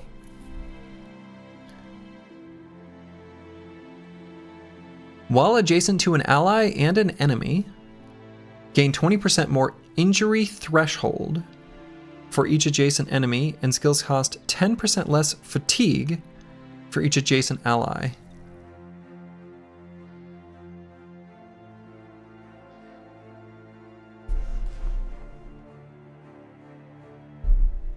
Not bad.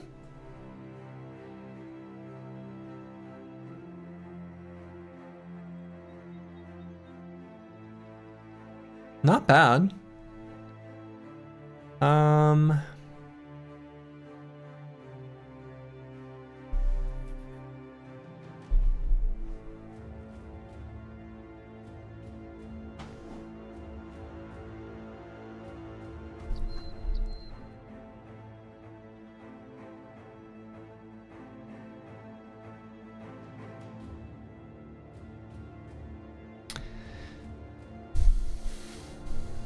Pair that with crippling strikes, you can have some honor guards with broken ankles hobbling around. Yeah, right, I know.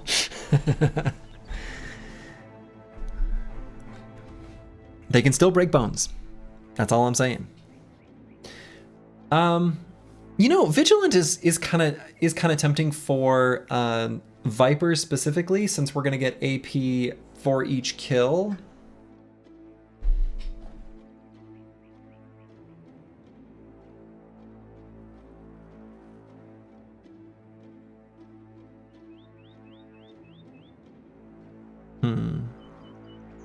Will Curse Word wield a cleaver? Yeah, definitely.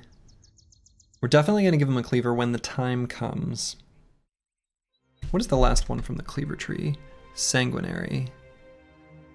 Your attacks that inflict bleeding inflict 5 additional stacks of bleeding.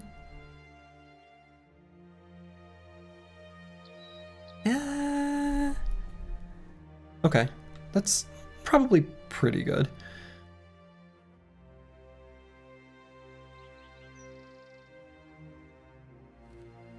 Yeah, free fearsome. No, I agree that it seems weak, except that, like Choppy Cat says, when you inflict 3 or more stacks of bleeding, it applies a morale check. So it is kind of like free fearsome in a way. So it's, maybe it's good. I don't know. I'm gonna try this Vigilant.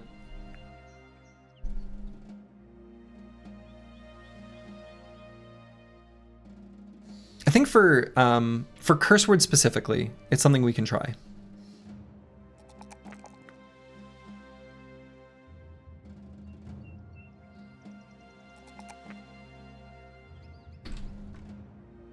And we'll keep making our way up to Rinbrook. Got some fresh footprints here.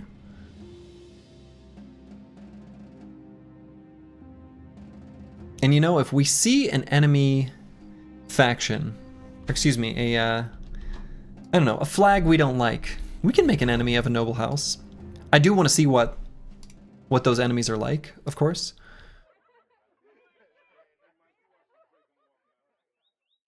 Okay. We've got a hunter for hire here. Could be interesting. We don't really have quite enough money to justify hiring him, especially if there's no contract here. I'm really curious about hunters. I'd like a good ranged brother, and presumably that would be the best choice. Yeah, with all the new stuff this mod adds, we'll definitely need to experiment. Mistakes are inevitable. Oh, definitely. Definitely. That's something that is absolutely true. Really tempted to hire this guy, even though it'll make us miss wages. We shouldn't. There will be more opportunities. We can come back. Let's just continue on this road. Unless we just say, who cares about the Protectorate of El Hadet? And we attack this caravan to see what sort of goodies they're hiding. Illicit goods, if you will. 4 to 6 conscripts? Not very spooky to me.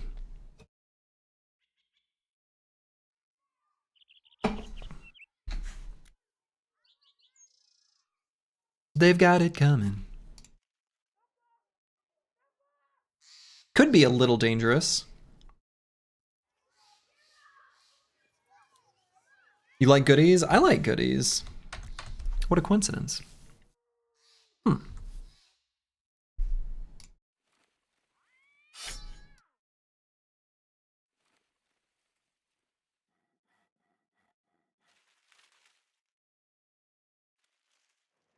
What a coincidence.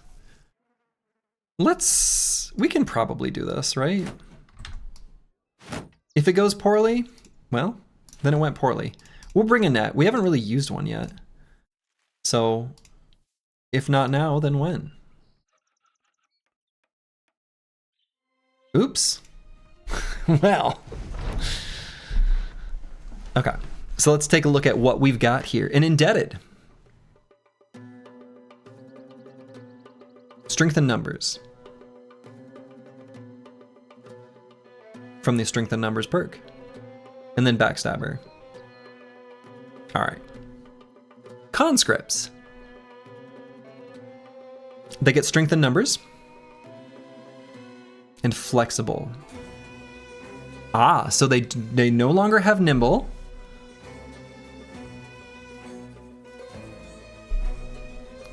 So they have the flexible perk. This perk seems so good. So if we wear them down to lower their initiative, we're gonna beat them up. That's kind of what's going on here. All right, this doesn't seem too bad. Are we the good guys this run? Oh yeah, definitely. Yeah, we're always the good guys. We're always the good guys. Okay. So we're gonna let them run at us and do the old classic. Scoot and shoot. Now I'm curious about the Fire Lance. Is that gonna be the same?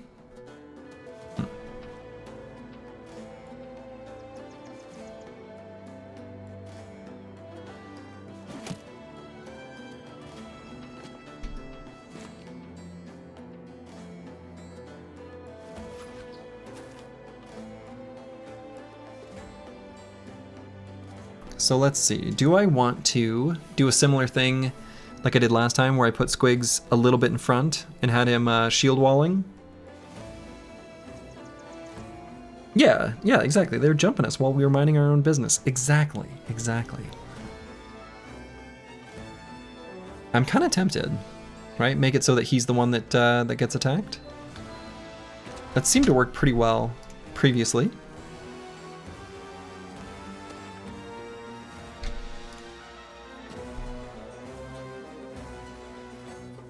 And then we can spear wall to protect, you know, a couple hexes to protect him from getting too surrounded.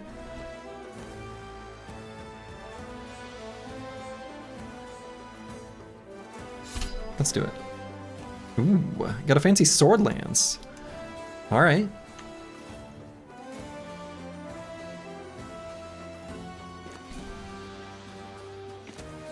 So then curse word, so if he's got 5 right now, 5 divided by 2, 2.5, rounded down is 2. So he should end up with 11 AP for next round.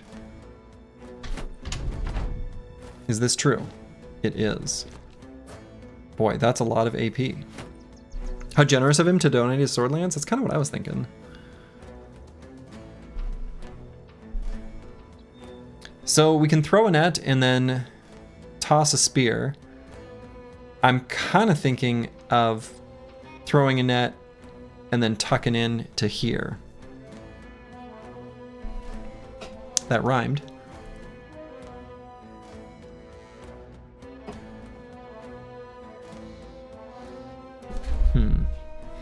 So we have entrenched. So we get range defense per adjacent obstacle. Okay, well.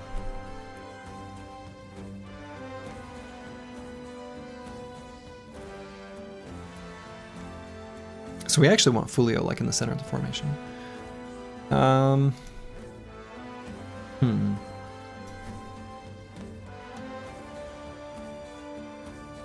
yeah, I don't want Fulio to get surrounded and wrecked.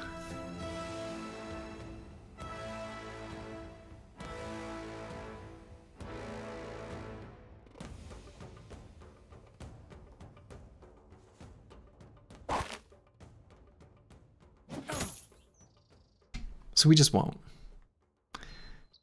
Everything will be fine.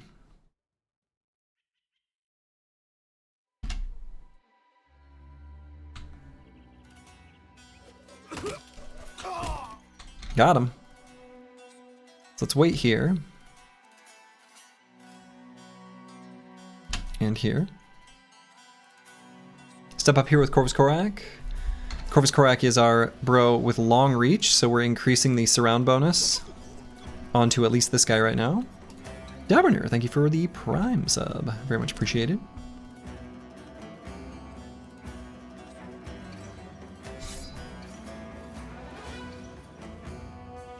So we could go here too.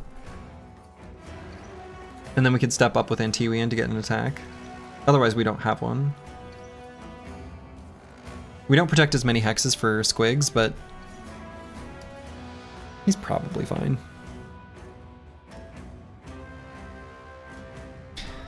So I could shield wall and then move up to here. That seems pretty okay. Prevents this Fire Lance from doing Fire Lance things we don't want him to.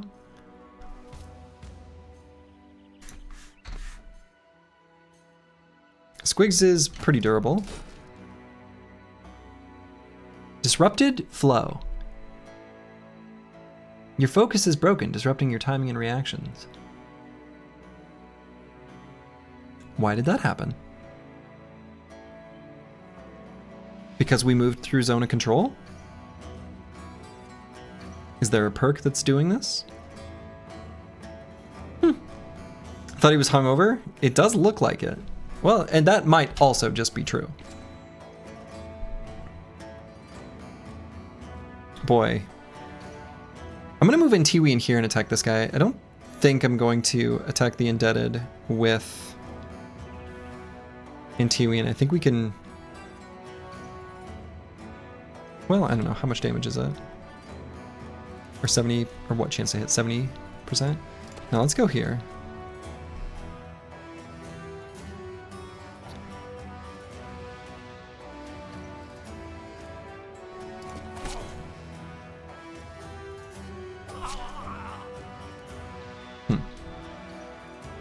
What is the strength in numbers perk? So it looks like strength in numbers is giving them bonuses for their adjacent allies. So we want to stop them from being adjacent to each other at least as much as we can.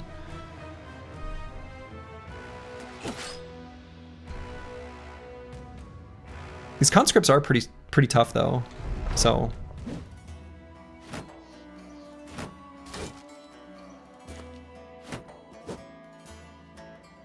Okay. So I think we still attack this guy. And back up to let Antiwian in there. Yeah.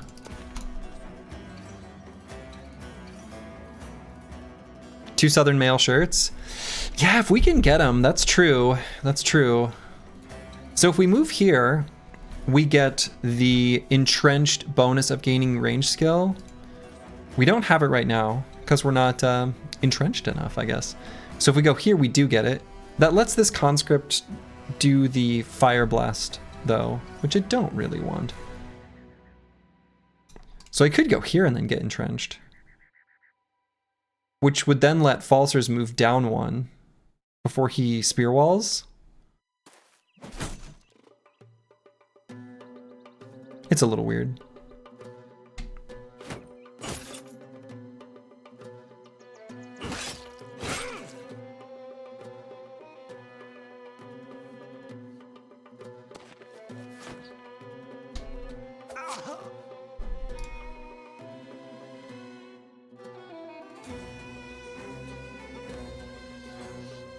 Okay.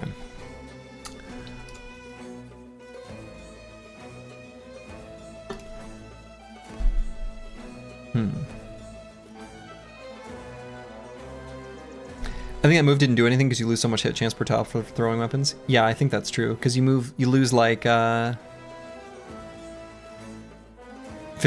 per tile. Yeah, so literally did nothing for hit chance. Yeah, literally canceled out. Oh well. It's the thought that counts. We freed the hex. So I can probably put Curse Word here. It lets him get a good reap. Alternatively, could just end turn, and then we gain 4 AP back for next turn.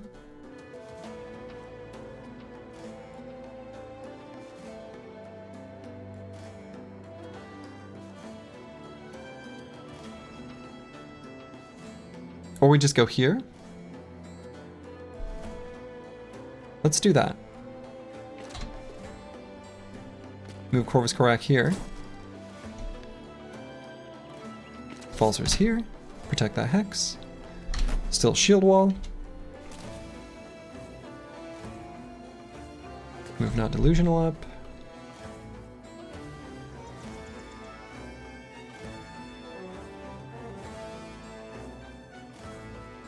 Okay. So we'll pause on Antiwian for the moment. Excellent. Got that guy to waste his turn. Holy buckets! Whoa, that hurt. Holy shit. Whoa, that was a lot of damage. Yikes. Good God. Curse Word can't do shit anymore the whole rest of this combat. Wow.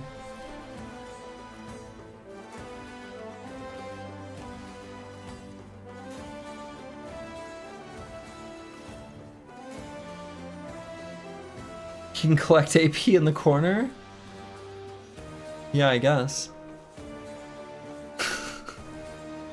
I mean, he can maybe stick around for like finishing blows on enemies. He doesn't have 9, right? Because that perk wasn't available to him. He gets hit one more time, he's just dead.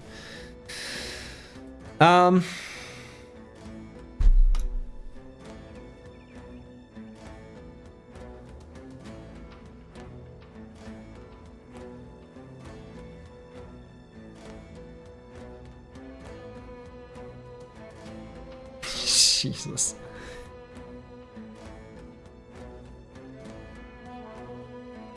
This feels like so much AP to just not attack with, though. Damn. This is kind of bad, actually, isn't it? Like, we don't have that much fighting power now that he got hit. I might be in a lot more danger than, like, Uh-oh. That's all I'll say.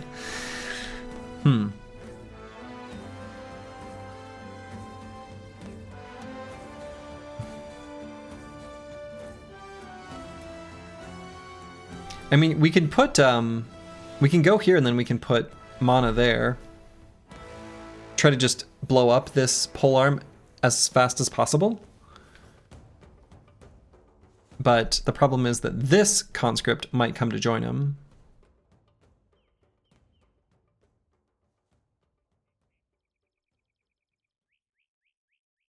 Yeah, we've got that scimitar guy. Exactly. He's the one I'm kind of scared of.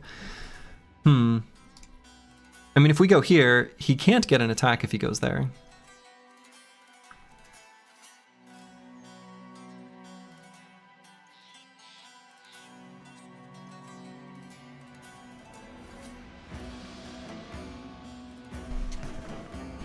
This is big yikes. This is big yikes.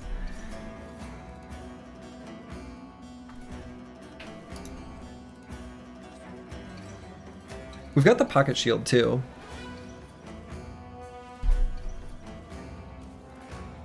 Remind yourself that overconfidence is a slow and insidious killer. I feel reminded.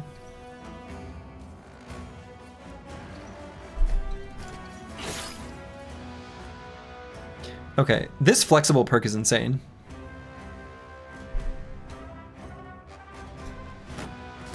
These are like better than nimble enemies.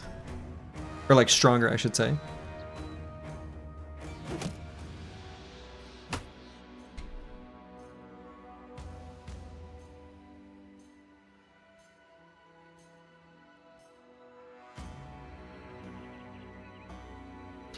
Well, let's keep hitting this conscript, I guess. He's got pretty weak armor on, too.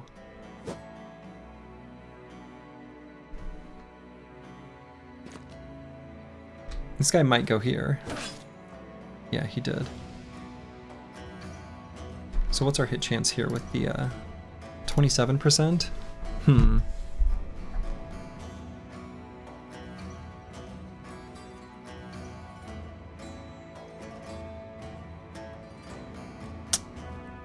Well, this isn't looking very good.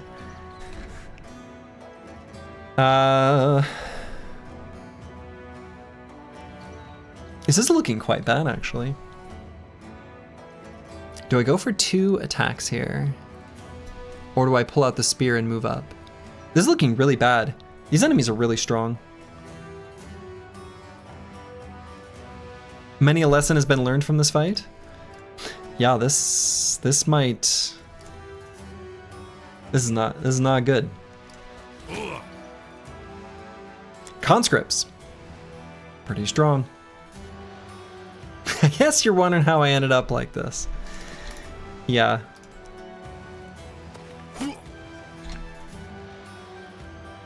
And we'll recover so that we can, I don't know, so that we can do something.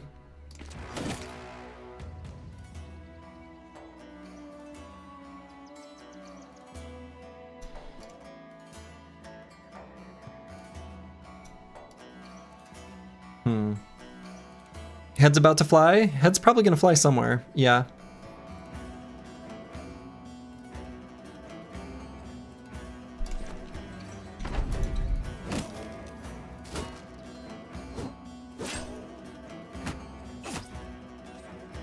Head's gonna fly here from Corvus Corak real soon, I think is what's gonna happen.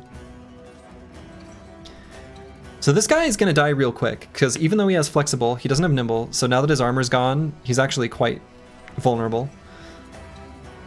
So let's get Fulio here, where he will get entrenched for more range skill, and hopefully, so close. We're gonna go for a kill here, I think is gonna be the play. Unless maybe I should see if Falsers can do it. We move Antiwian up here, which feels risky. But we go for an attack on maybe this guy to just hope that somehow we can save Corvus Corak. How likely is that to succeed?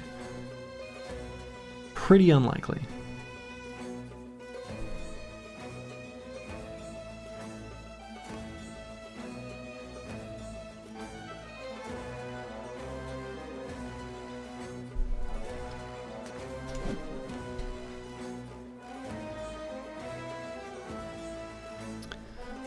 So we got a 94% chance to hit here. I think what we need to do is just hit this guy in the head. I thought by saying it would happen.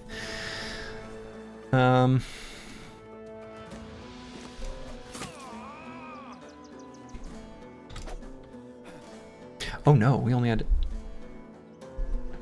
okay. Well, back to it then. We are faster than this guy.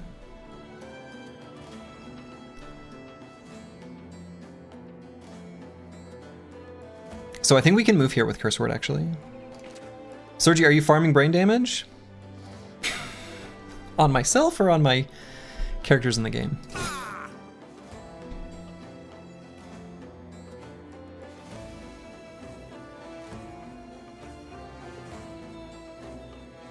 So I could go for a stun.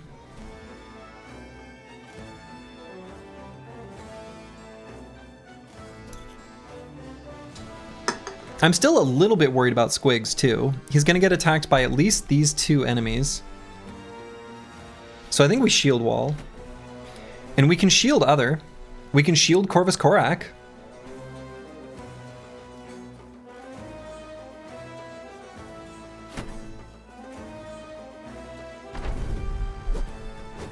Oh, it worked!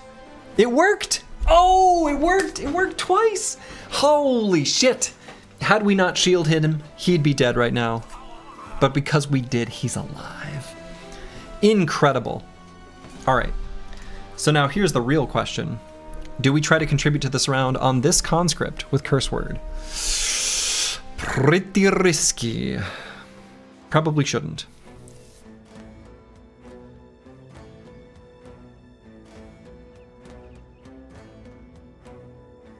I'm really worried about this Sword Lance, who we left with 1 health. Yeah, we need to kill the Swordlands. We need to kill the Swordlands. Quite badly.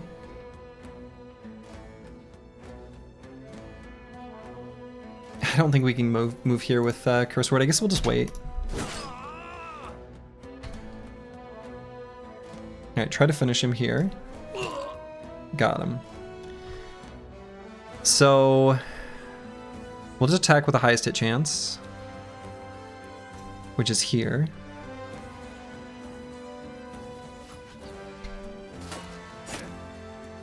Okay, and honestly, like, Squigs is in danger. We can move Falsers here. He can get an attack for sure. Now, not delusional, we could attack with the sling, but alternatively, especially if we want to save Squigs' life, I think we need to get in here, contribute surround bonus. Okay, boy, anticipation's super good. And probably regular attacks. I don't think we even bother with Gash, because I don't think it'll make a difference.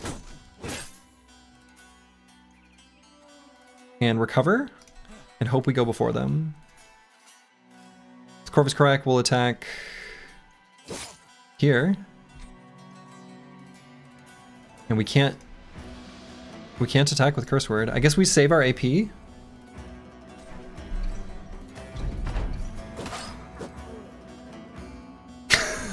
That was unceremonious. Okay.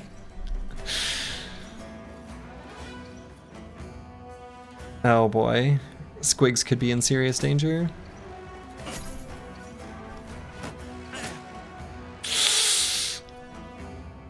These two ended their turn. Let's get in there. I think we get 3 attacks. That seems super important that we do it.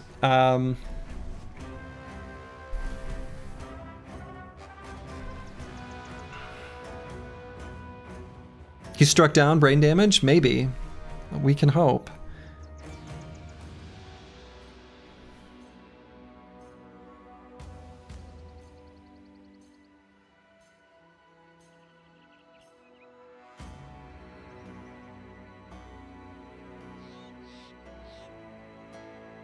God, this seems like death for Curse Word.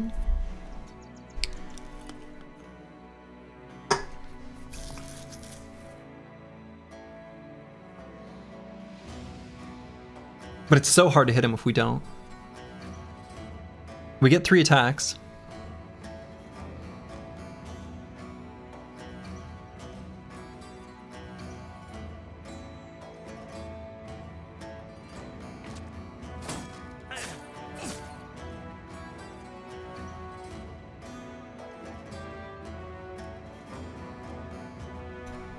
You are prepared? Good. I think you should be. Let's get in here for more surround bonus. Okay, got that kill. So I could go for a shield push here. Falsers has another stack of the anticipation, so he's actually weirdly tanky. This will break apart their strength in numbers. So I think I go for that. And probably a stun, because his best target is going to be Curse Word and not Squigs, who I think will probably be fine. Alright, so there's that second anticipation proc. So let's just recover so we can shield wall. Uh-oh.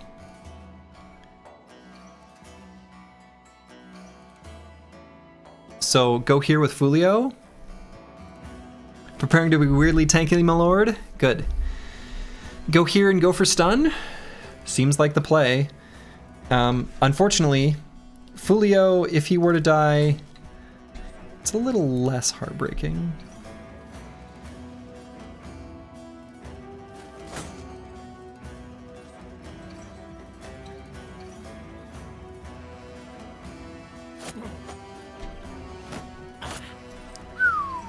Okay.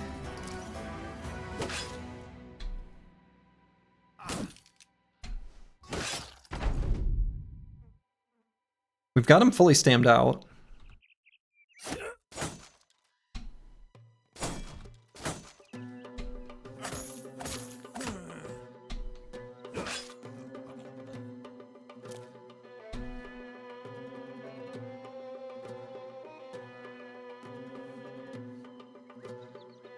Can he kill me in one sword attack?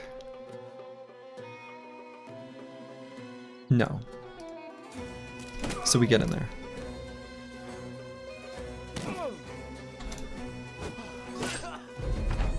Oh, we got 2 attacks in.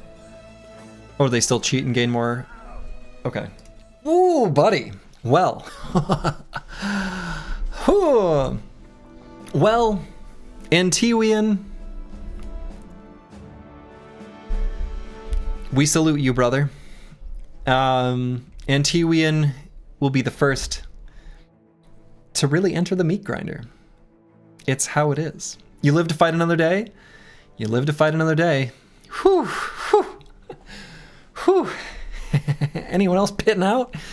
All right, and then Corvus Korak, who, yeah, got a cool eye patch. Missing eye. Good, we don't care. We got a wrapped southern helmet. We got some incense and spices. We got this pole mace, which, wow. Did a lot of damage. No sword lance? Yeah, unfortunately no sword lance. A nice collection of injuries. So we're gonna buy more medical supplies. Well, that was exciting. No sword lance, but you did gain a pirate. We did gain a pirate.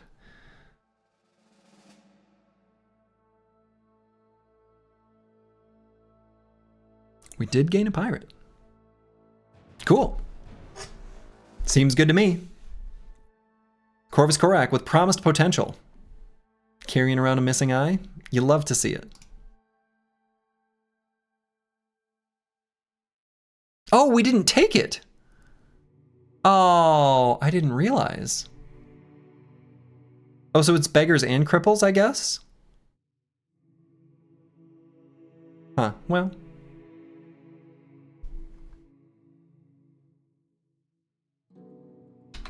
Okay, so rebuke. We definitely are going to want that when the time comes. That seems completely insane.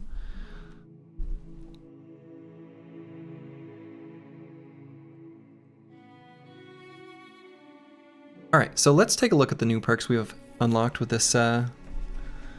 Needs the caca for prime RPing. Caca! Yes, yes, yes, yes. Okay, Battle Fervor. Passive, gain 10% more resolve.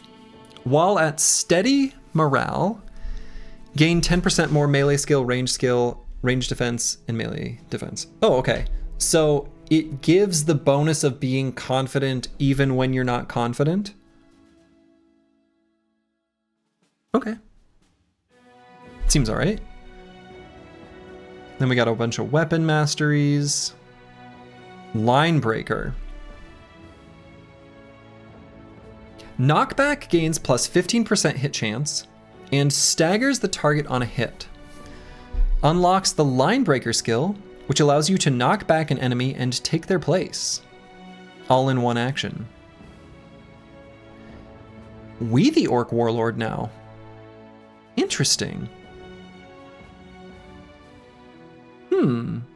It does sound strong.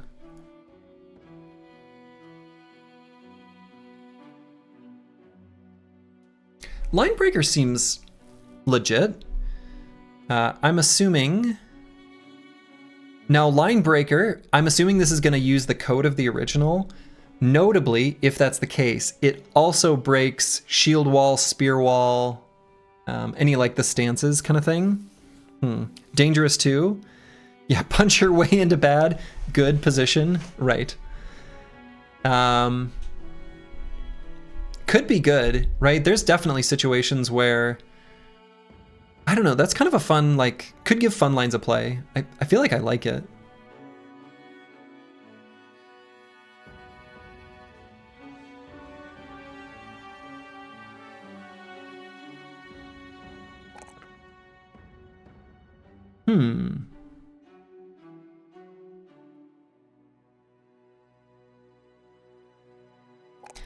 Let's just grab whatever kind of rolls highest, not knowing what stats are good and what aren't.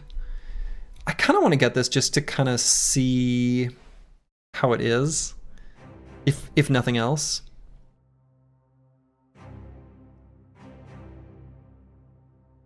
Potentially, given how much hit points we're stacking up on Squigs, it may not be totally unreasonable to go with Nimble.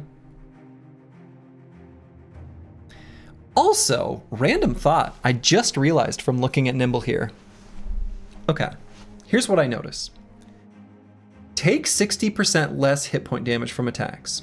All right, so there's nothing about that that talks about the amount of durability on your armor in that part of this skill description. The second bullet point.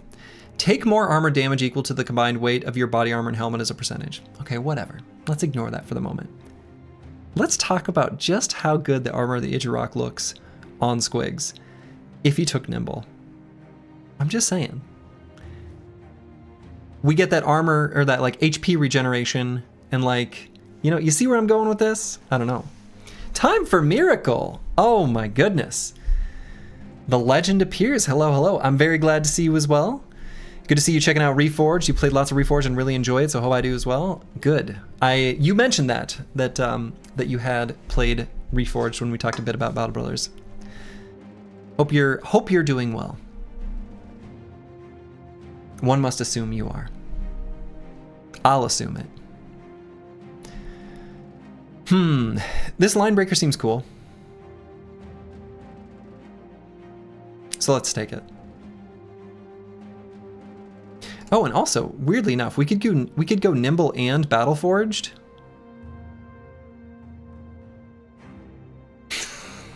Okay. Anyway. Nimble equals anti-macro perk. Yeah, let's go line breaker.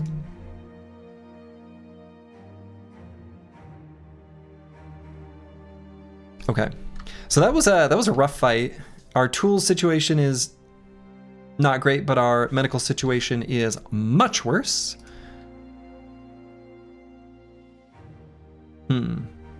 So let's put at least put a upgraded helmet.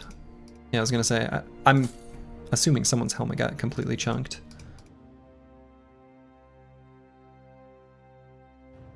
And we'll probably not be taking any fights for a little bit, so we're gonna have time to heal up the damage on them. Now we did get some scimitars, which is pretty nice. Hope we can find a medical caravan. Oh wait. Yeah. All right. So let's head into Rinbrook. They got raided.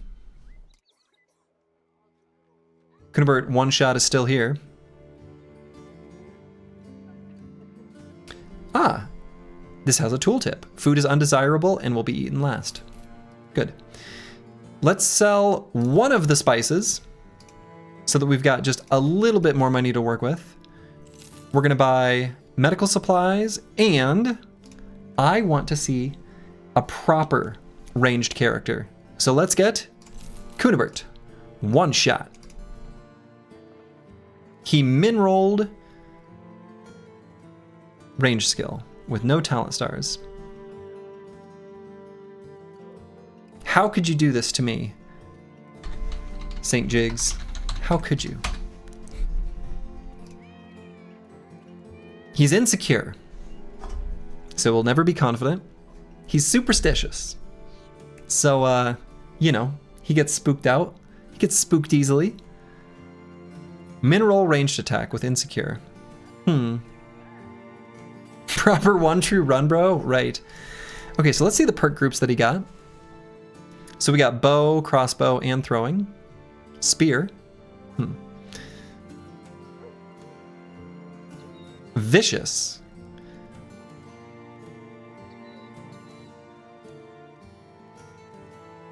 Gives us berserk, just like in the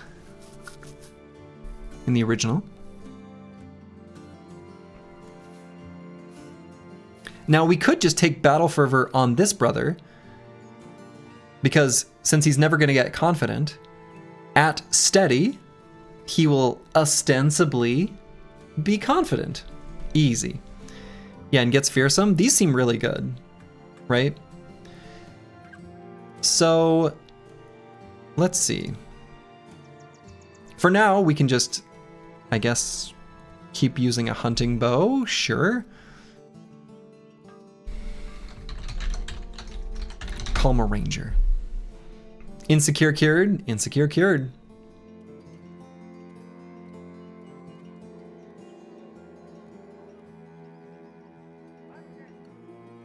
Now, I really like ready to go. Especially if we do bags and belts. Gun, gun, gun, gun, gun. 5 guns. You know? Seems like a good idea. And then give him Berserk. So he'll move forward, he'll blast, he'll switch weapons, he'll blast, he'll switch weapons, he'll blast. Hashtag America, exactly. Guns, guns, guns. Seems like the way to go to me.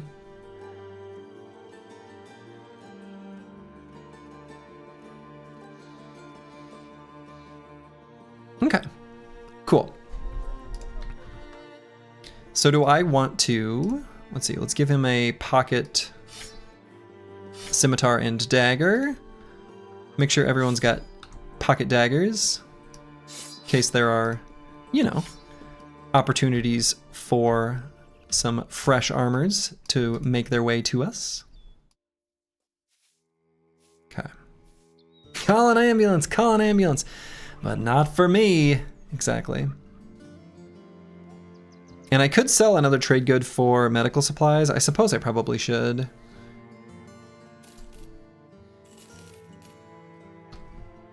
All right, and then let's move on. We're gonna make our way to up here somewhere. We'll see what's here. We'll figure out what we need to figure out. Lost Guardian, thank you for the Prime sub. Very much appreciated.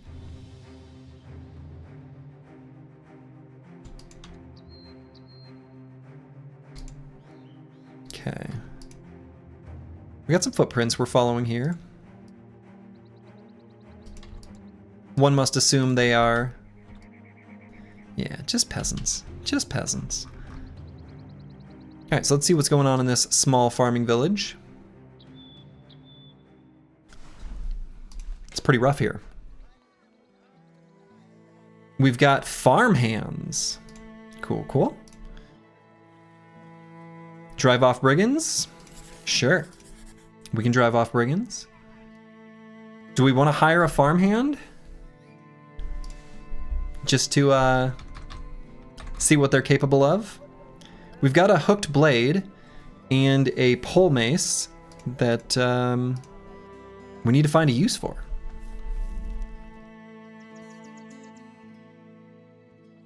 Broad Metal Oak 2 says yes. I'm inclined to agree. So let's hire Reinhard. And by Reinhard, what I really mean is the Chaucer has found his bro. Let's see what we got here.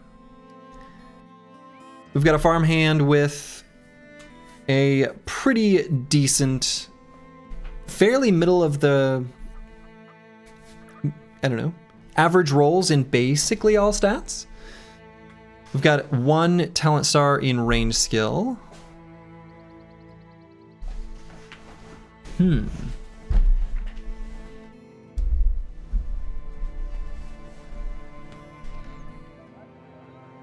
Laborer, fast, vicious. He's bad? I don't know, he's alright. Seems okay to me.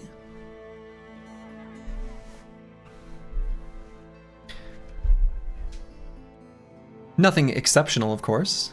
Won't disagree with that. But seems like he should work pretty well. 9 lives, fast adaptation. These are true things. Okay, we'll give him at least something a little bit better to put on that vulnerable bean. We'll give him a pole mace, because why not? I do want to have somebody with mace mastery before we finish hiring bros. Mace mastery seems like it's got some really cool stuff in it. All right, so let's make our way to this overgrown woodcutter's hut.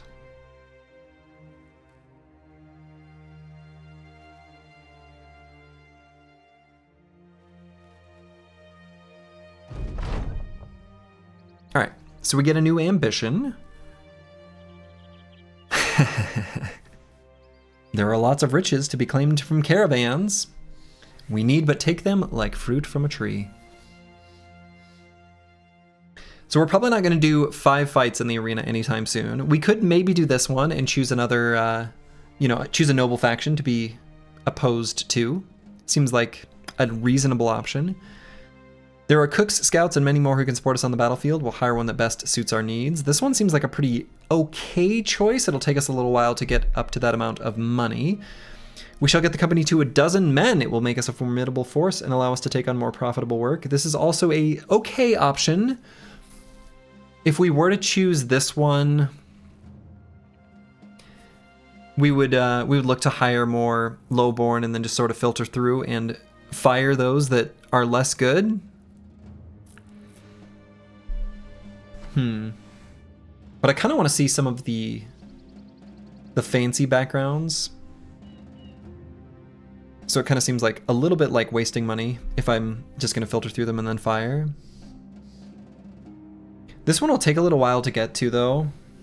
There are cook scouts and many more who can support us on the battlefield. We do have a retinue slot open. I think it does seem like the scout is good. The other retinue didn't seem terribly interesting, but scout remains good. Lookout, I think, also still okay, but less good than in vanilla. You do 12 men, hire a bunch of beggars. Is the retinue also different? Yeah, a bunch of the retinue were different.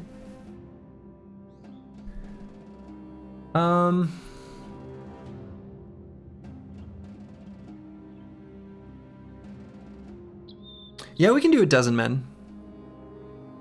Just know, for those of you who are thinking, I want a bro, and I select you, I might fire you. I just want you to know. You might get hired only to get fired.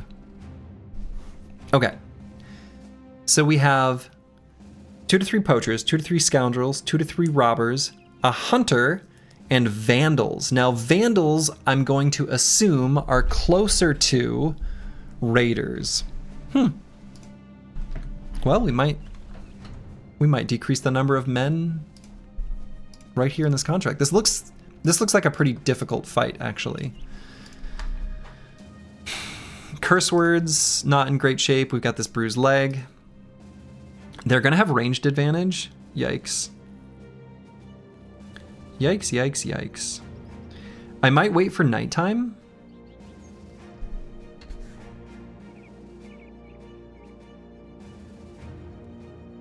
Seems like a good idea to wait for nighttime.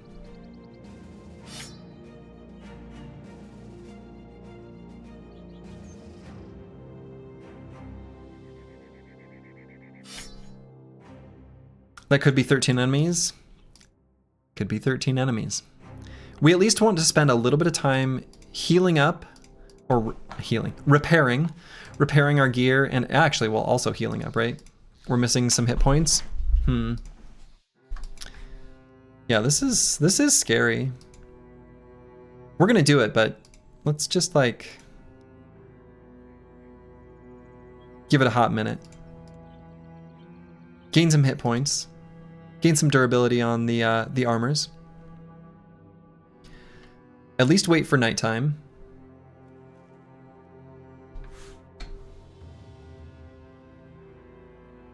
We're not going to be able to scoot and shoot. What is this? Encumbrance. This character has too much weight. Encumbrance has 4 levels, and it increases when stamina after gear is less than 50, 40, 30, 20. Oh, so this is what ruins fatigue neutrals. Okay, so encumbrance level 3, plus 3 fatigue built per tile traveled. Oh boy. Well, this... He needs to put on lighter gear? We can't.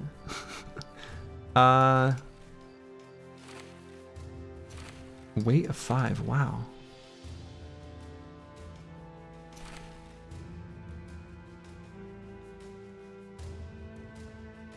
It's just his broken ribs. Well, sure. I mean, it's the broken ribs. However,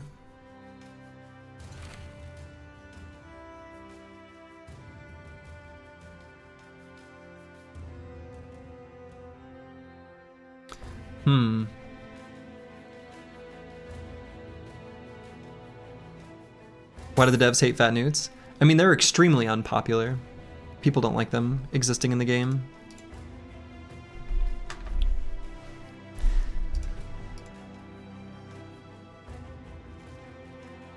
I kind of understand why. Like, I'm not gonna totally feign ignorance, but I think the dislike for them is overblown. Also because 99% of the time, like for example on Reddit, when someone's like, please don't suggest fat newt for this bro, it is specifically those cases where they present a bro who, like, they're worried about that suggestion. They don't want that suggestion because they don't understand that suggestion, but they don't realize they presented a bro that like never would want to be a fatigue neutral.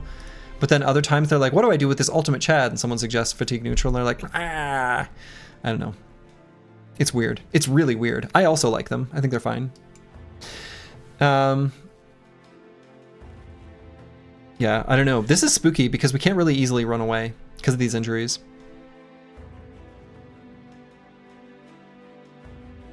Fat newts are great off tank. Yeah, they are. Yeah, I don't know. This fight's really spooky. This fight's really, really spooky. We still need to get a flail and a cleaver.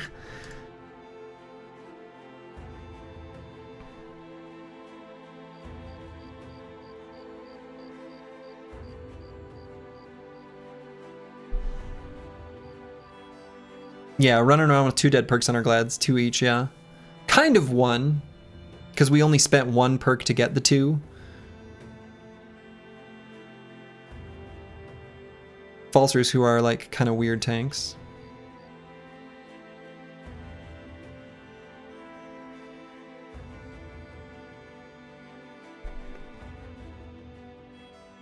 Yeah, this is spooky.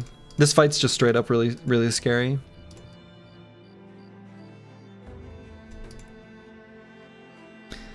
I mean, I don't have to do the fight. Like, I can just break the contract, but we're pretty low on money. And we did get paid in advance, so breaking the contract is going to hurt our relations. Oof. While some big, heavy dudes with 2 antidotes are fun, people think it's fun to do more interesting, unique builds, for sure. But the thing is like, even in the case of like building fatigue neutrals, you really don't want that many of them. Like 3 to 4 is a good number. Like, you wouldn't even want more than that. You'd rather have some nimble damage bros or things like that. But no one likes the spear bro, just saying. All right, so 11 enemies. And 2 of them are big and strong. At least 2. But some of the other ones should be manageable. I don't know, maybe this is fine.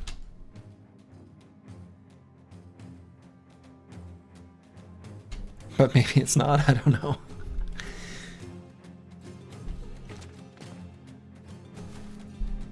Well, we found our cleavers. Vandals.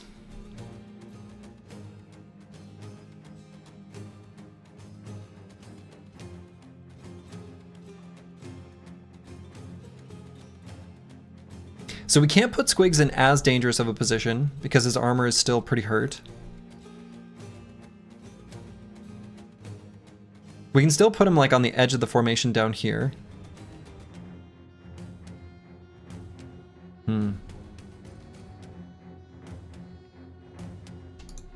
Well, let's see what else moves at us.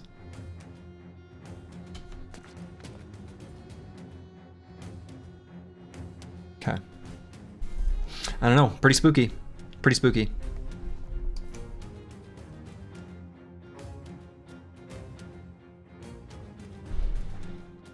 So quick shot is still 4 AP. Okay. You spook for me? Yeah. Well, we'll see what happens. So we'll scoot and shoot.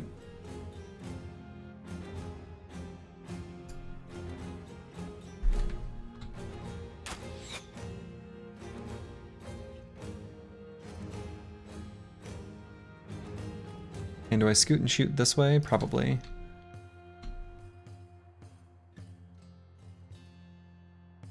Falsers are like weirdly tanky, bro. Maybe I keep a little further forward. Anticipation is like so good.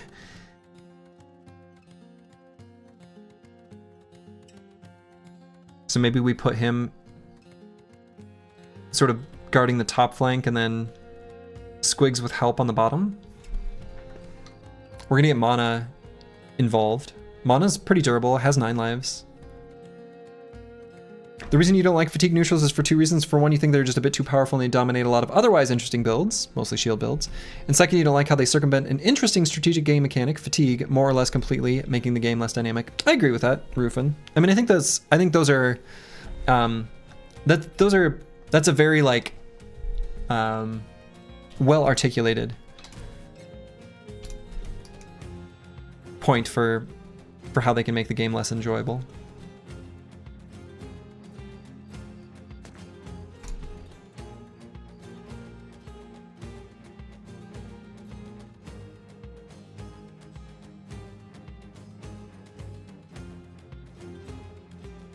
You think they're good, but they don't improve the quality of the game? Yeah. More fun to have more distinct rows. Yeah, I mean, I think they're still distinct. It's more that, you know, like Rufin said, they do take one of the aspects of the game, like fatigue, and turn it on its head in a way that is unintuitive and, you know, I don't know. There's problems with it. That's just true.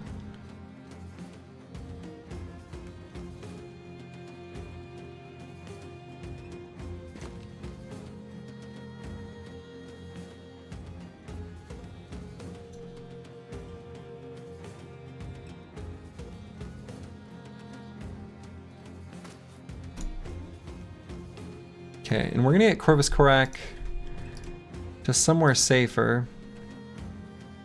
Oh, there's some weird UI things here going with when I click. Huh. You doubt fatigue neutrals were intended? Oh, for sure. Yeah, I agree. They weren't intended. Let's see. Do I want to go here? The thing is Corvus Korak does have, you know, long reach, so I do want to make sure he's, you know, he's got 9 lives. I want to make sure he's like kind of in there, you know, a little bit. And what is his vision? Oh, no. Shit. Now, hold on. What is the nighttime buff? -3 vision. Is it always -3? -3, -2, -1 from 9. Did we expect his vision to go all the way down to 1? Huh. It's -2, you believe in vanilla for night? Yeah, okay. Well...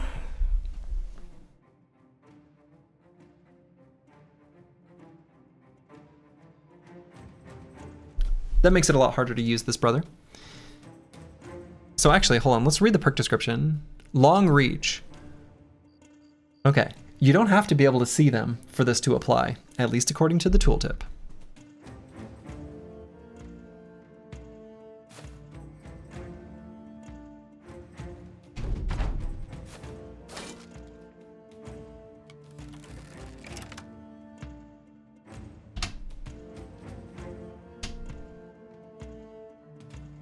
Two quick shots here. Seems like an okay way to open things.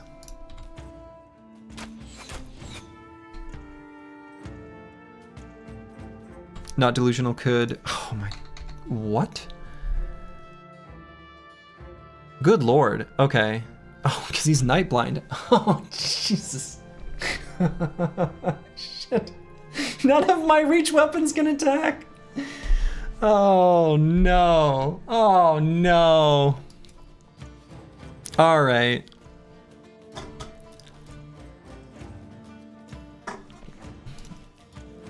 Okay. All right.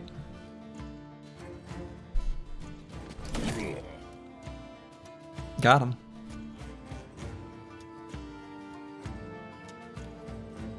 I'm glad we took this fight at night. Good lord.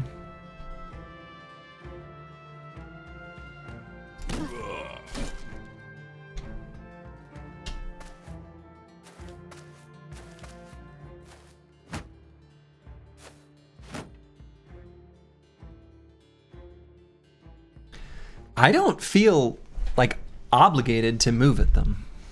So if they want to just let me beat up on this one guy and hang out right here, I guess this is fine. Yeah, I mean, right. They're like, well, they can't see us anyway. I mean, I could put Scoundrel, I could put Falsters here and attack this this Scoundrel. I don't like what that might mean for this Vandal, but we can throw him in a net.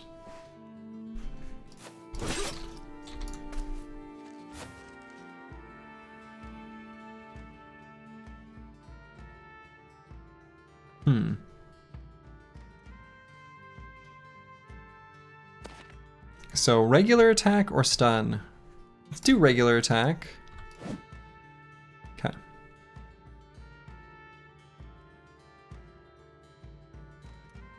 And do I move mana here? Do I move mana here just to finish off this Scoundrel?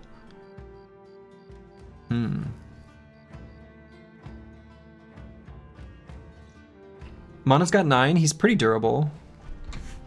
We've got the pocket shield if we want.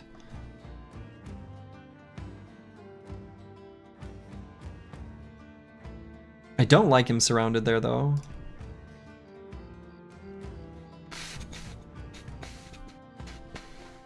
Maybe just here. And we attack this guy. We can move Curse Word forward and then have him attack him twice as well.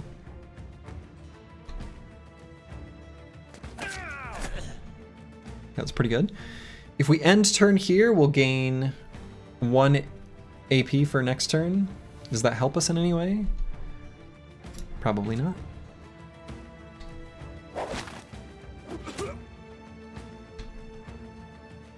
Alright, so Corvus Korak, who can't see shit. He can't attack if he moves there. Could still go here to attack next turn. Could also send him here. But I don't think we want to do that. We're moving the banner away, but I don't know that that matters all that much. So quick attack there is not great.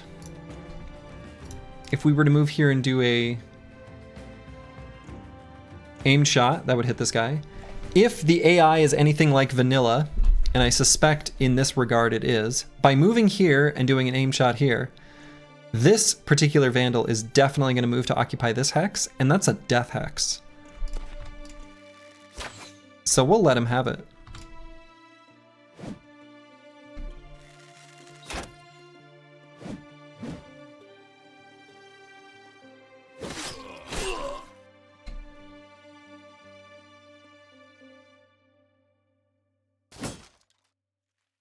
Okay. Probably just end turn there.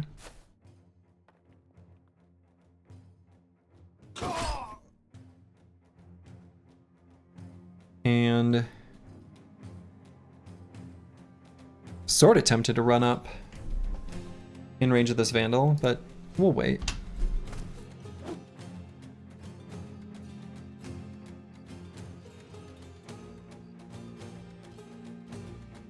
Could go for a stun here.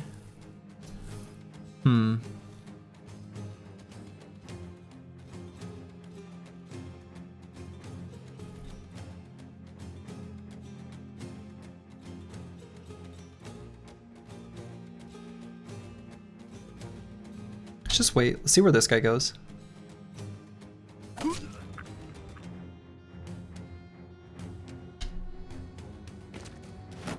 Haha! I knew it! I knew it! You can't fool me.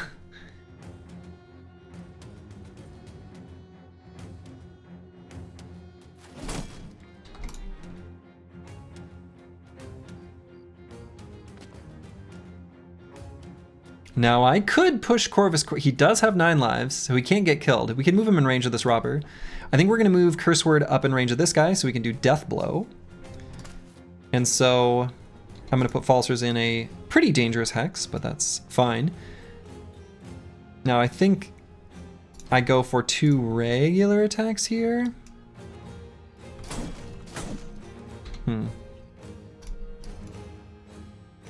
That's the thought that counts. Ow.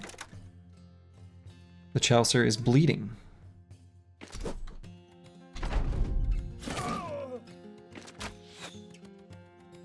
Did not proc 9 lives.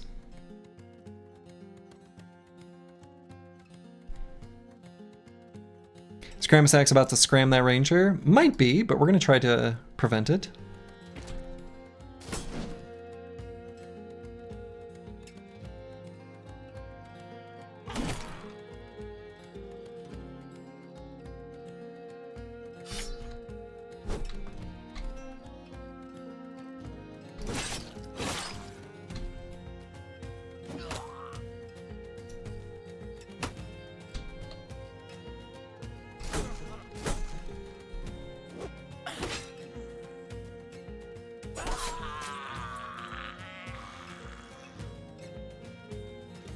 Okay, so if we go... I feel like we want to stop these hunters from shooting so much. Hunters and poachers. He's just got a knife in his bag.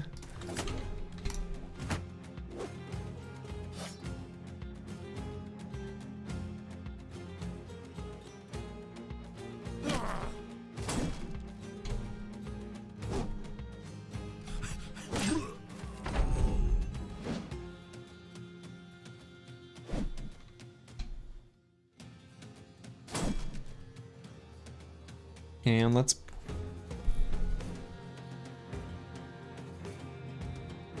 So if he's not going to consider scatter bonus anymore, because that's one of the things that has changed in Hardened,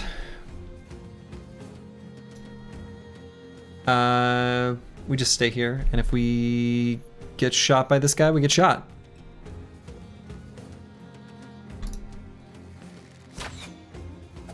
We did not get shot. He missed.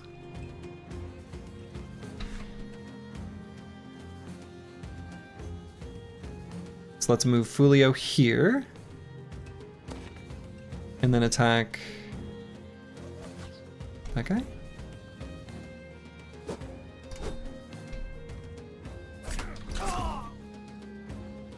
Okay. And then go down there.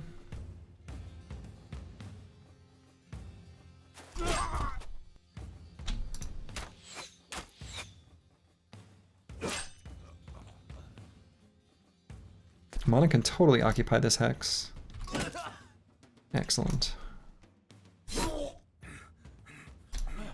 Alright, that fight actually wasn't that bad.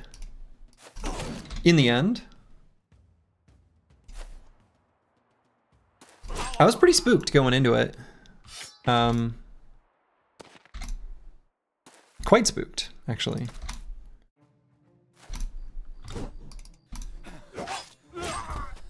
Yikes. But we didn't take that much damage. We got a dagger, our first proper dagger, couple wonky bows, another hooked blade. All right.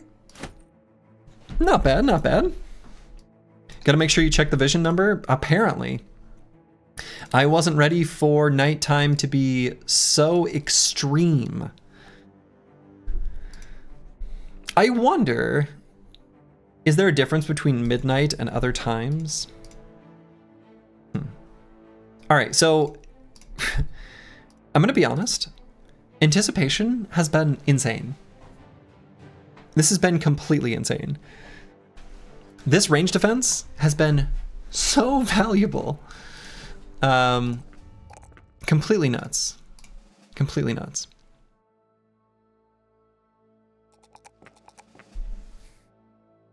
Dawn and dusk are part of nighttime? Okay. So, all just part of night. HP, yeah, probably HP. I think it'll probably be HP. Let's at least see what the perks that are available are.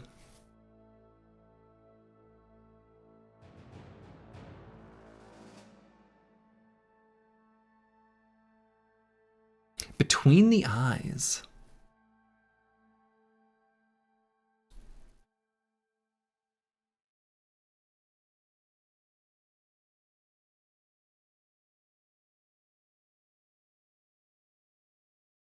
Okay. So it's like a more expensive attack to guarantee to hit the head. Okay.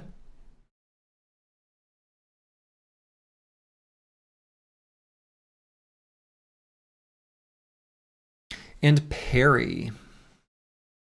Gain melee defense equal to your base range defense against weapon attacks.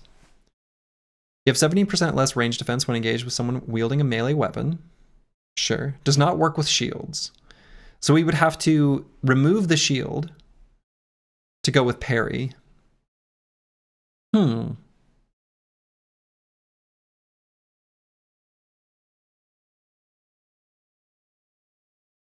mean, gain melee defense equal to your base range defense against weapon attacks seems great. Because it does say base range defense, right? So even when it gets reduced here, it's still just going to be good. I don't know. Second line turns off anticipation, though.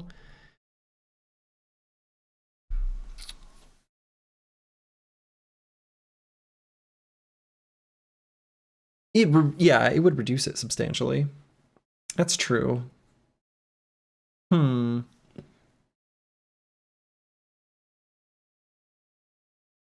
I guess that's true. And anticipation is just insane. Yeah, that 70% less is rough. Yeah.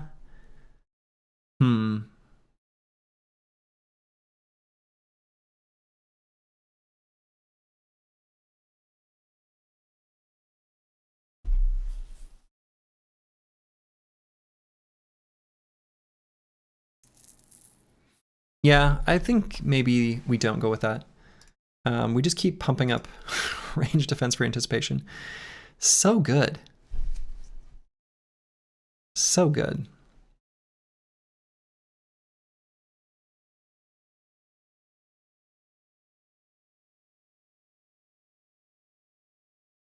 I don't know what to pick then. I guess just Pathfinder. Pathfinder's still really good. Range defense stacking viable? I mean, more than just viable. It's like good. Does that perk literally give melee defense from your range defense? Yep. Sure does. Pretty insane, right? You think it's worth? Who cares about minus 70%? Most defense against enemy range is just positioning anyway. Yeah, but Hardened does change that, right? Still, I mean, it's... So let's kind of weigh the pros and cons. All right. So if we have a shield and we have anticipation, the reduction is a percentage equal to your current range defense plus an additional 10% for each tile between the attacker and you. Okay. So when we get hit, we are able to add the range defense of our shield and reduce the damage we take by a pretty substantial amount. And that's for 2 attacks that hit you. That attacks you or your shield receive each battle. So I suppose if you block...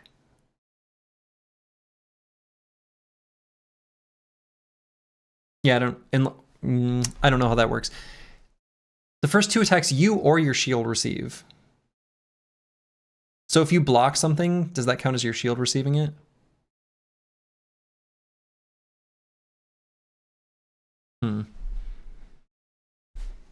And parry gives melee defense equal to your base range defense against weapon attacks.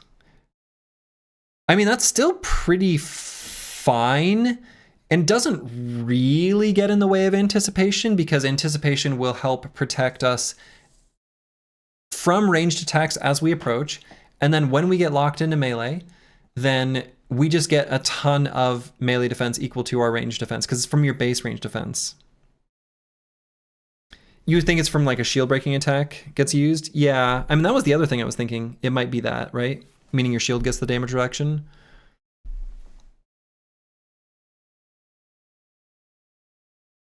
I don't see them as necessarily canceling each other out exactly. It's just that anticipation kind of becomes more for ranged attacks instead of being for both after we take parry. This minus 70% doesn't affect base RDEF, just current RDEF, so it's not anti-synergy, right? I mean, it still would be anti-synergy because the amount of less damage you take is based on your current range defense. So parry would make it so that anticipation reduced less damage. That said, any amount of damage reduction in this game is actually like pretty crazy. And you're less likely to need damage reduction if you just don't get hit, because you don't get hit because you've made your base range defense added to your melee defense. So like, it's still pretty all right, actually. It's still pretty all right.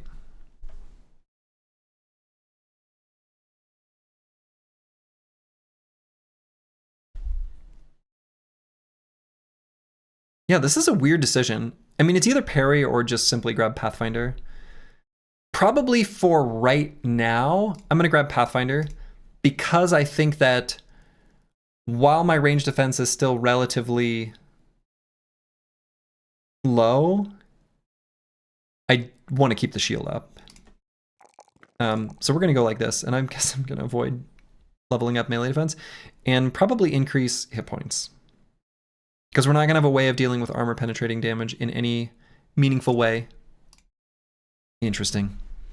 Falsers is the weirdest tank I've ever seen. Does he even have access to the shield skills? No. Huh. Hardened Reforged seems really cool. We've got some weird ass decisions going on, that's for sure. The range defense perks also punish fighting at night. Oh, that's true. Because you can't anticipate the enemy attacking. Oh, weird. Yeah, that's... I didn't even think about that. But that's a really good point, Rufin. Huh. Hmm.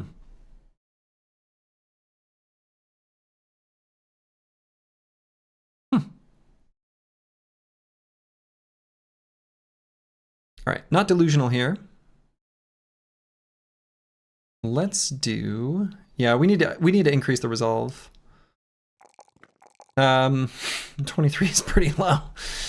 47 hit points is also like really low though. Let's increase the resolve from 23 to 27. Right. Could just take Fortified Mind. Maybe I could have leveled hit points if I'd just taken Fortified Mind. Plus 25 resolve is like kind of, that's pretty sweet. But if we're going to keep this guy in the back, maybe it's not that big of a deal.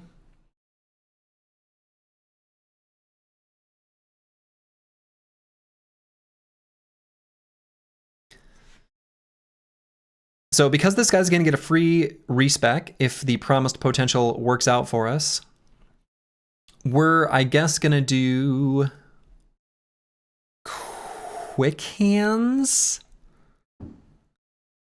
Seems... Let's see, survival. Whenever you get hit by attack, gain 1 stack. Whenever attack misses you, gain 1 stack. Oh, okay, so survival instinct is like a way of getting some defenses. Oh, this is a pretty decent perk. Like whenever you get hit, it's like fast adaptation for defenses.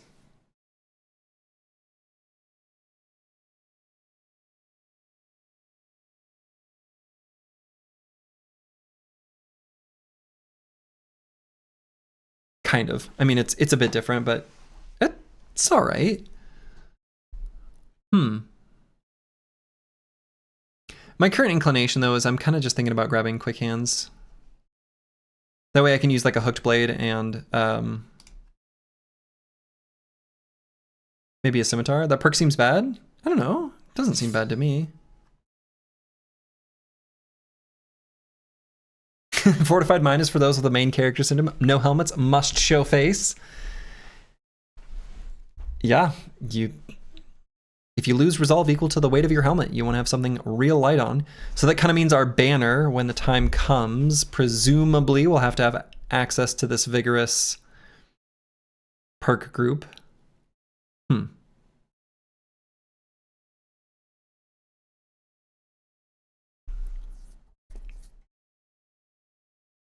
I think I am still just gonna grab quick hands though. I think I like the flexibility of different weapons. All right, so let's make our way back to Wida now. That's enough faffing about.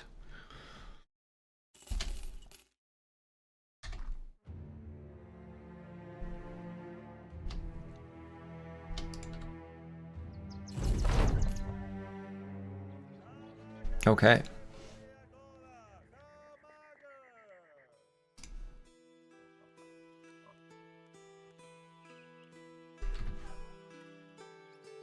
So I think traveling, boy.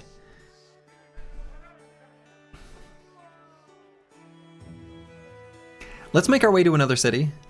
We're pretty all right to spend some time healing up injuries and stuff. Apprentice? Nah, I don't know that we have the crowns for that. Oh, so thugs are still in the game. Oh, maybe I've seen them. A thug, scoundrels, some robbers. I feel like I should fight these. I know we're hurt, but like... this is kind of a weak little group of enemies.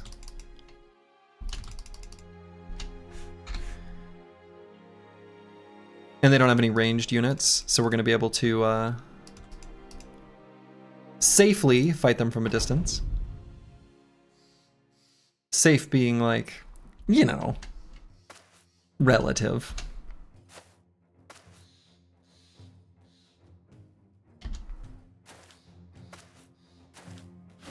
I do like these new face masks that are on the robbers. It's pretty cool. Okay. So scoot and shoot, move down and to the left. It's kind of looking like what we're gonna do. Let's see where this thug and this robber go before I decide that for sure.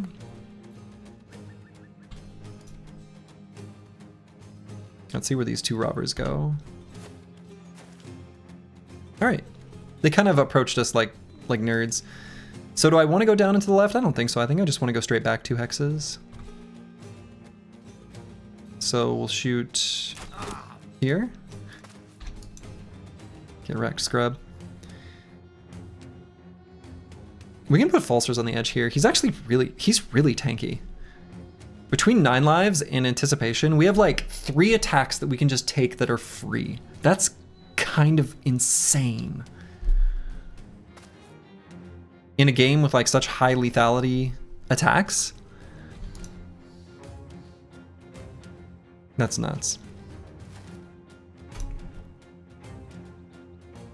See, Falsers knows. He knows. He realizes.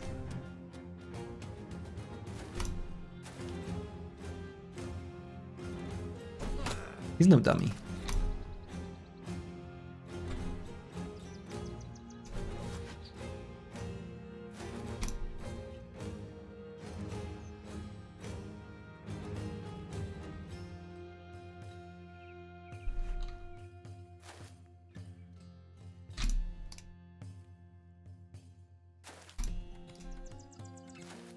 Okay. Great. Get in there, you idiot. Get in there. You idiot. We're gonna see if the Chouser can just maybe one-tap this guy. Ooh, pretty close. There's absolutely no reason for me to run at them. So like, I'm just gonna happily keep waiting here. If they don't close the gap, I will absolutely scoot and shoot again.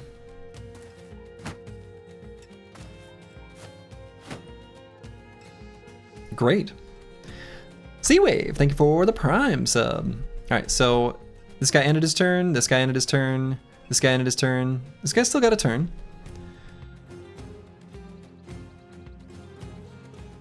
Great. We'll just back up then. Or with Falsers, we could just shield wall here. Since this nerd's still gonna go, just in case. Just in case. Okay. So I might leave this hex for mana.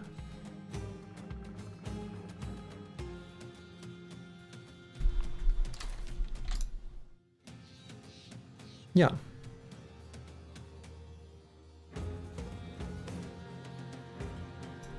Or maybe I pull out a shield and we do adjacency shield walls. Mana and Falsers, just like hanging out, being cool, being bros. Would Anticipation reduce the damage to 0? If you're like shield walling with... No. Dude, and is Anticipation the best perk in the game? In this? It certainly might be.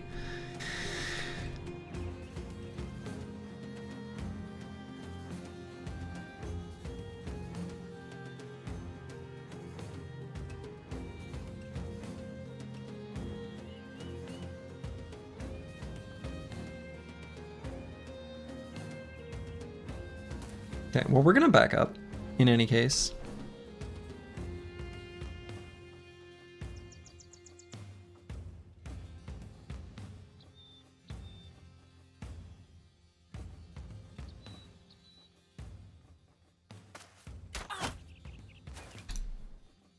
There's no reason for us to not back up.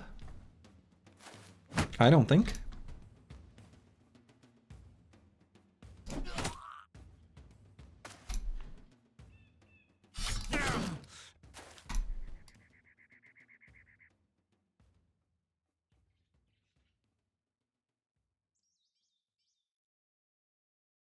Like, they don't have good attacks. They just don't. Oh, I meant to hit shield wall. Ah, it's probably okay that I didn't, actually.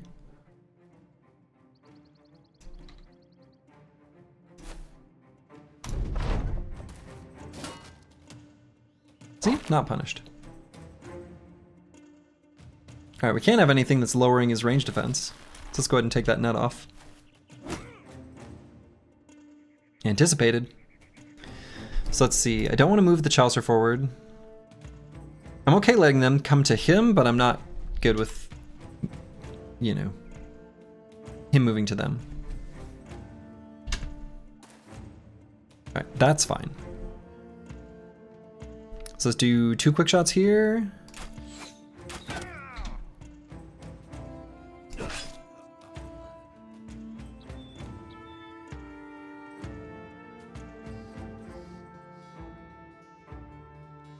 And let's wait. Okay, hit him in the head again, but that's actually fine.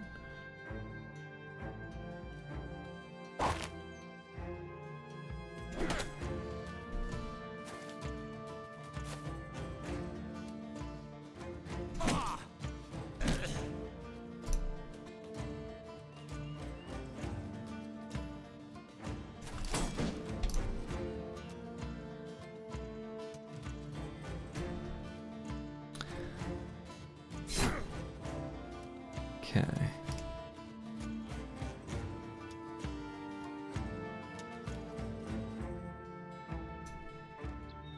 I'll just end turn right there. Okay. So move mana in here. And we're either going to attack here or here. Damn.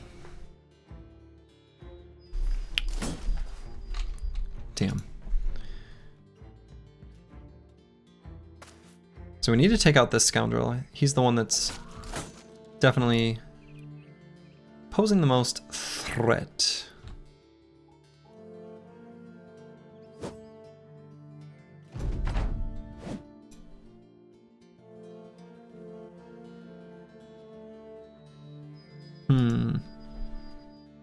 Maybe an aim shot here. Reasonable chance of a kill.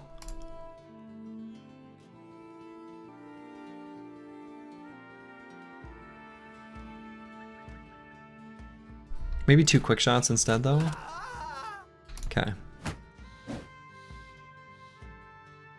So let's bring Not Delusional up to here and chunk that guy.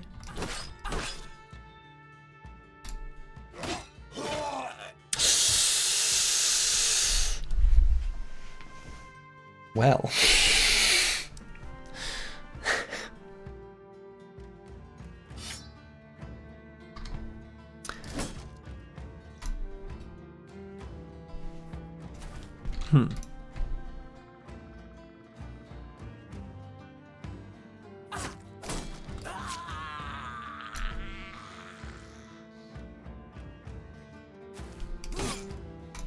The Chaucer is no more.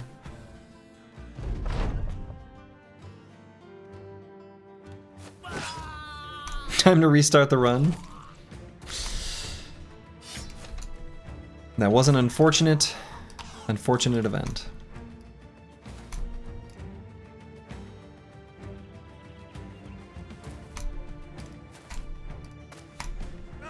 GG challenge over. It's our second death. We have lost another. Got another dagger.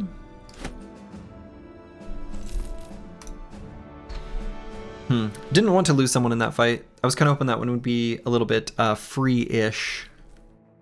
Well, so it goes.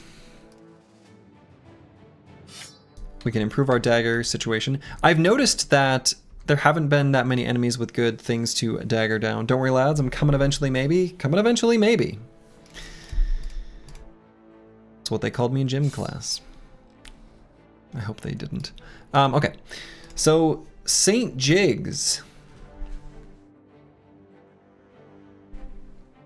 Do we roll with a bow or do we roll with a crossbow?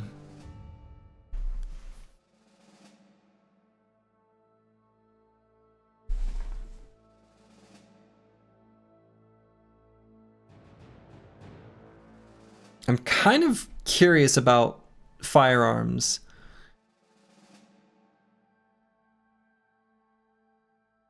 Especially with this ready to go perk or whatever it's called. And also having bags and belts. Now I'm assuming light armor probably often comes with hunters. Maybe always. I guess I don't know. How fast is he? He's pretty fast. So can we make use of this initiative? So looking at iron sights here. With a little tinkering, you've managed to rig up sighting methods for your ranged weapons that allow more focused shots.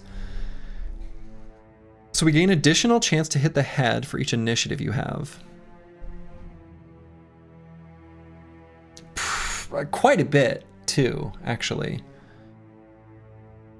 The nice thing about that, when we're thinking about firearms, and I have no idea how true this is in Reforged, but in vanilla, one of the enemies that you wouldn't get very good value from a handgun from is Ancient Dead, so you'd use a different weapon against Ancient Dead. If we're fighting against human enemies, generally speaking, hitting them in the head is good. So basically what I'm saying is, if you're going to use a handgun, you want to hit enemies in the head. So this perk is quite good. Would that be 30%? Yeah. At the current number, at the current initiative value, an additional 30% chance to hit the head. That's pretty insane, actually. These perks seem crazy. So I think I want to go crossbow. And I kind of like the idea of focusing on initiative. Especially if we would have grabbed this flexible perk as defensive option. I think headshots are generally also very potent on crossbows in general. That's true. And the nice thing about this ready to go perk is that we could have, except if you have the correct ammunition equipped. Oh, okay. I was gonna say we could have a mix of crossbows and handguns. I guess not in this case. I'm gonna say I handgun.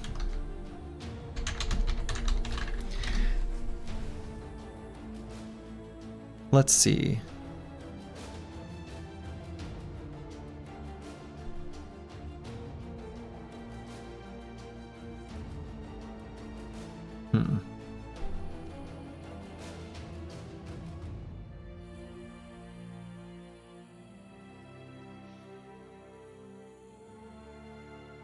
Oh, and we're going to grab Battle Fervor. Could do crossbow if you find a great famed crossbow. Oh, for sure. That's true. That's true. We can get Berserk and Fearsome as well.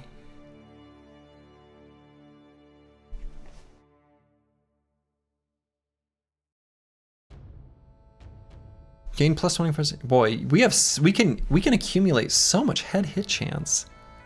This is crazy, actually.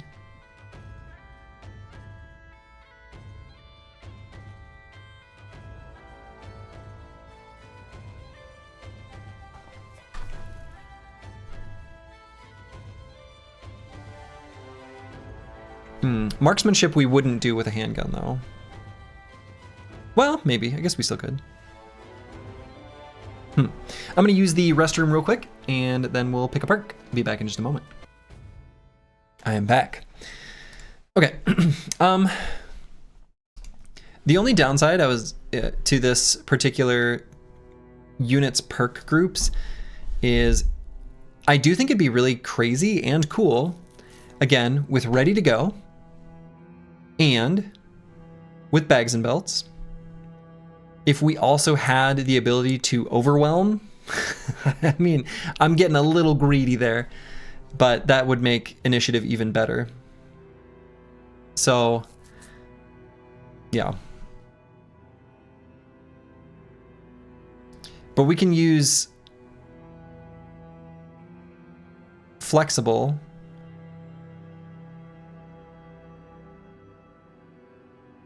and possibly Dodge as defensive perks that would make use of our initiative. So,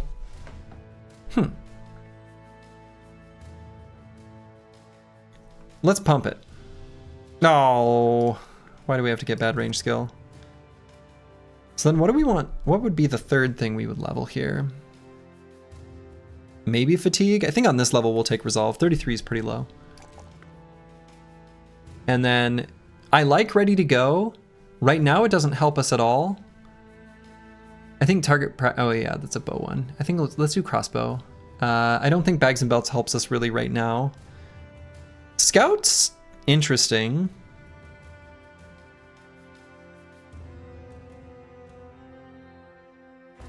But I'm just gonna go student because I don't really care for any. I guess I could have gone fast adaptation. Would have been fine. Oh well, whatever. In retrospect, I should have done that. I don't really know what the full set of 10 perks would look like anyway.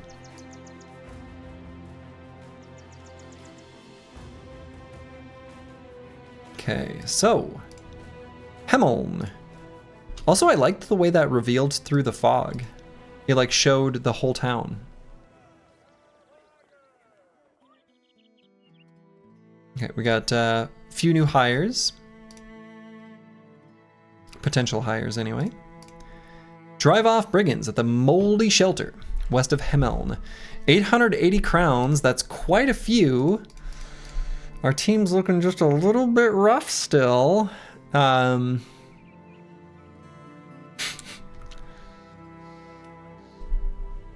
But you know, no guts, no glory.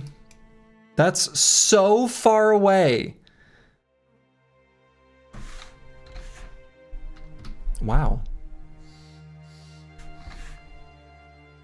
That is so far away. Guess we hoof it. Time enough to heal at least? I mean, I suppose. Fallout 4 Bandit Quest. Let's go, Captain. Let's go.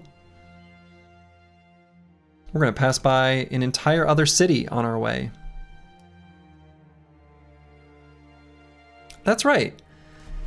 Came across Moldy Shelter on your way here? Why, it's on the hills to the west. Someone should hire you to burn that thing to the ground. Nothing good's come from there, that's for sure. Someone did hire us to burn that thing to the ground. Would you look at that? What a coinky dink.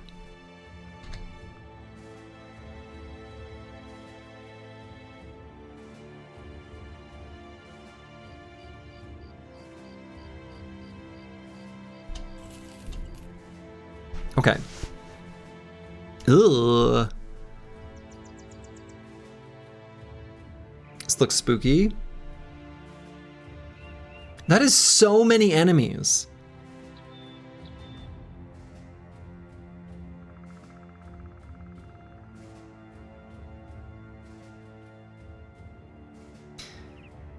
Okay, so let's take a moment. The description of the location says lots. Now, if we actually had the maximum for all these, that would put us at, what, 22? Which would not be lots, that would be a plethora. So, like, I wonder if we can sort of triangulate between what's in parentheses of the building description and each one of the individual instances, and maybe in some cases drill down into specific numbers. Because lots is, boy. Let's just double check. Lots would be 11 to 13 in the base game. Okay, just wanted to double check that for sure. So if that were the case, would that still even be possible with the lowest numbers here? 8 plus 7 is 15. So no. That's, yeah, it's a 15 minimum. So the numbers maybe are different in Reforged? They must be. Well, okay.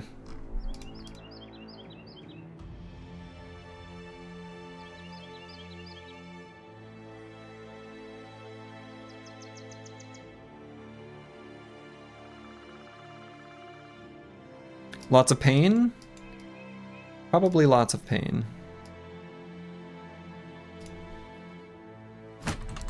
Let's start with shields out here. Let's put Squigs on the edge, because we're going to have him tank a lot.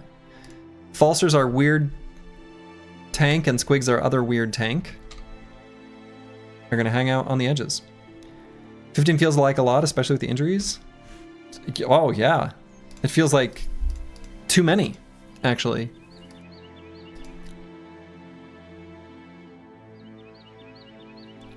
We can always run if we need to run. It's 16. Finally, some flails. Oh, did we ever get a Scramasax? We never even got a Scramasax from the loot when we fought the 3 enemies with Scramasaxes, did we?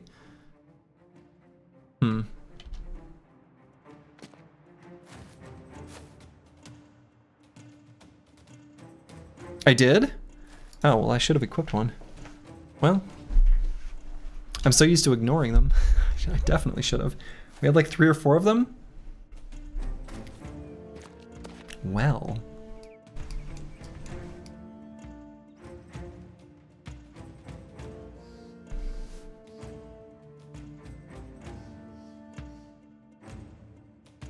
This looks so scary.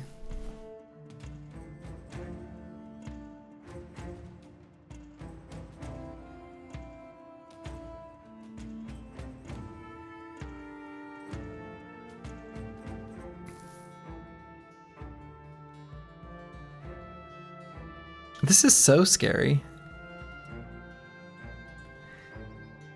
Let's see. Did these Vandals have weapon mastery?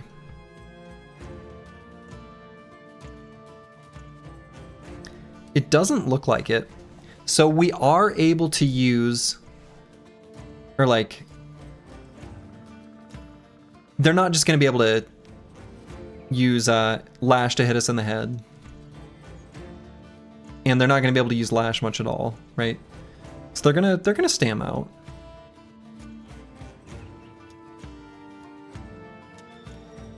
They've got good stuff against our shields, though. These guys have way too much armor. Squigs can handle them for a little while.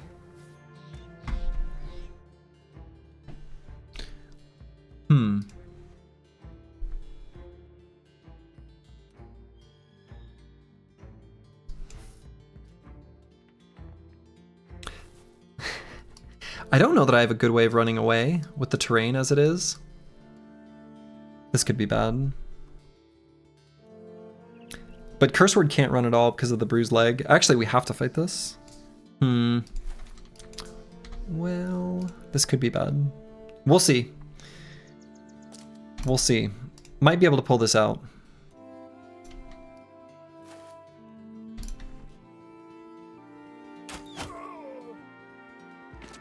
We'll take it.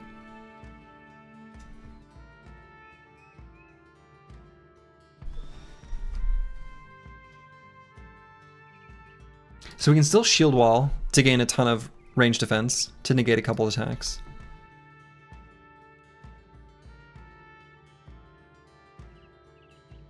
We might get a new game plus. We might. And then if we do, we will have learned stuff.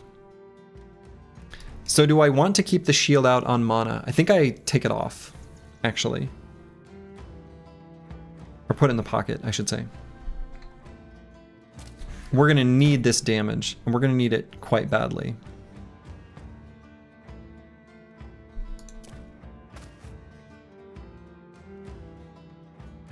Oh, don't you look fancy, Mr. Hunter.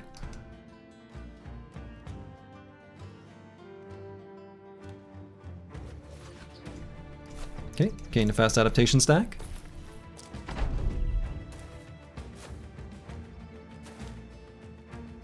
Here they come.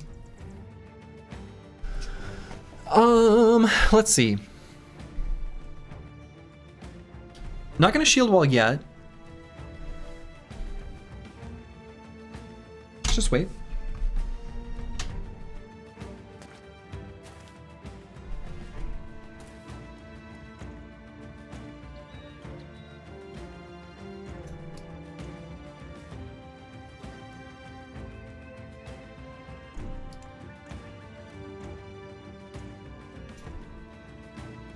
Wait there still.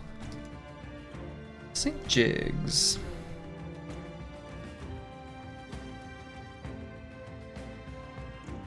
Might be able to just quick shot this guy down. Or possibly even this one. So let's wait. Let's see what happens when Mana gets his turn. Because we're going to have him blast this Scoundrel. Blasted.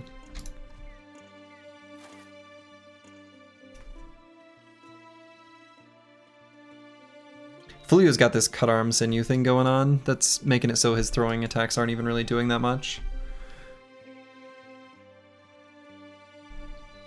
So let's throw and then swap weapons to a Nomad Mace so that we can be providing maybe stuns or other kinds of utility in the future. Not delusional, I think we're gonna use this fast adaptation stack to pop that guy. And otherwise, we'll just stay right there.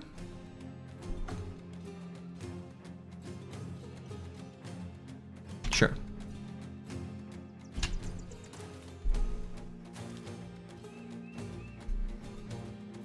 So now, what do I want to do with Falsers?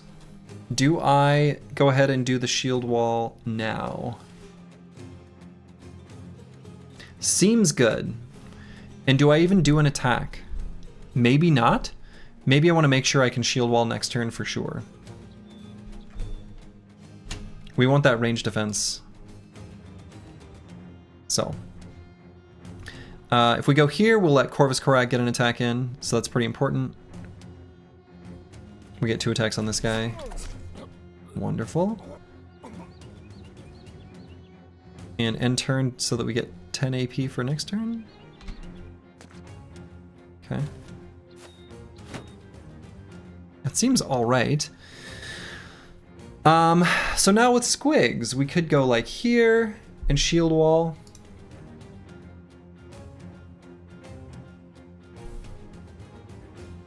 I don't hate going here and just doing an attack. I don't hate here and just doing an attack.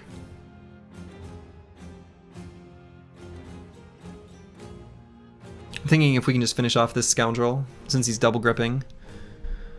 I'm not too worried about a single Scramus Axe taking on Squigs. Okay. So I might do an aim shot and back up with St. Jigs.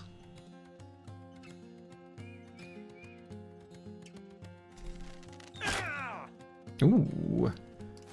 Hit him in the head.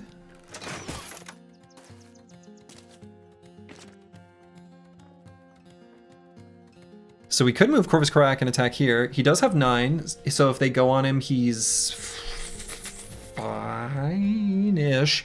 He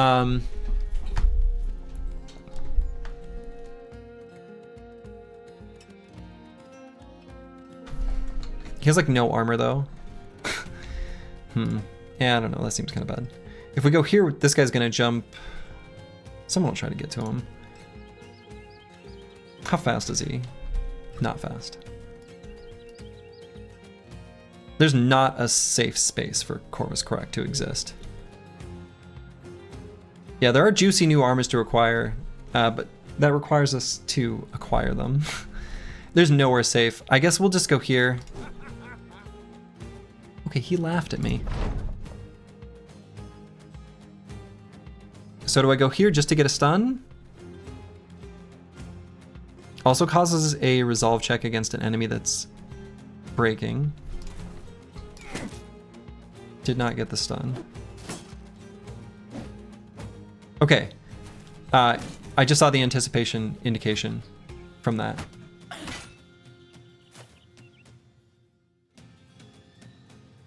Okay, so some bad stuff happened there. Corvus Korak is dead.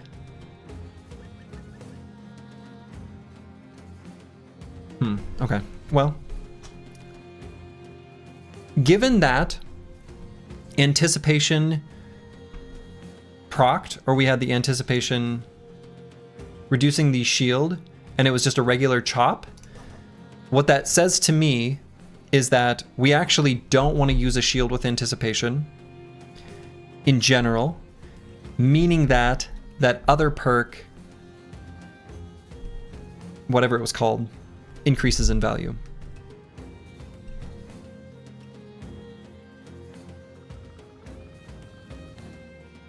Okay, so I'm gonna attack here. Man, I really thought that would be lethal. And otherwise we're gonna move Not Delusional here to help out wherever we need him next turn. Which is like everywhere, but you know.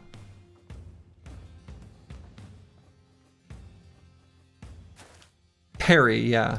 That's what it was called. Alright, that guy'll die from the bleed. So let's... That's not shield wall. No! That was recover. The button is different. Because he doesn't... Oh, no. I just recovered. I didn't want to recover.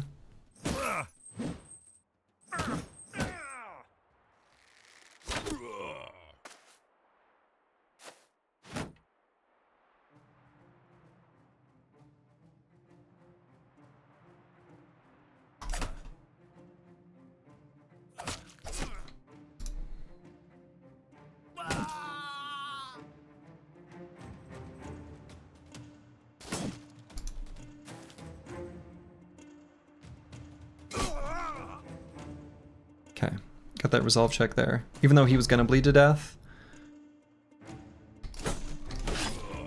Okay.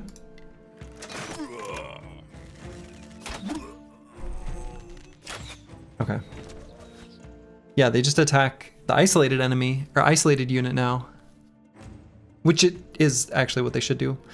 So Not Delusional will not be a future hero.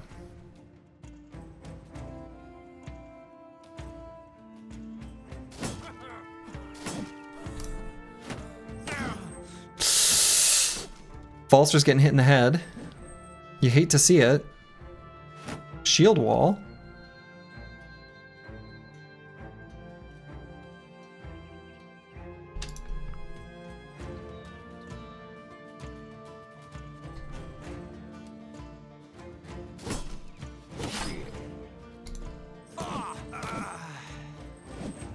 Falsters has fallen.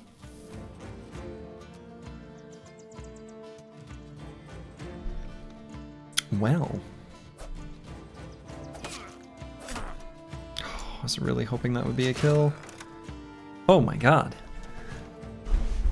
Mana got hit real bad. Ruh-roh. Alright, at least got that guy fleeing. These two are running away. Let's try to hurt this guy. Okay.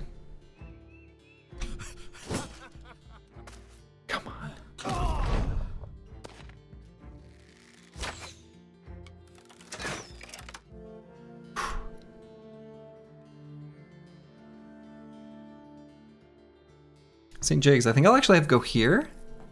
I suppose if this guy rallies, that's bad.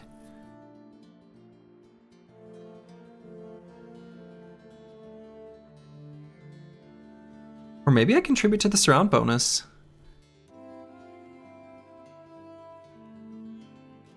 On the assumption we can finish this guy off.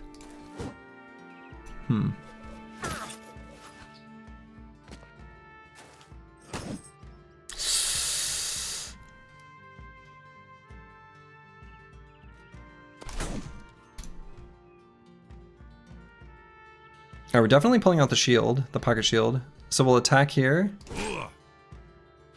Pull out the shield.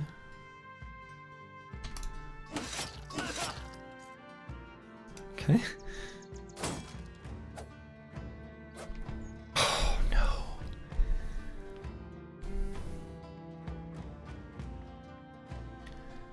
We can't let this Vandal surround either curse word or mana, so we need Squigs to move all the way to here. Now an alternative would be to go here. No, we don't have the fatigue. I was gonna say we could line breaker through, but we can't. Why the shield against 2 flails? He's against 1 flail. Oh, for mana? Because I forgot or didn't realize. Actually.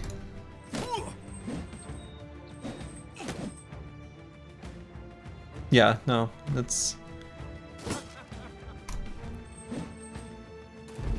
Ooh, so that guy did rally. That's really bad.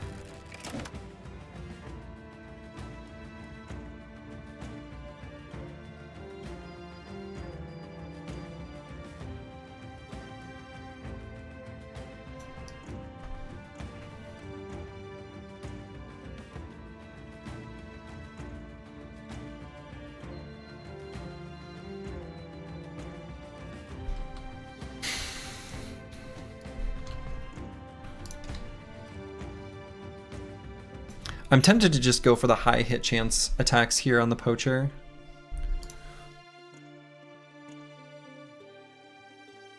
If we hit him in the head, he dies.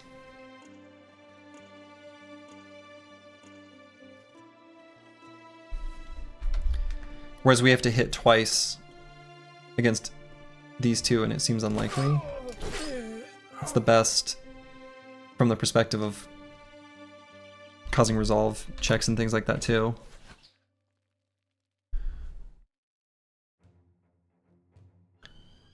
So we can shield wall.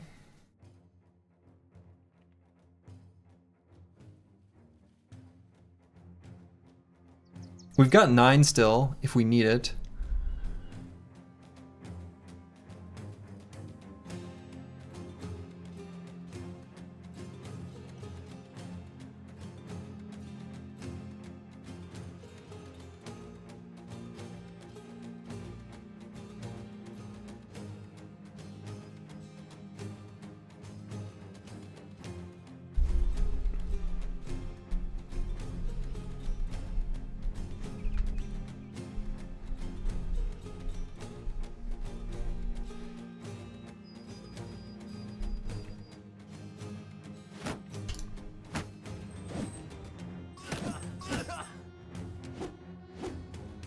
Okay, we got pretty lucky there.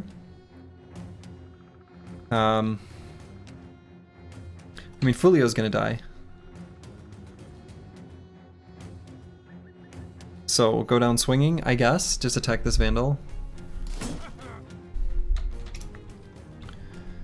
40%, 28. Yeah, we just go for this attack. I don't think I push or anything, I just go for an attack. Yeah. Come on. There we go. Alright, let's get in melee with these fools. This'll be good. And this guy's fleeing now. The banner can push now? Yeah, looks like it.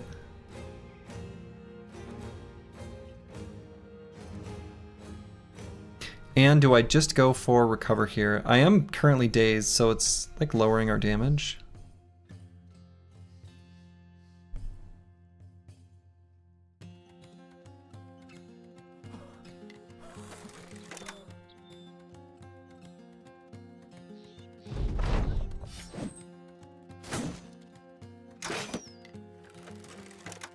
Okay.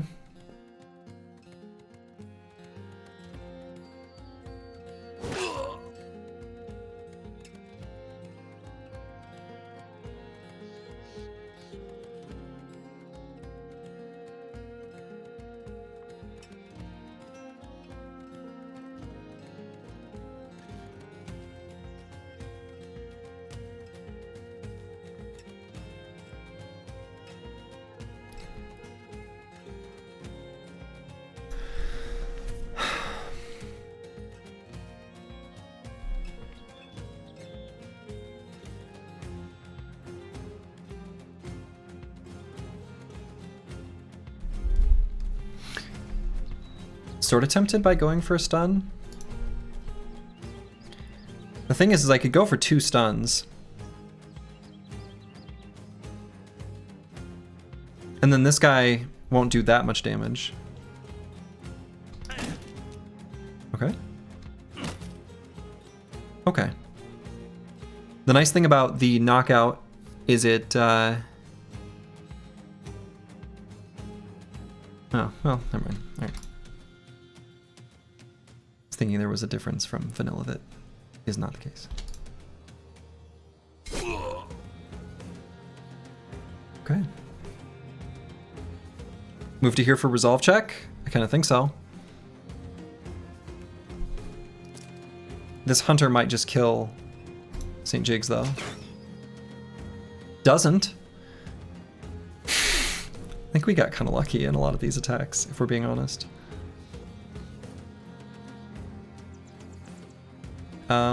Let's go for... Damn.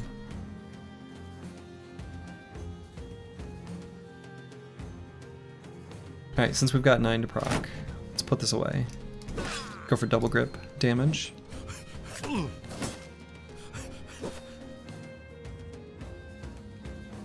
Run away. Stop this guy from rallying. Wow. Wow. Is this, can I still make the foot pedal joke? Or is that in poor taste? Yeah, we got really lucky actually in this fight. I'm feeling pretty confident about that. Oh boy.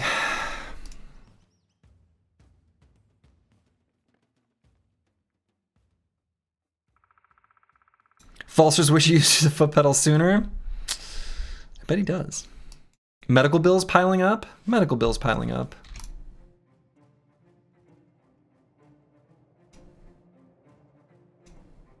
That's just how it is.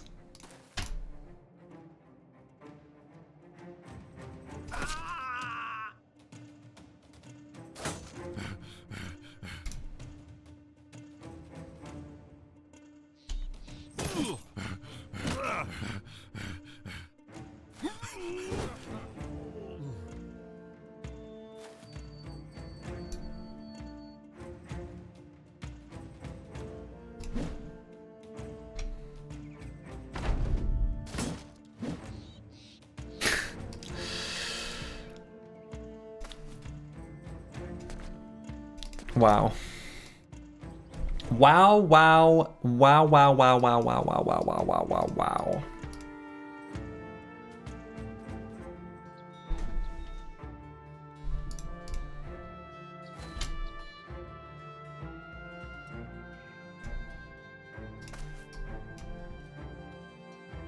Game is easy, question mark?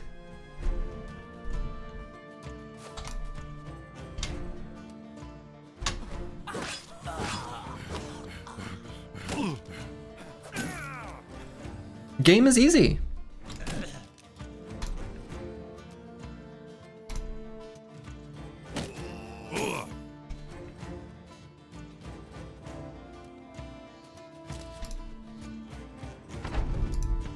We take these W's? Oh, we take these W's.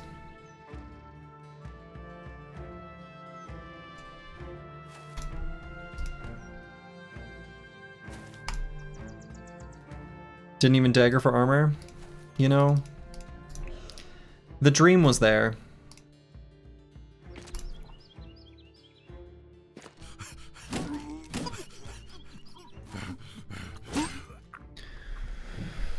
Well, I did mention that I wanted to see some of the like prestige premium backgrounds, and we're gonna get a chance to see them. Luckily, our 3 starting Chadley Gladiators are all still alive.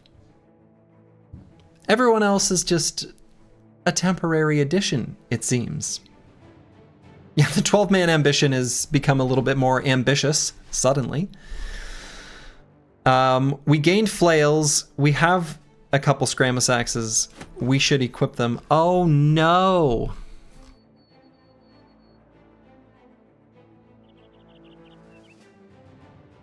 Alright, so let's get rid of sticks. And knives. I don't know what things are worth in Reforged. Quivers aren't worth much. Okay. Are you possibly dead in a pile? Was that you? No, I don't think we even have you in here yet, Future Bible Hero.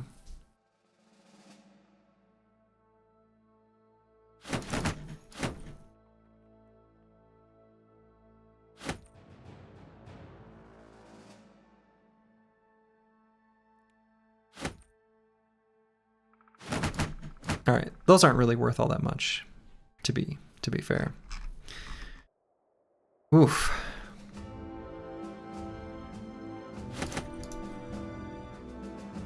Future hero, yeah. Oh, that's true. Well, he was gonna be a hero in the future of a different timeline.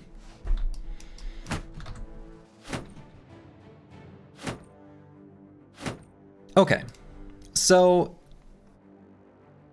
let's equip a cleaver. How's that wonky bow compared to the normal T1 bow?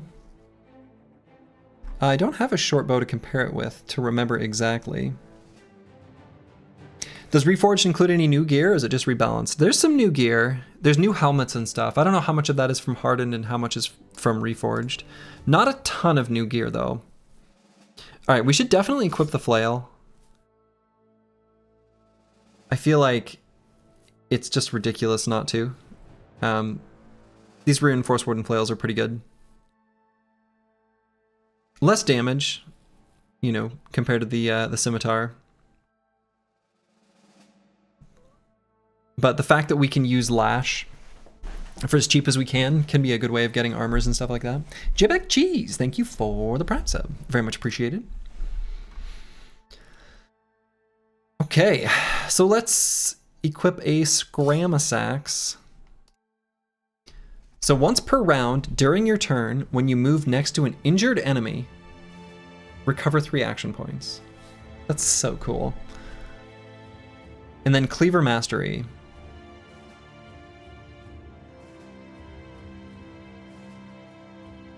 Yeah, I mean, these are like, okay, they're not crazy, but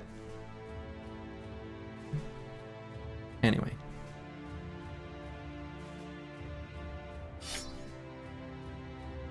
And let's give Squigs the Catal, because we want him to have like more fatigue to use. The bleed bonus is gone? Yes. The bleed bonus is gone.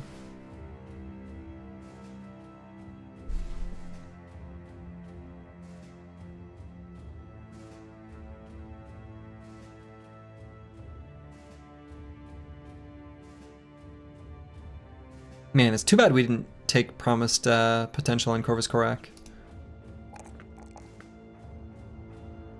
This seems worse, yeah. Watched your Menace demo playthrough. You were extremely frustrated with the distinct lack of flanking, but the game looks good. I think there is an opportunity for more flanking. If you know what you're doing, but yeah. Pretty much forces you to use disarm shenanigans to make it good. I mean, I think it will be good against units that just don't have weapons, like beasts, I'm assuming.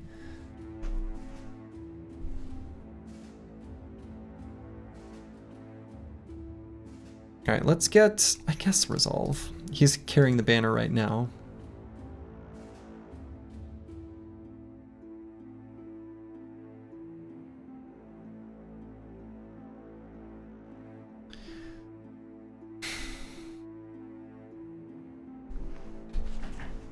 Let's see. God, this anchor ability seems kind of good, at least for like tanks or, you know, I don't know.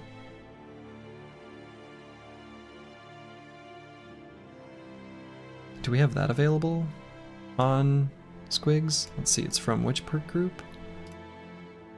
Where was that? Unstoppable. No, we don't have that. Huh.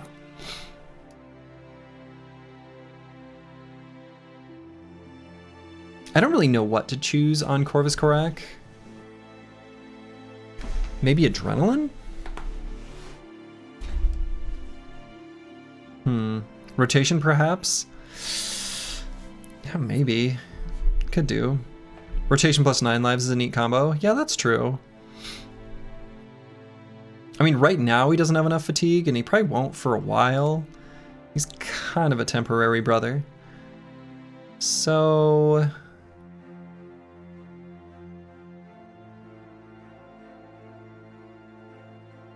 let's just take Adrenaline.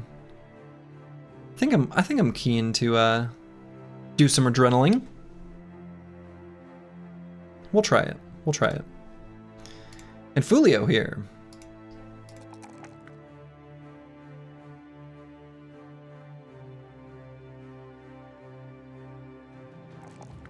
Let's get more fatigue on this brother. He's kind of been needing it, partially because of injuries, but And where's the one that gives essentially, yeah, this one.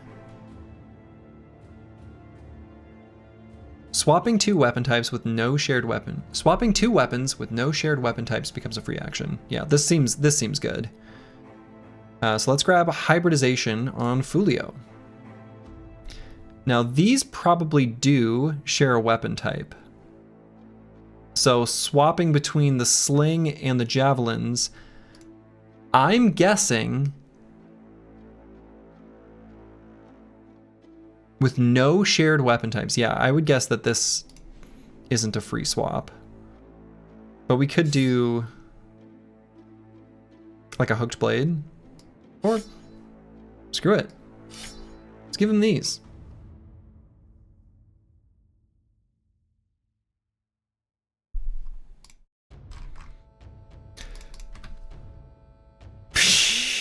Team's looking pretty rough. Team's looking pretty ding-dang rough. That's for sure. But hey, we're gonna get 880 crowns. That's pretty nice. I could maybe try to hire someone. The team's on the NA healthcare plan, right? All right, so Eisenstein had ambush trade routes, but I suspect that might have been because of this location.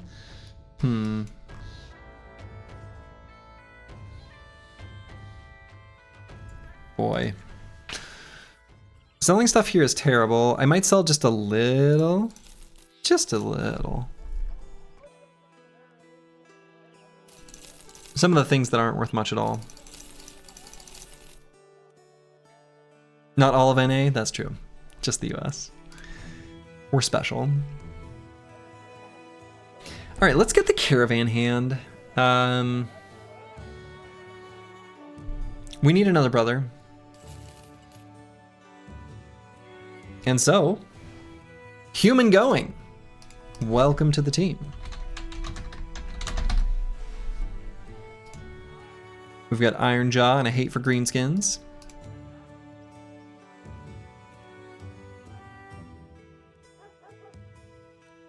Three talent stars in Resolve, but a base of 38. Bannerman found. I don't know, it's a pretty low base. I mean, it might still work. It might still work. It's like, okay. We do have Fruits of Labor, and so that would improve the resolve by 5%. We have the option for Fortified Mind, which gives a flat 25.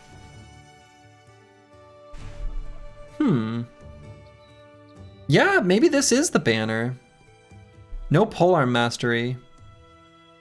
No Rally. Oh, Lord, yeah, we need Rally as well. Which comes from something. He doesn't have leadership perks, I see. So no, I guess he won't. Taunt would be cool too. Well.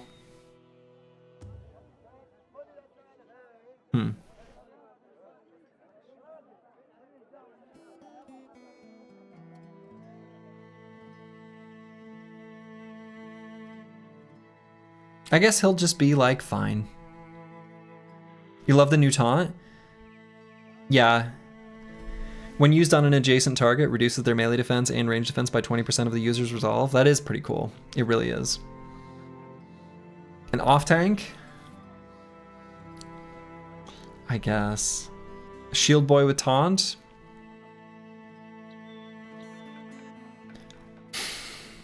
I guess.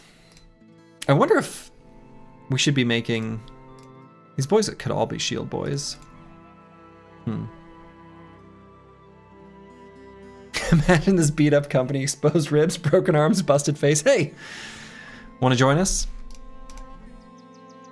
This guy's got a dislocated jaw, broken ribs, cut leg muscles, cut arm sinew, exposed ribs, pierced side, and bruised leg. I feel like if I saw this mercenary company, my first impression would be they don't know what they're doing. And you know what? They're right.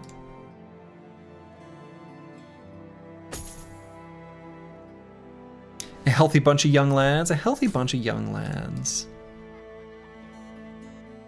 Or something like that. All right, what's our tools situation? Oh no, our tools situation is terrible. I didn't realize.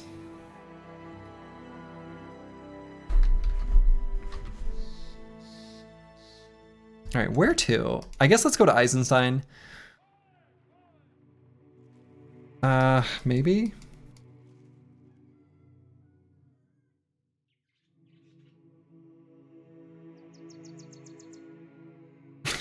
Shit.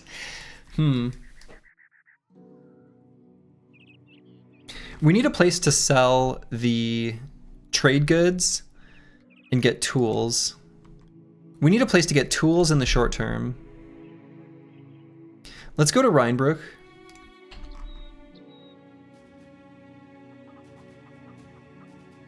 And then head south,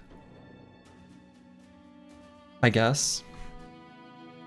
That's right, but you should see the guys we just fought. Exactly. The guys we just fought, they're dead. So like they're in real bad shape, you know? Real bad shape.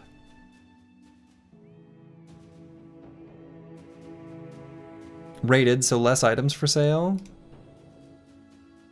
Escort Caravan to Dah Hab. Might do that. We're gonna wait just a moment for it to become day.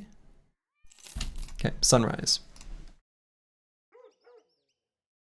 All right, we're gonna buy these tools. We're gonna buy 2 stacks of tools. Then we're gonna sell just enough stuff. Just enough. So that we can pay a day's of wages. Maybe a tiny bit more, just in case we level up. And then we're gonna take this contract to go to Dah Hab. They don't have any medical supplies for sale. That's too bad. When we get to Dah Hab, they'll be well supplied, so we'll be able to buy some medical supplies. So that's something.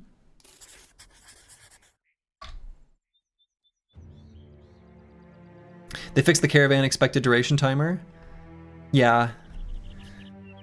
Yeah, there's a A lot of those things that just like the game should have done a better job of, I'm not surprised are in this game. Okay.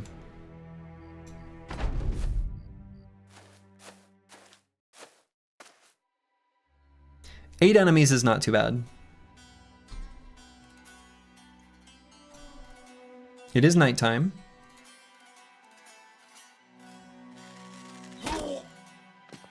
That was a good shot. So let's activate Whirling Death.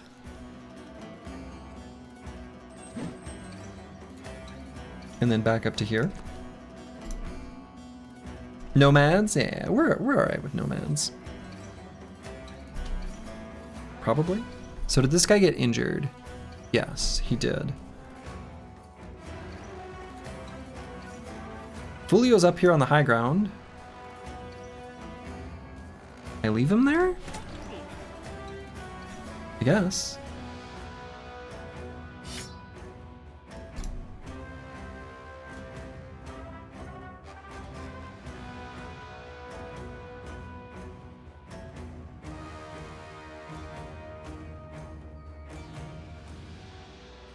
Let's wait on Curse Word, and we'll wait on Squigs as well. And Corvus Korak.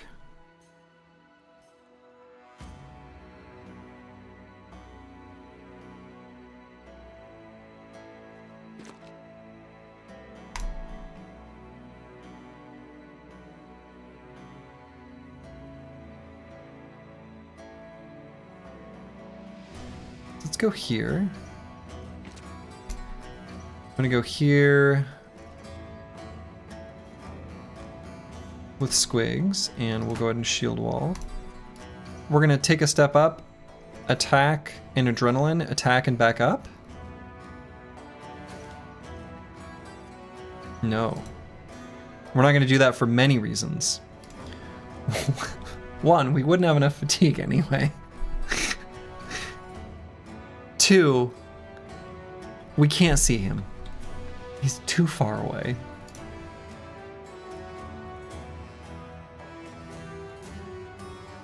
So we're just gonna go to here.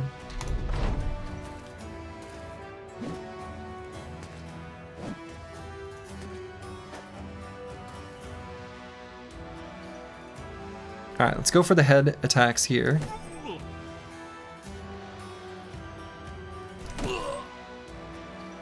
Great. So what did Whirling Death do? So it basically activated a passive onto the character that gives him +2 reach, +10 melee defense, and deal 25% more damage. So it's like a way of prepping for an attack. Pretty sweet.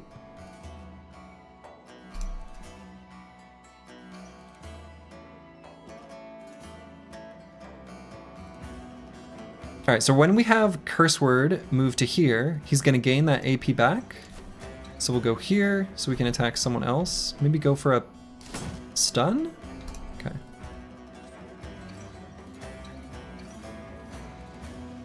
New helmet spotted, unless we accidentally destroy it. So now let's see, we're at 7 of 9. We'll go to 9 of 9.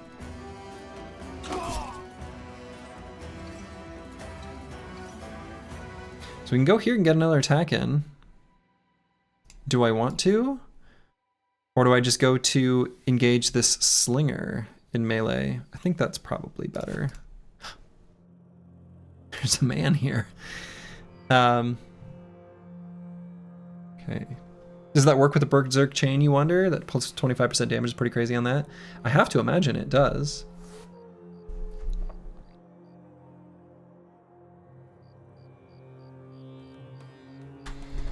So I could shield wall and walk into here. Could also shield wall and then cover ally to cover human going from this outlaw's reach weapon. It's maybe a little bit more, I don't know, simple.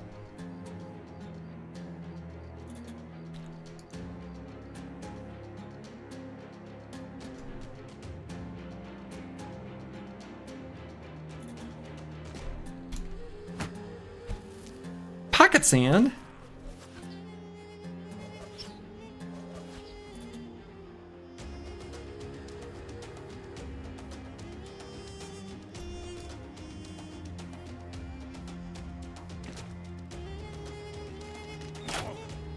Ooh, that was a big attack. Sand has been in his pocket for days.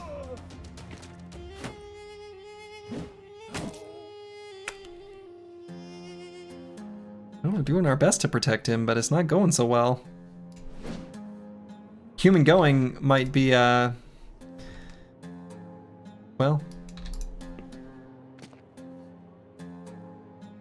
it might be going goodbye. We'll see.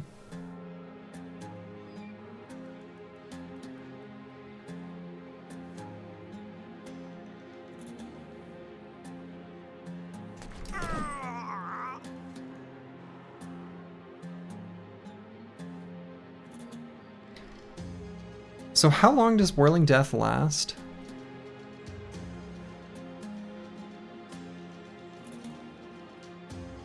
Lasts for 3 turns. So let's reactivate it. Human going might be human gone. It's very likely.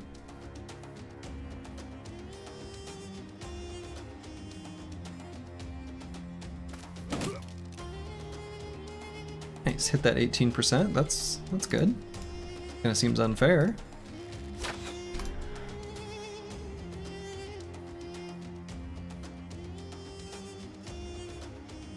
Verde Wave, you gonna die soon? I got a J-back ready to peek.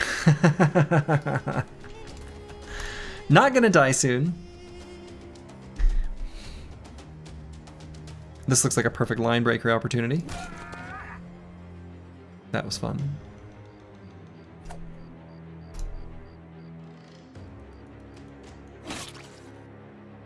So if you cause an injury, you don't get the Mauler, which I would expect, right? Give him hell then, GLHF. We'll get GLHF to you as well. I believe you will reach the peak. I've been playing the game Peak with some buddies, where you just hike up a mountain. That's it, that's the whole game. You hike up a mountain. And it looks kind of like it looks like it was made in Unity, which usually games that are made in Unity but don't necessarily look like it are the better. Anyway, it looks like it was made in Unity, but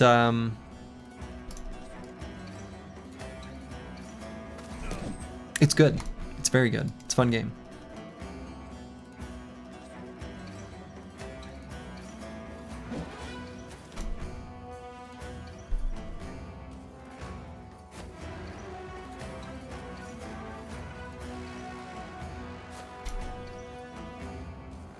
Okay, I guess we'll recover here. It looks like an indie 3D game, let's call it that. Yeah, that's accurate. Instead of recover though, I could maybe just go for a couple attacks on a slinger. Yeah. Anyway, it is a surprisingly good game.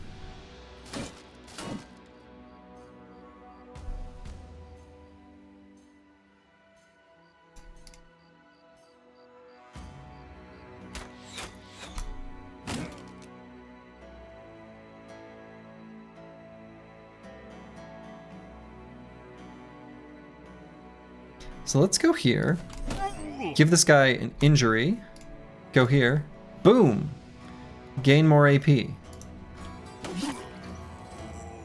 Cool. And maybe stay here, so we'll have 3 that we add to next turn, which will give us 12.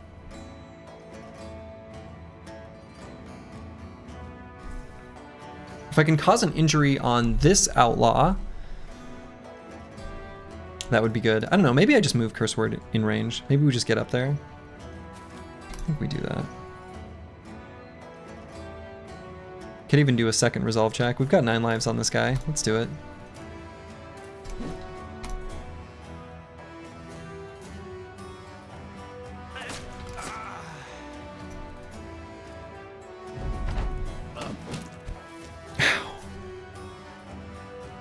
Fulio got the biz. Let's soften him up with someone else first. That'll work.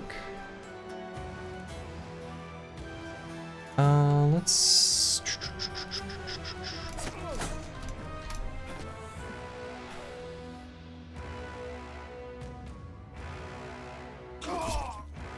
Decapitated. That helmet is asking for it. That helmet is asking for it.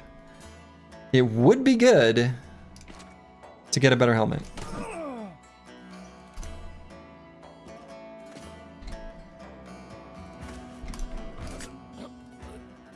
Okay, well, human going is human gone. We're gonna have a pretty long obituary at this rate.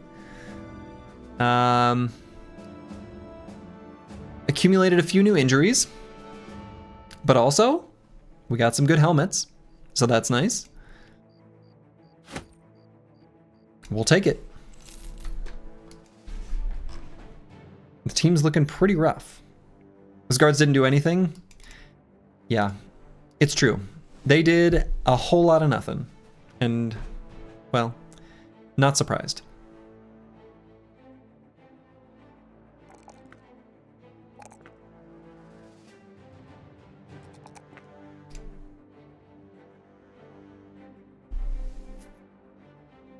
All right, I think this entrenched seems pretty decent. It's like okay. I think it's good enough that we want to take it.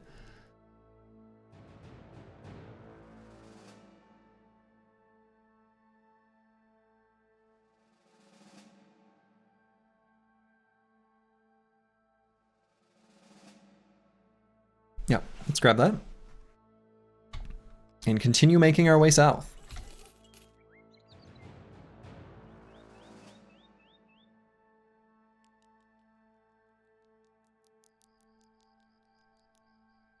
To Dah Hab. Word is dusk.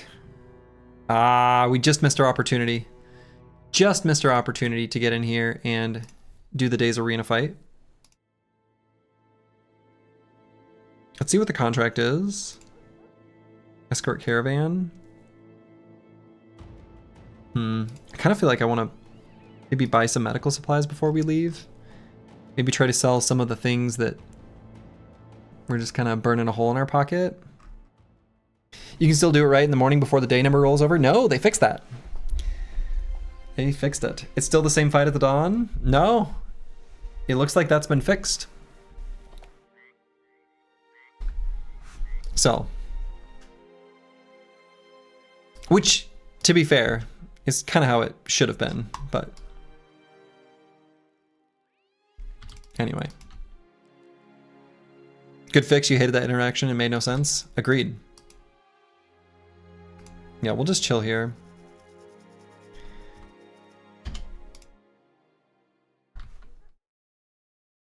Right, because it'll go right to...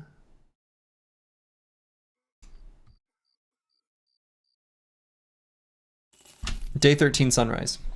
Happens at the same moment in time. It was a stupid interaction, truly. All right.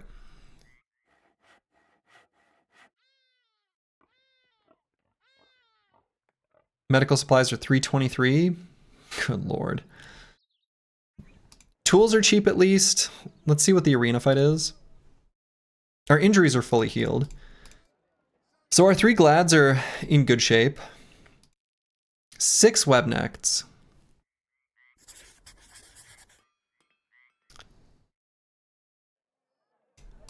Well, I think I know how we're going to deal with 6 webnects.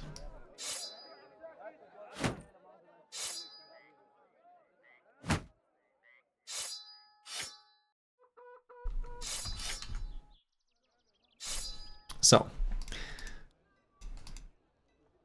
we'll just go with the 95% hit chance until we need to swap weapons. I think that'll be the plan.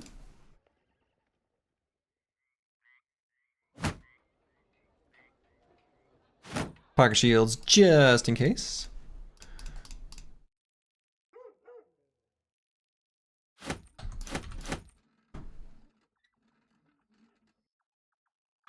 Okay.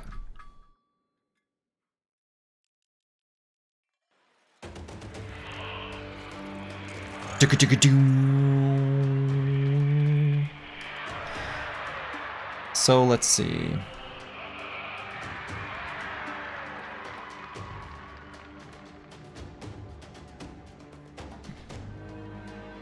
I think I just remain stationary. I just do it from right here. You don't like the Nomad swords against these? The T 2.5? No, we probably should have. Chance 80%? Whoa, whoa. This is a much lower hit chance than I would have expected.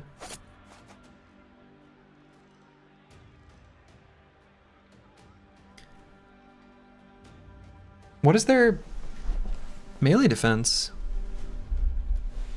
19? Oh, that's higher.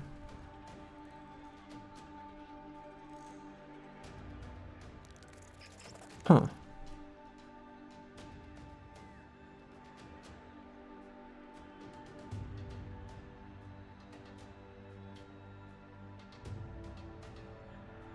I mean, they're also getting the strength in numbers when they're adjacent. Wonder if I try to move out of range of control. You like being able to see the pocket weapon in the model? Yeah, that is cool. So I can equip the shield because I've got spare action points. Could equip a shield, then try to back up. Then spear wall.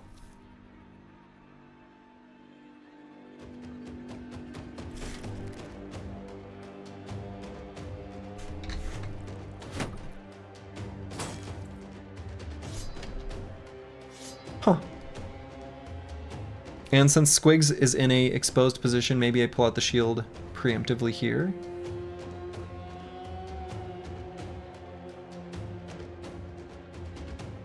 Sure.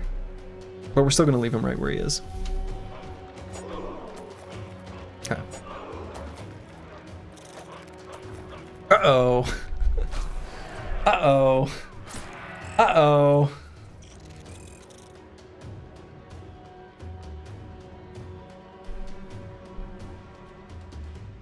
This is really bad, actually.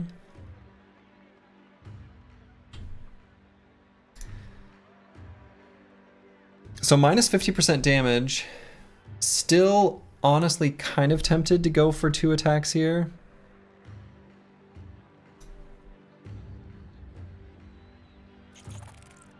It won't even kill, will it? Oh boy.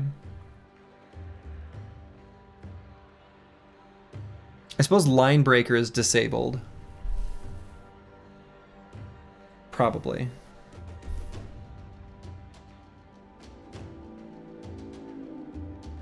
No, let's just break free.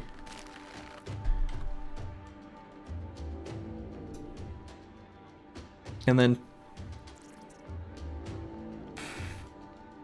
probably attack.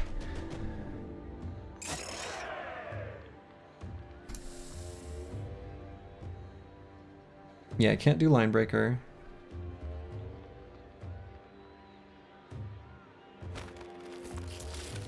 Now we can. But I don't know where I want to do it yet, is the thing. Like, I don't know who I want to help out. Can also do cover ally. And just attack. Probably just attack.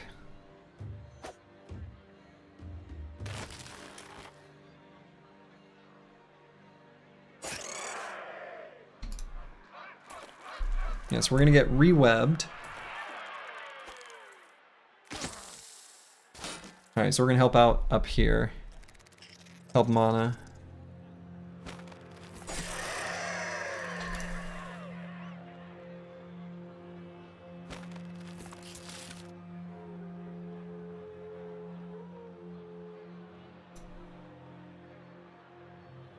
Or do I still do that? Yeah, I don't know. That's pretty low health. Clutch, break, freeze. Yeah, they've got really high melee skill, so it's likely to succeed. Maybe I just go for an attack. I don't know. Maybe I think just going for an attack is better.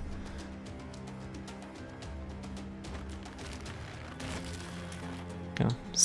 I don't know why you would curse me like that with Choppy Cat.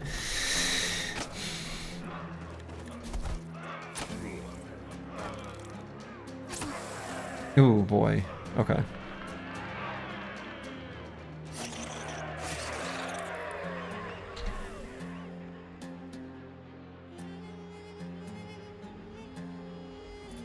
So free ally seems important. Cover ally.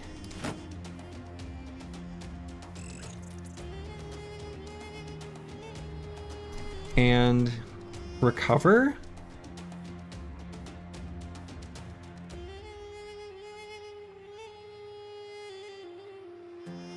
Could also pull out the Scramus Axe and decap.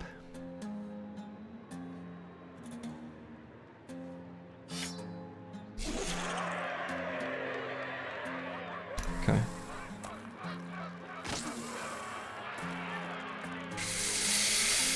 He does not have 9 lives.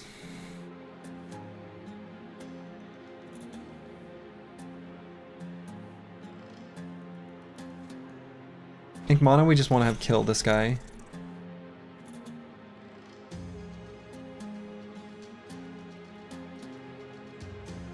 Break free, I guess.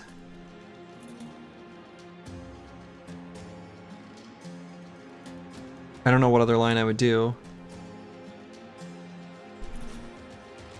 We can have Squigs try to break him free. If we go here, we can't anymore. If we go here, we get a resolve check, but then can't attack.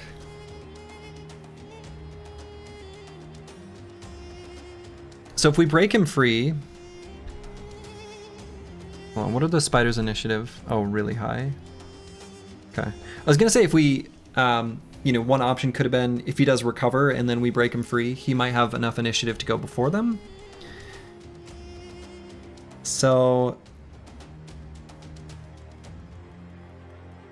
Curse Word is more likely to break himself free because he's got much higher melee skill.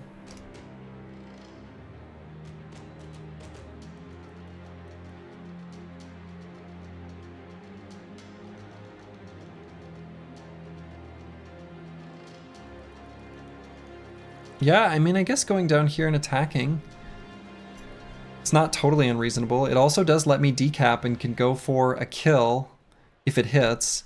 That might even be safer. So it missed.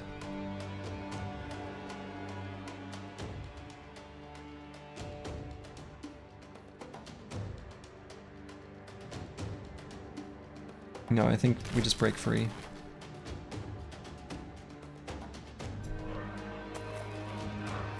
Oh. Oh.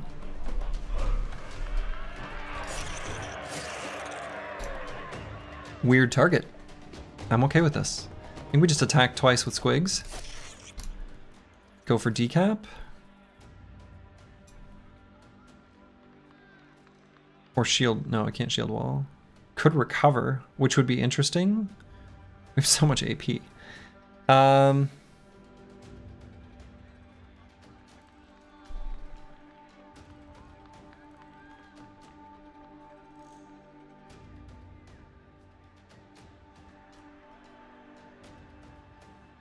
No, we go for a decap.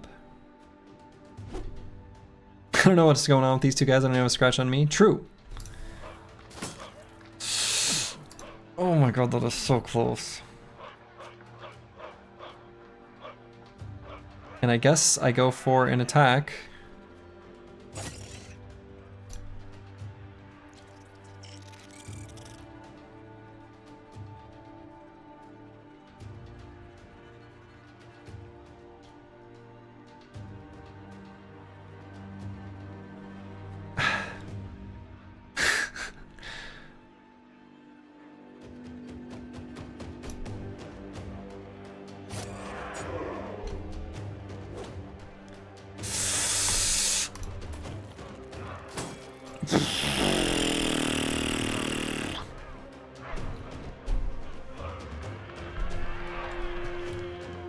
don't have 2 attacks. No, do have 2 attacks. I guess I take the 2 attacks, or maybe break free and do an attack.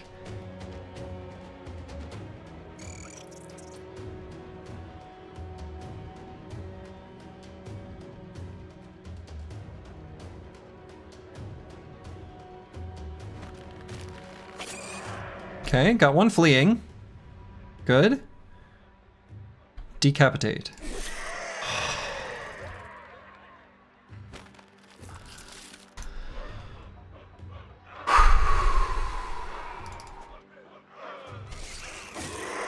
Easy. Easy. What an easy game. What an easy game. Easy. Not even close. Not even close. We could return as early as tomorrow. No problem. I don't know what you guys were worried about. I was just fine. Nothing to worry about.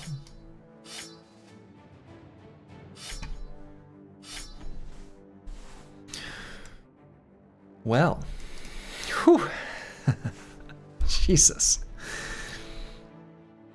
Have to get a new chair after that one.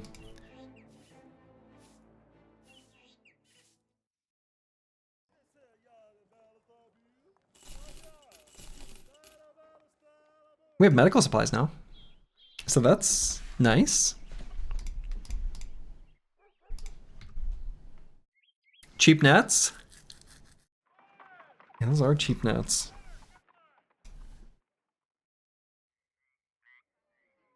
Let's get some cheap nets. Might want to check your britches. Oh, I already know what's down there. I don't need to look. I can feel it.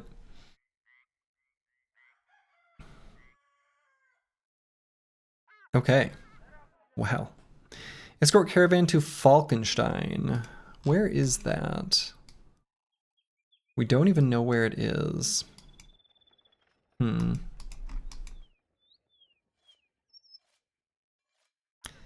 a big payout. 2.5 days.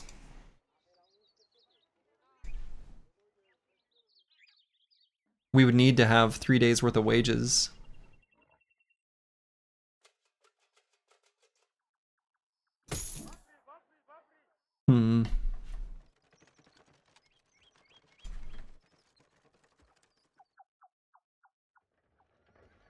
Even though they're well supplied, I think we still sell stuff here. It's like a pretty good sale price, right? Oh, they upped the wooden shields are worth more now. Huh.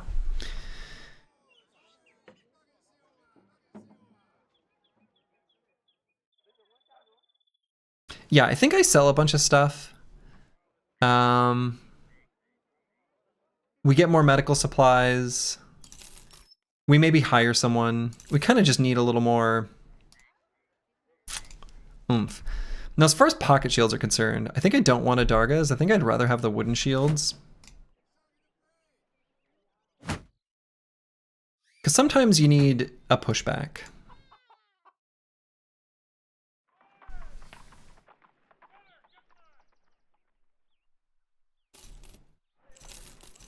So we'll keep a few shields for fresh recruits. We'll keep a few hooked blades for fresh recruits. Would I ever want to use the light crossbow over the hunting bow? 60% armor penetration? All right, that's new.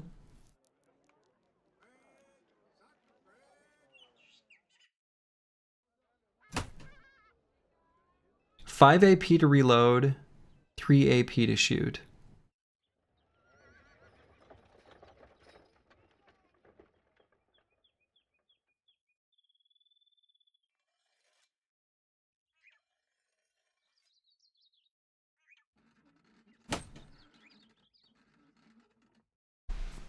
Let's go with the hunting bow for now. Not 100% sure that I like it more, but it's fine.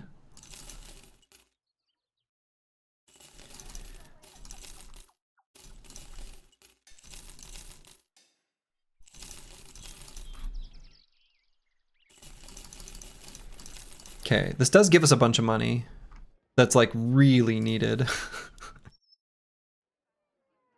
Crossbow seems good for a possible recruit. Good hit chance. Yeah.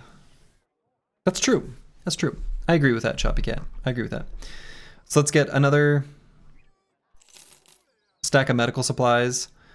Tools are pretty cheap here. Let's just get 2. Maybe hire another brother? Historian. What do historians get? This guy's unstoppable.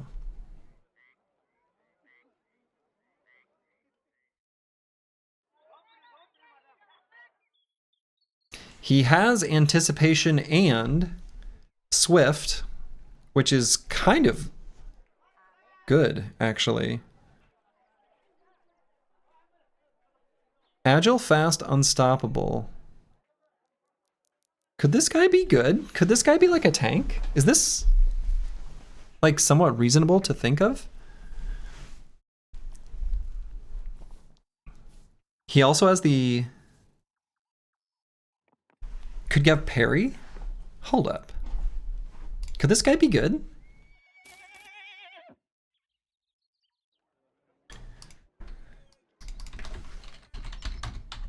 Could Eldazar, our buddy Elda, be good? Definitely not much of a melee brother. 3 talent stars in ranged skill. Technically could use throwing weapons. What does elusive do? Elusive.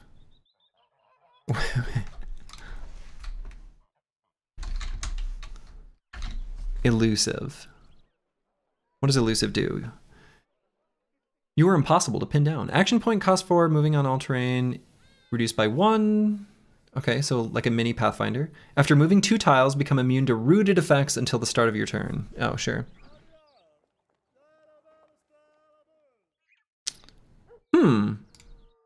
So like 2 talent stars in melee defense, 8 range defense. We can give him anticipation. He has anchor, which actually is pretty sweet.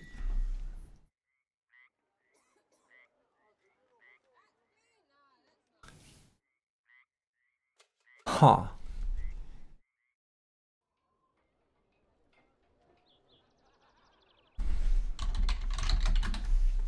Do we build him as like a kind of tank?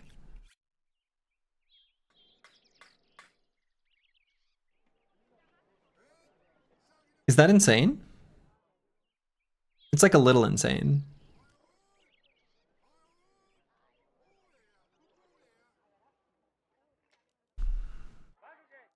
But maybe it's good.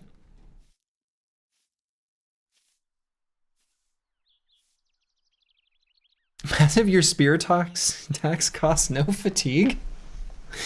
Okay, that's really funny. What are the ones for spear? I don't even think I've seen these. So through the gaps, passive. Your attacks against targets with armor will always target the body part with the lowest armor. You no longer deal critical damage to the head. Okay. Sure, that's actually good for spear wall. Pretty relevant. Spear mastery.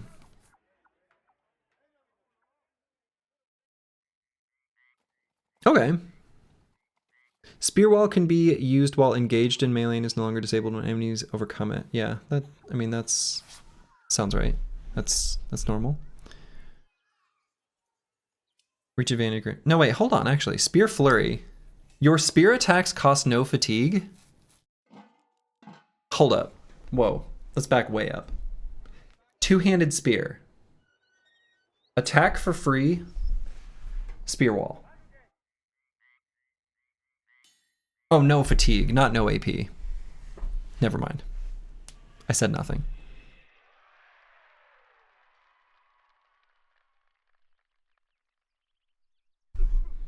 Spear Mastery gives the hit chance bonus the spear's head back. Wait, what?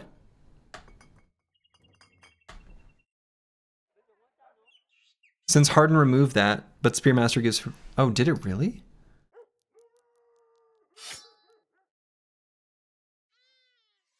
Oh, yeah, that's... Oh, wow. Okay. I see. Yeah, all of the... Oh, wow. Okay. I see. All right, well, we'll eventually build this as the weirdest tank in the world. What was his base? Base initiative? 104. Base range defense of 8. Or he dies first battle. Or he dies first battle. Yeah. But we can do like 9 lives. Anticipation. Anchor. This is weird. The reasoning behind that change was it basically inbuilt with the reach mechanic. Yeah, no, that makes sense.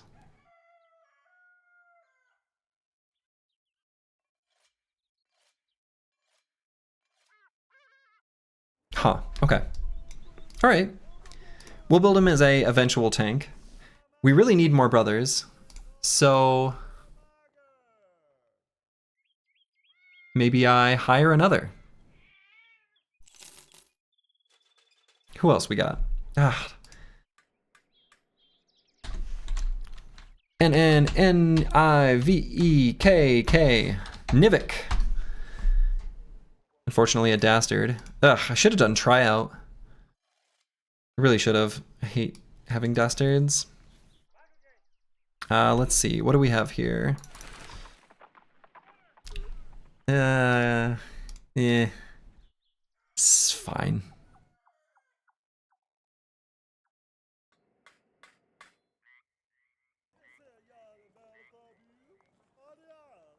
Not super great. Not super great. I'm just gonna say fodder, unfortunately. I think that's just the reality.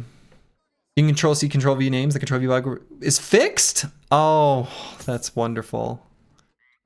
Yeah, that weird control V where it would double place it. That was so weird. What a weird bug.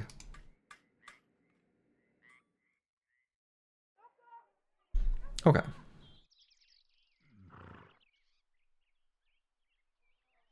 All right, and I wonder if that's a good place for me to call it for the evening. I'm getting a little bit hungry, and I've been streaming for 7 hours?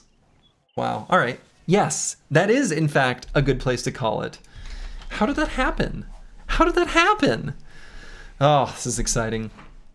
All right, I'm gonna be back tomorrow at around the same time. I don't know that there are a couple things that I'm gonna spreadsheet out. Probably not tonight or tomorrow morning in time for when I'm gonna come back to stream, but there's a few things that I'm like curious about. I'm very curious about. Definitely, this was a lot of fun. I am so happy to be back, and I feel a little set free by being able to experience something new like this. This is great. This is great. I'm gonna send you guys over to friend of the channel, Some Weird Sins. He's playing some Heroes of Might and Magic Elden Era, which I am going to be checking out at some point in the relatively near future.